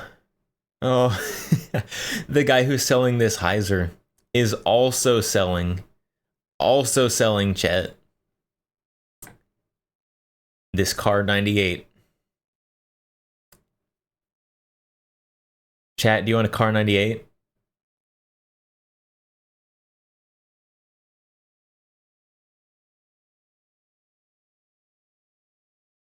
It's really nice. $200. So sad. So sad. Bubba the Deer Slayer gun. A gun butchered.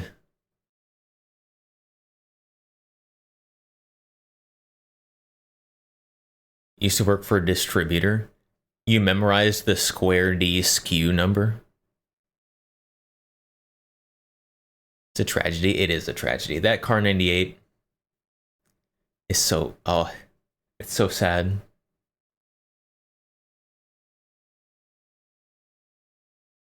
Tato, already have a sporterized Car 98.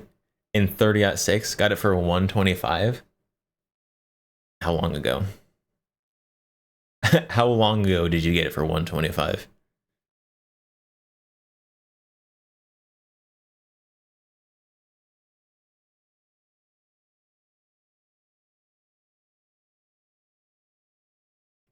All the gun journalists noticed that it was a little snappy, but not bad. Journalists aren't real. Particularly gun journalists.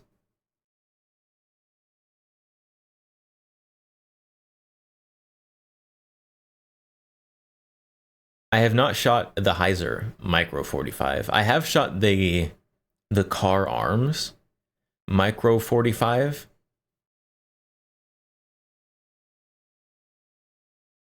Not recommended. It's gross. It's terrible. Unpleasant. Highly unpleasant.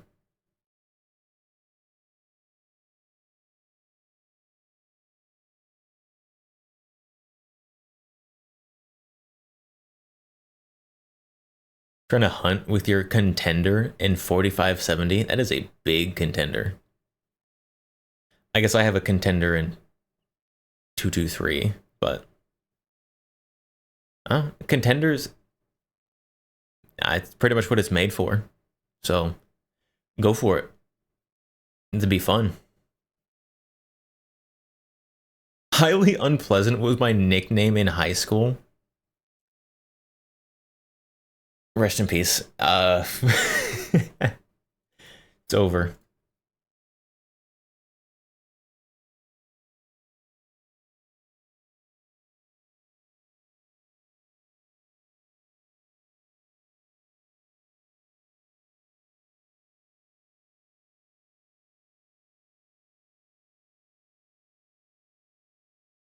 Oh, did you know that the Sig Sauer P320 is one of Gunbroker's top-selling handguns?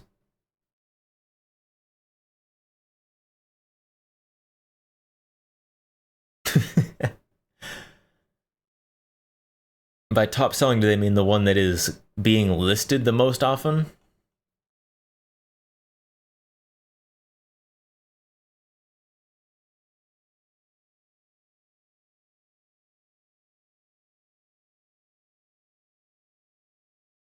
Lizard, you've been buying them to juggle? You've been buying P320s to juggle? Are you sure you wouldn't rather juggle something a little safer, like chainsaws or something? And there's a lot of options out there for juggleable items. It doesn't have to be P320s.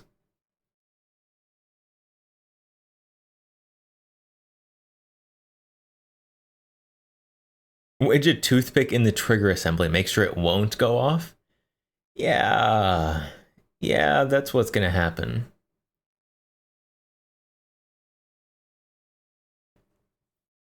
P320s on Gunbroker are going for under $200. Chat. No. Bid ends in a few hours. It's at $155. 195, 194.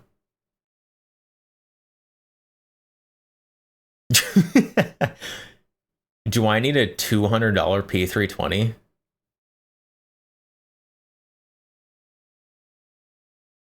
P320 M18 in FDE 225?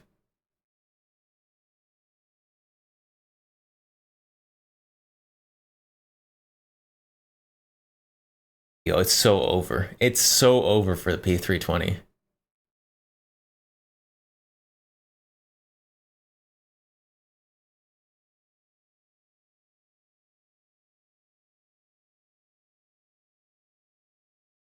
If you have to ask, the answer is always yes. Yes, I need them. Maybe it's worth it for the potential lawsuit. Yeah, I'm just gonna carry as many P320s as I can all the time. And you can have like appendix carry, left and right-handed. So I got a little offset, probably, so they don't run into each other too much. You can have one on each hip, a right-handed and a left-handed. You can have a shoulder holster on each side with a P320. Maximize P320 carry. Is the Flux stupid cheap? I'm not seeing a lot of Fluxes on Gunbroker, but the couple that I am seeing are still over 1,000. So the Flux does not seem to be dropping very much. Not yet, at least.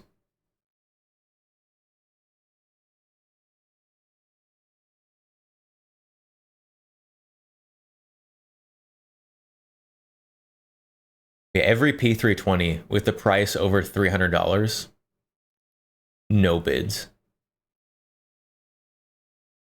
Unless it's got an optic. There's some with like optics and accessories that are more than that, but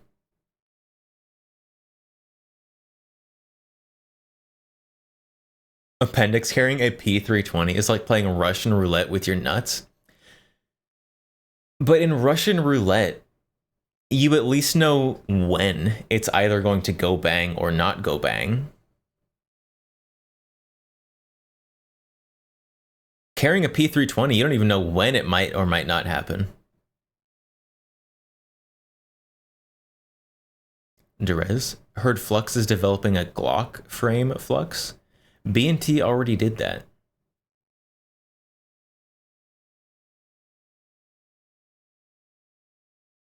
Have 3 on your chest like Blackbeard. A bandolier of P320s. Exactly what you need.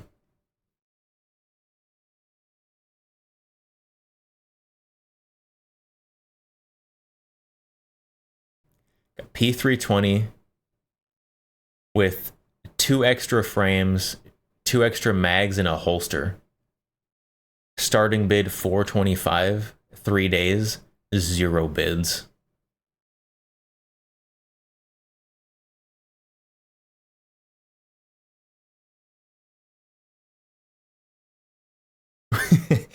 The P320 is so dead.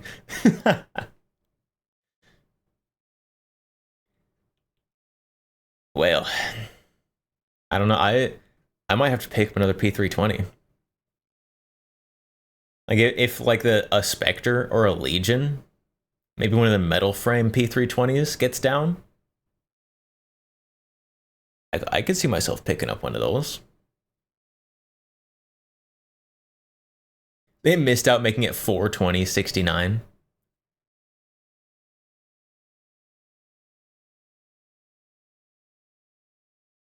They did. They did. May as well. Never knew B&T made a Glock chassis. Is it the USW G9? Yes. Yes, that's the one. Be like Derringer Merrill in Trigun with P320s? Yes, like that. Or you could be like, what is it? Is it Assassin's Creed Black Flag? We've got like the double cross bandoliers with just a bunch of single shot black powder pistols.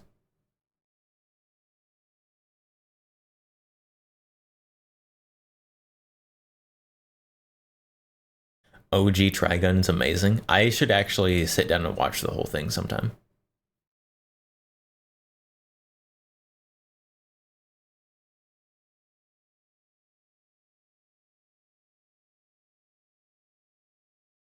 I should. Well, then I'm going to Trigun watch along stream. Maybe we could do a Discord watch along sometime. How many episodes is Trigun?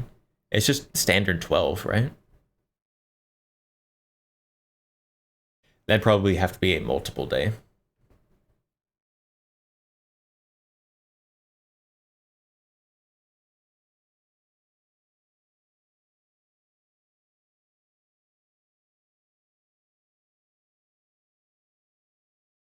It's all part of the plan, TM.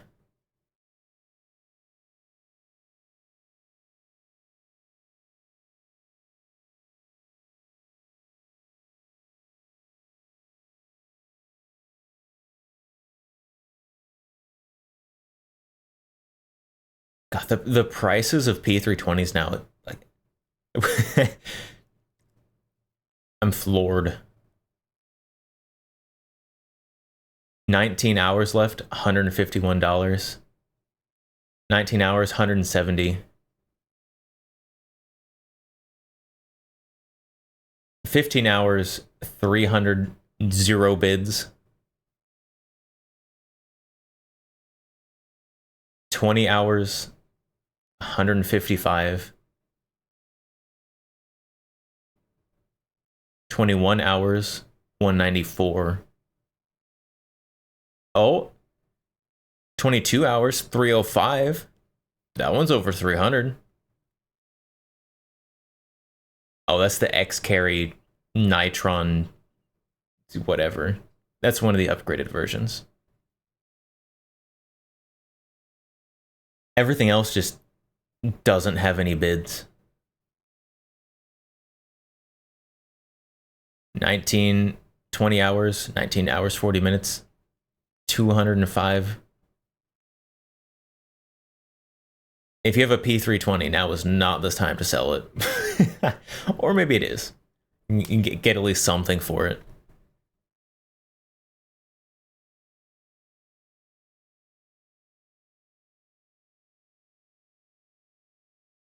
Like this, it's not even like these are from, like, just random garage, not reputable sellers. This is from, like, a dealer. 205, 1938 left. 3 mags.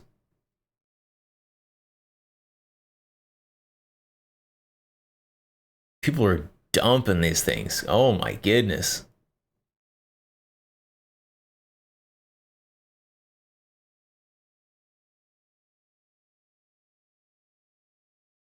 Got the flat face trigger.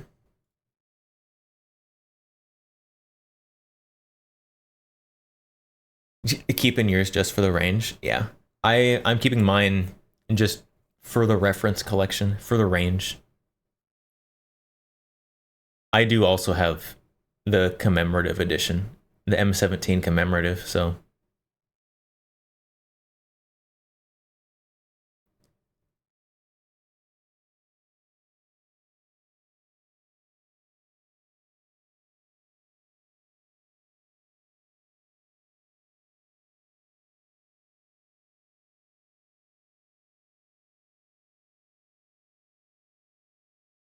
Hopefully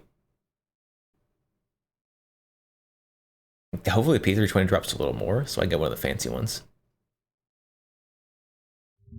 Wait, from the same seller.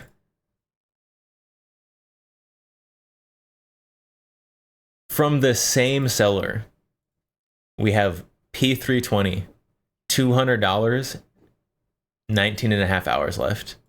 Or a Canic for $365, same amount of time left. Used Canics are selling for more money than P320s. And not just a little more money.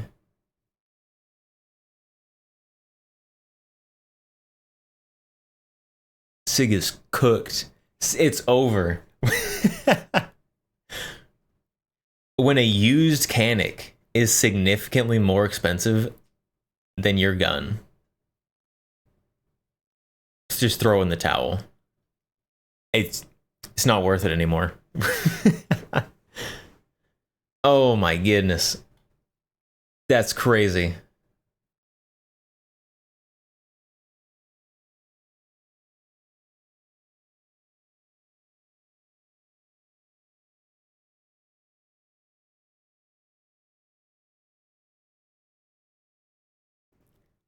Found an X-Carry Legion for 300.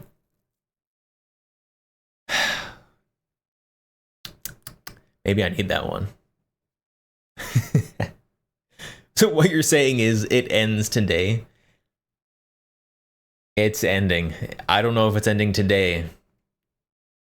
Maybe it's already ended and we're just seeing the death throes. The death throes of the P320. Oh. a used Canik for almost twice as much as the P320.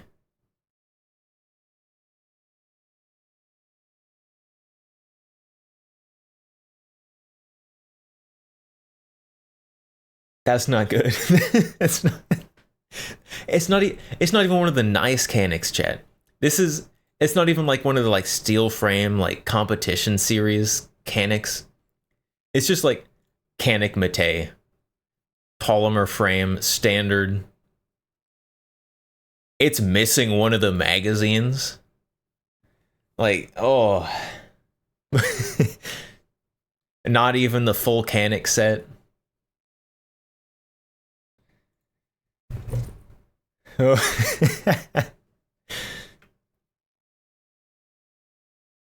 If I can get a steel frame P320 for sub 400, I'll buy it.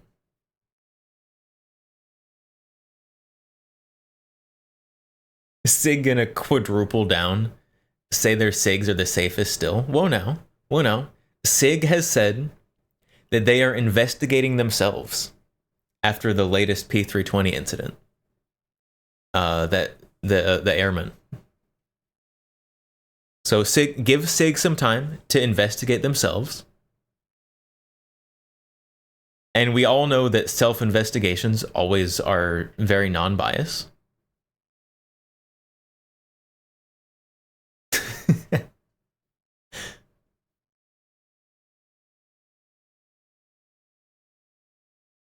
You're starting to gravitate more towards double action, single action. Got a Smith & Wesson 3913 TSW for 400. I don't mind single double. I have a few of them.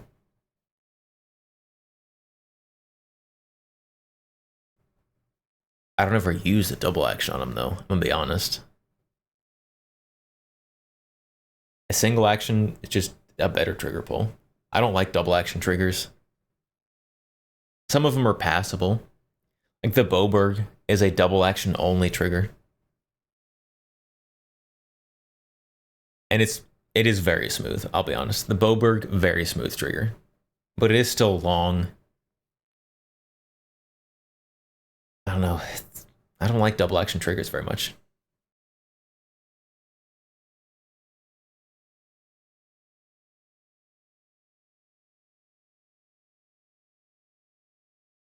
I thought they only said they were assisting the Air Force in their investigation. Yeah, I guess they're assisting in their own investigation. Yeah, you're right. They probably are also doing internal investigation, but well, you would have think that they would have already done that multiple times since there have been many well-documented incidents.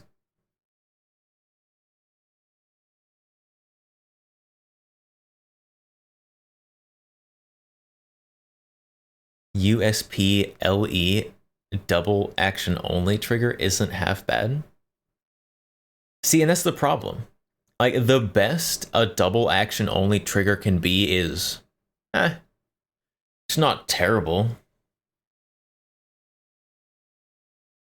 But I want a good trigger. Like, if I'm gonna buy a gun and there's an option for it where I can have a good trigger or I can have a trigger, I'm gonna get the good trigger.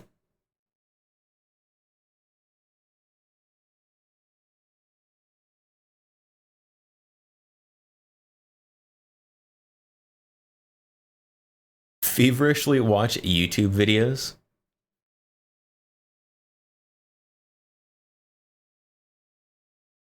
I watch many YouTube videos. I don't know about feverishly. I usually do it when I'm in good health and not feverish. Not the bad. I read it as, we are helping the Air Force move on as fast as possible. I do think that would be in SIG's best interest in the short term.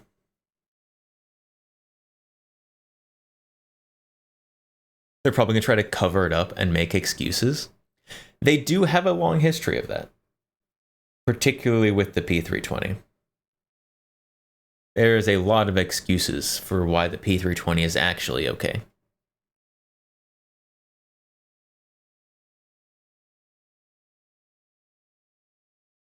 And all of them are bad excuses because they're all clearly false.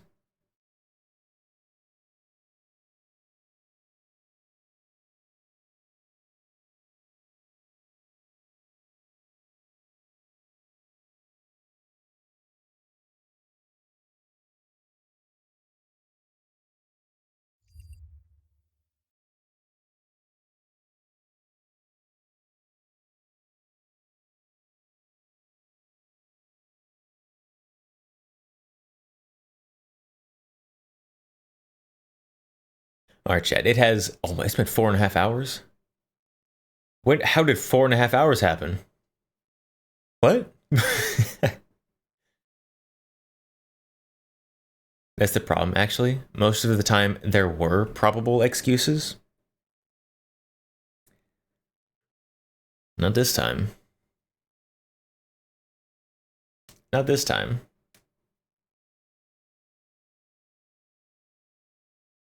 Hopefully, something actually comes of this SIG investigation. We'll see. Only time will tell.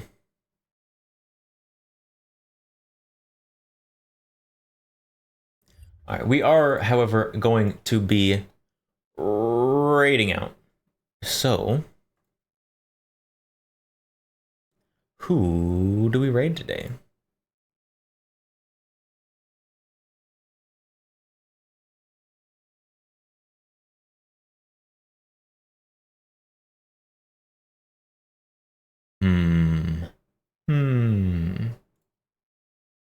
Good question. I'm not sure. Sleep for work. Love stream. Sub to YouTube. Thank you. Much appreciated. Who do we raid? Who do we raid, chat?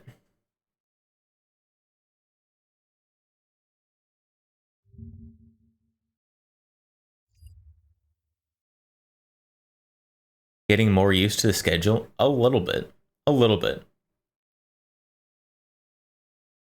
Waking up early still sucks. Morning people rule the world and rule all the schedules. And I think they should not. Gross. Morning people. We're gonna raid...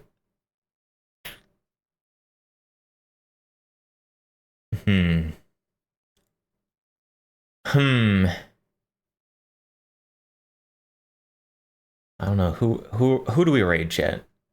I don't know. There's too many people on my followers list who are streaming right now. I don't know who to raid.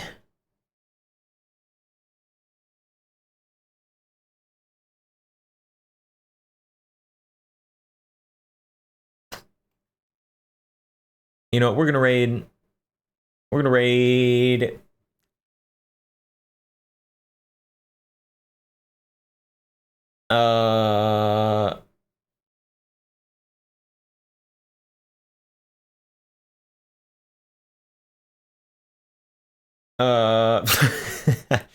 I'm gonna have a stroke here. Hold on. Wait, any second now, we're gonna decide. Too bad Remy streams spontaneously. Remy streams at completely random days and times for like an hour tops. It's crazy. I don't know how she has the people who show up like they do. I'm gonna be honest. It's impressive. She's got a dedicated following. It's very commendable. You know, we're gonna raid Grimmy. Grimmy is currently playing Dead Take. So we're gonna raid Grimmy. Grimmy's very cool. Sometimes she does like prepper kind of streams. She's a little bit conspiracy-ish sometimes. But she's gonna be doing some like community submission food stuff on this Friday. I'm not gonna be streaming on Friday, so I'm gonna rate her now. But thank you everyone for stopping by today.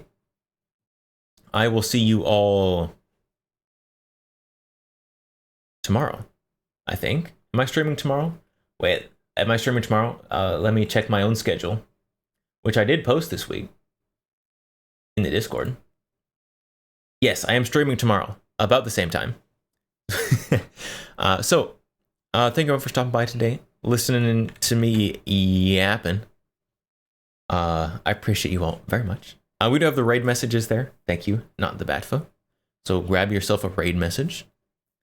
I'll be back tomorrow. So until tomorrow, I'll see you tomorrow. And I'm going to bed. So everyone have a wonderful night. And I will see you tomorrow. I've said that like 3 or 4 times now. I don't know what to say. Bye. Bye, Megalum, Tristan, not the Batfa, Ferocious.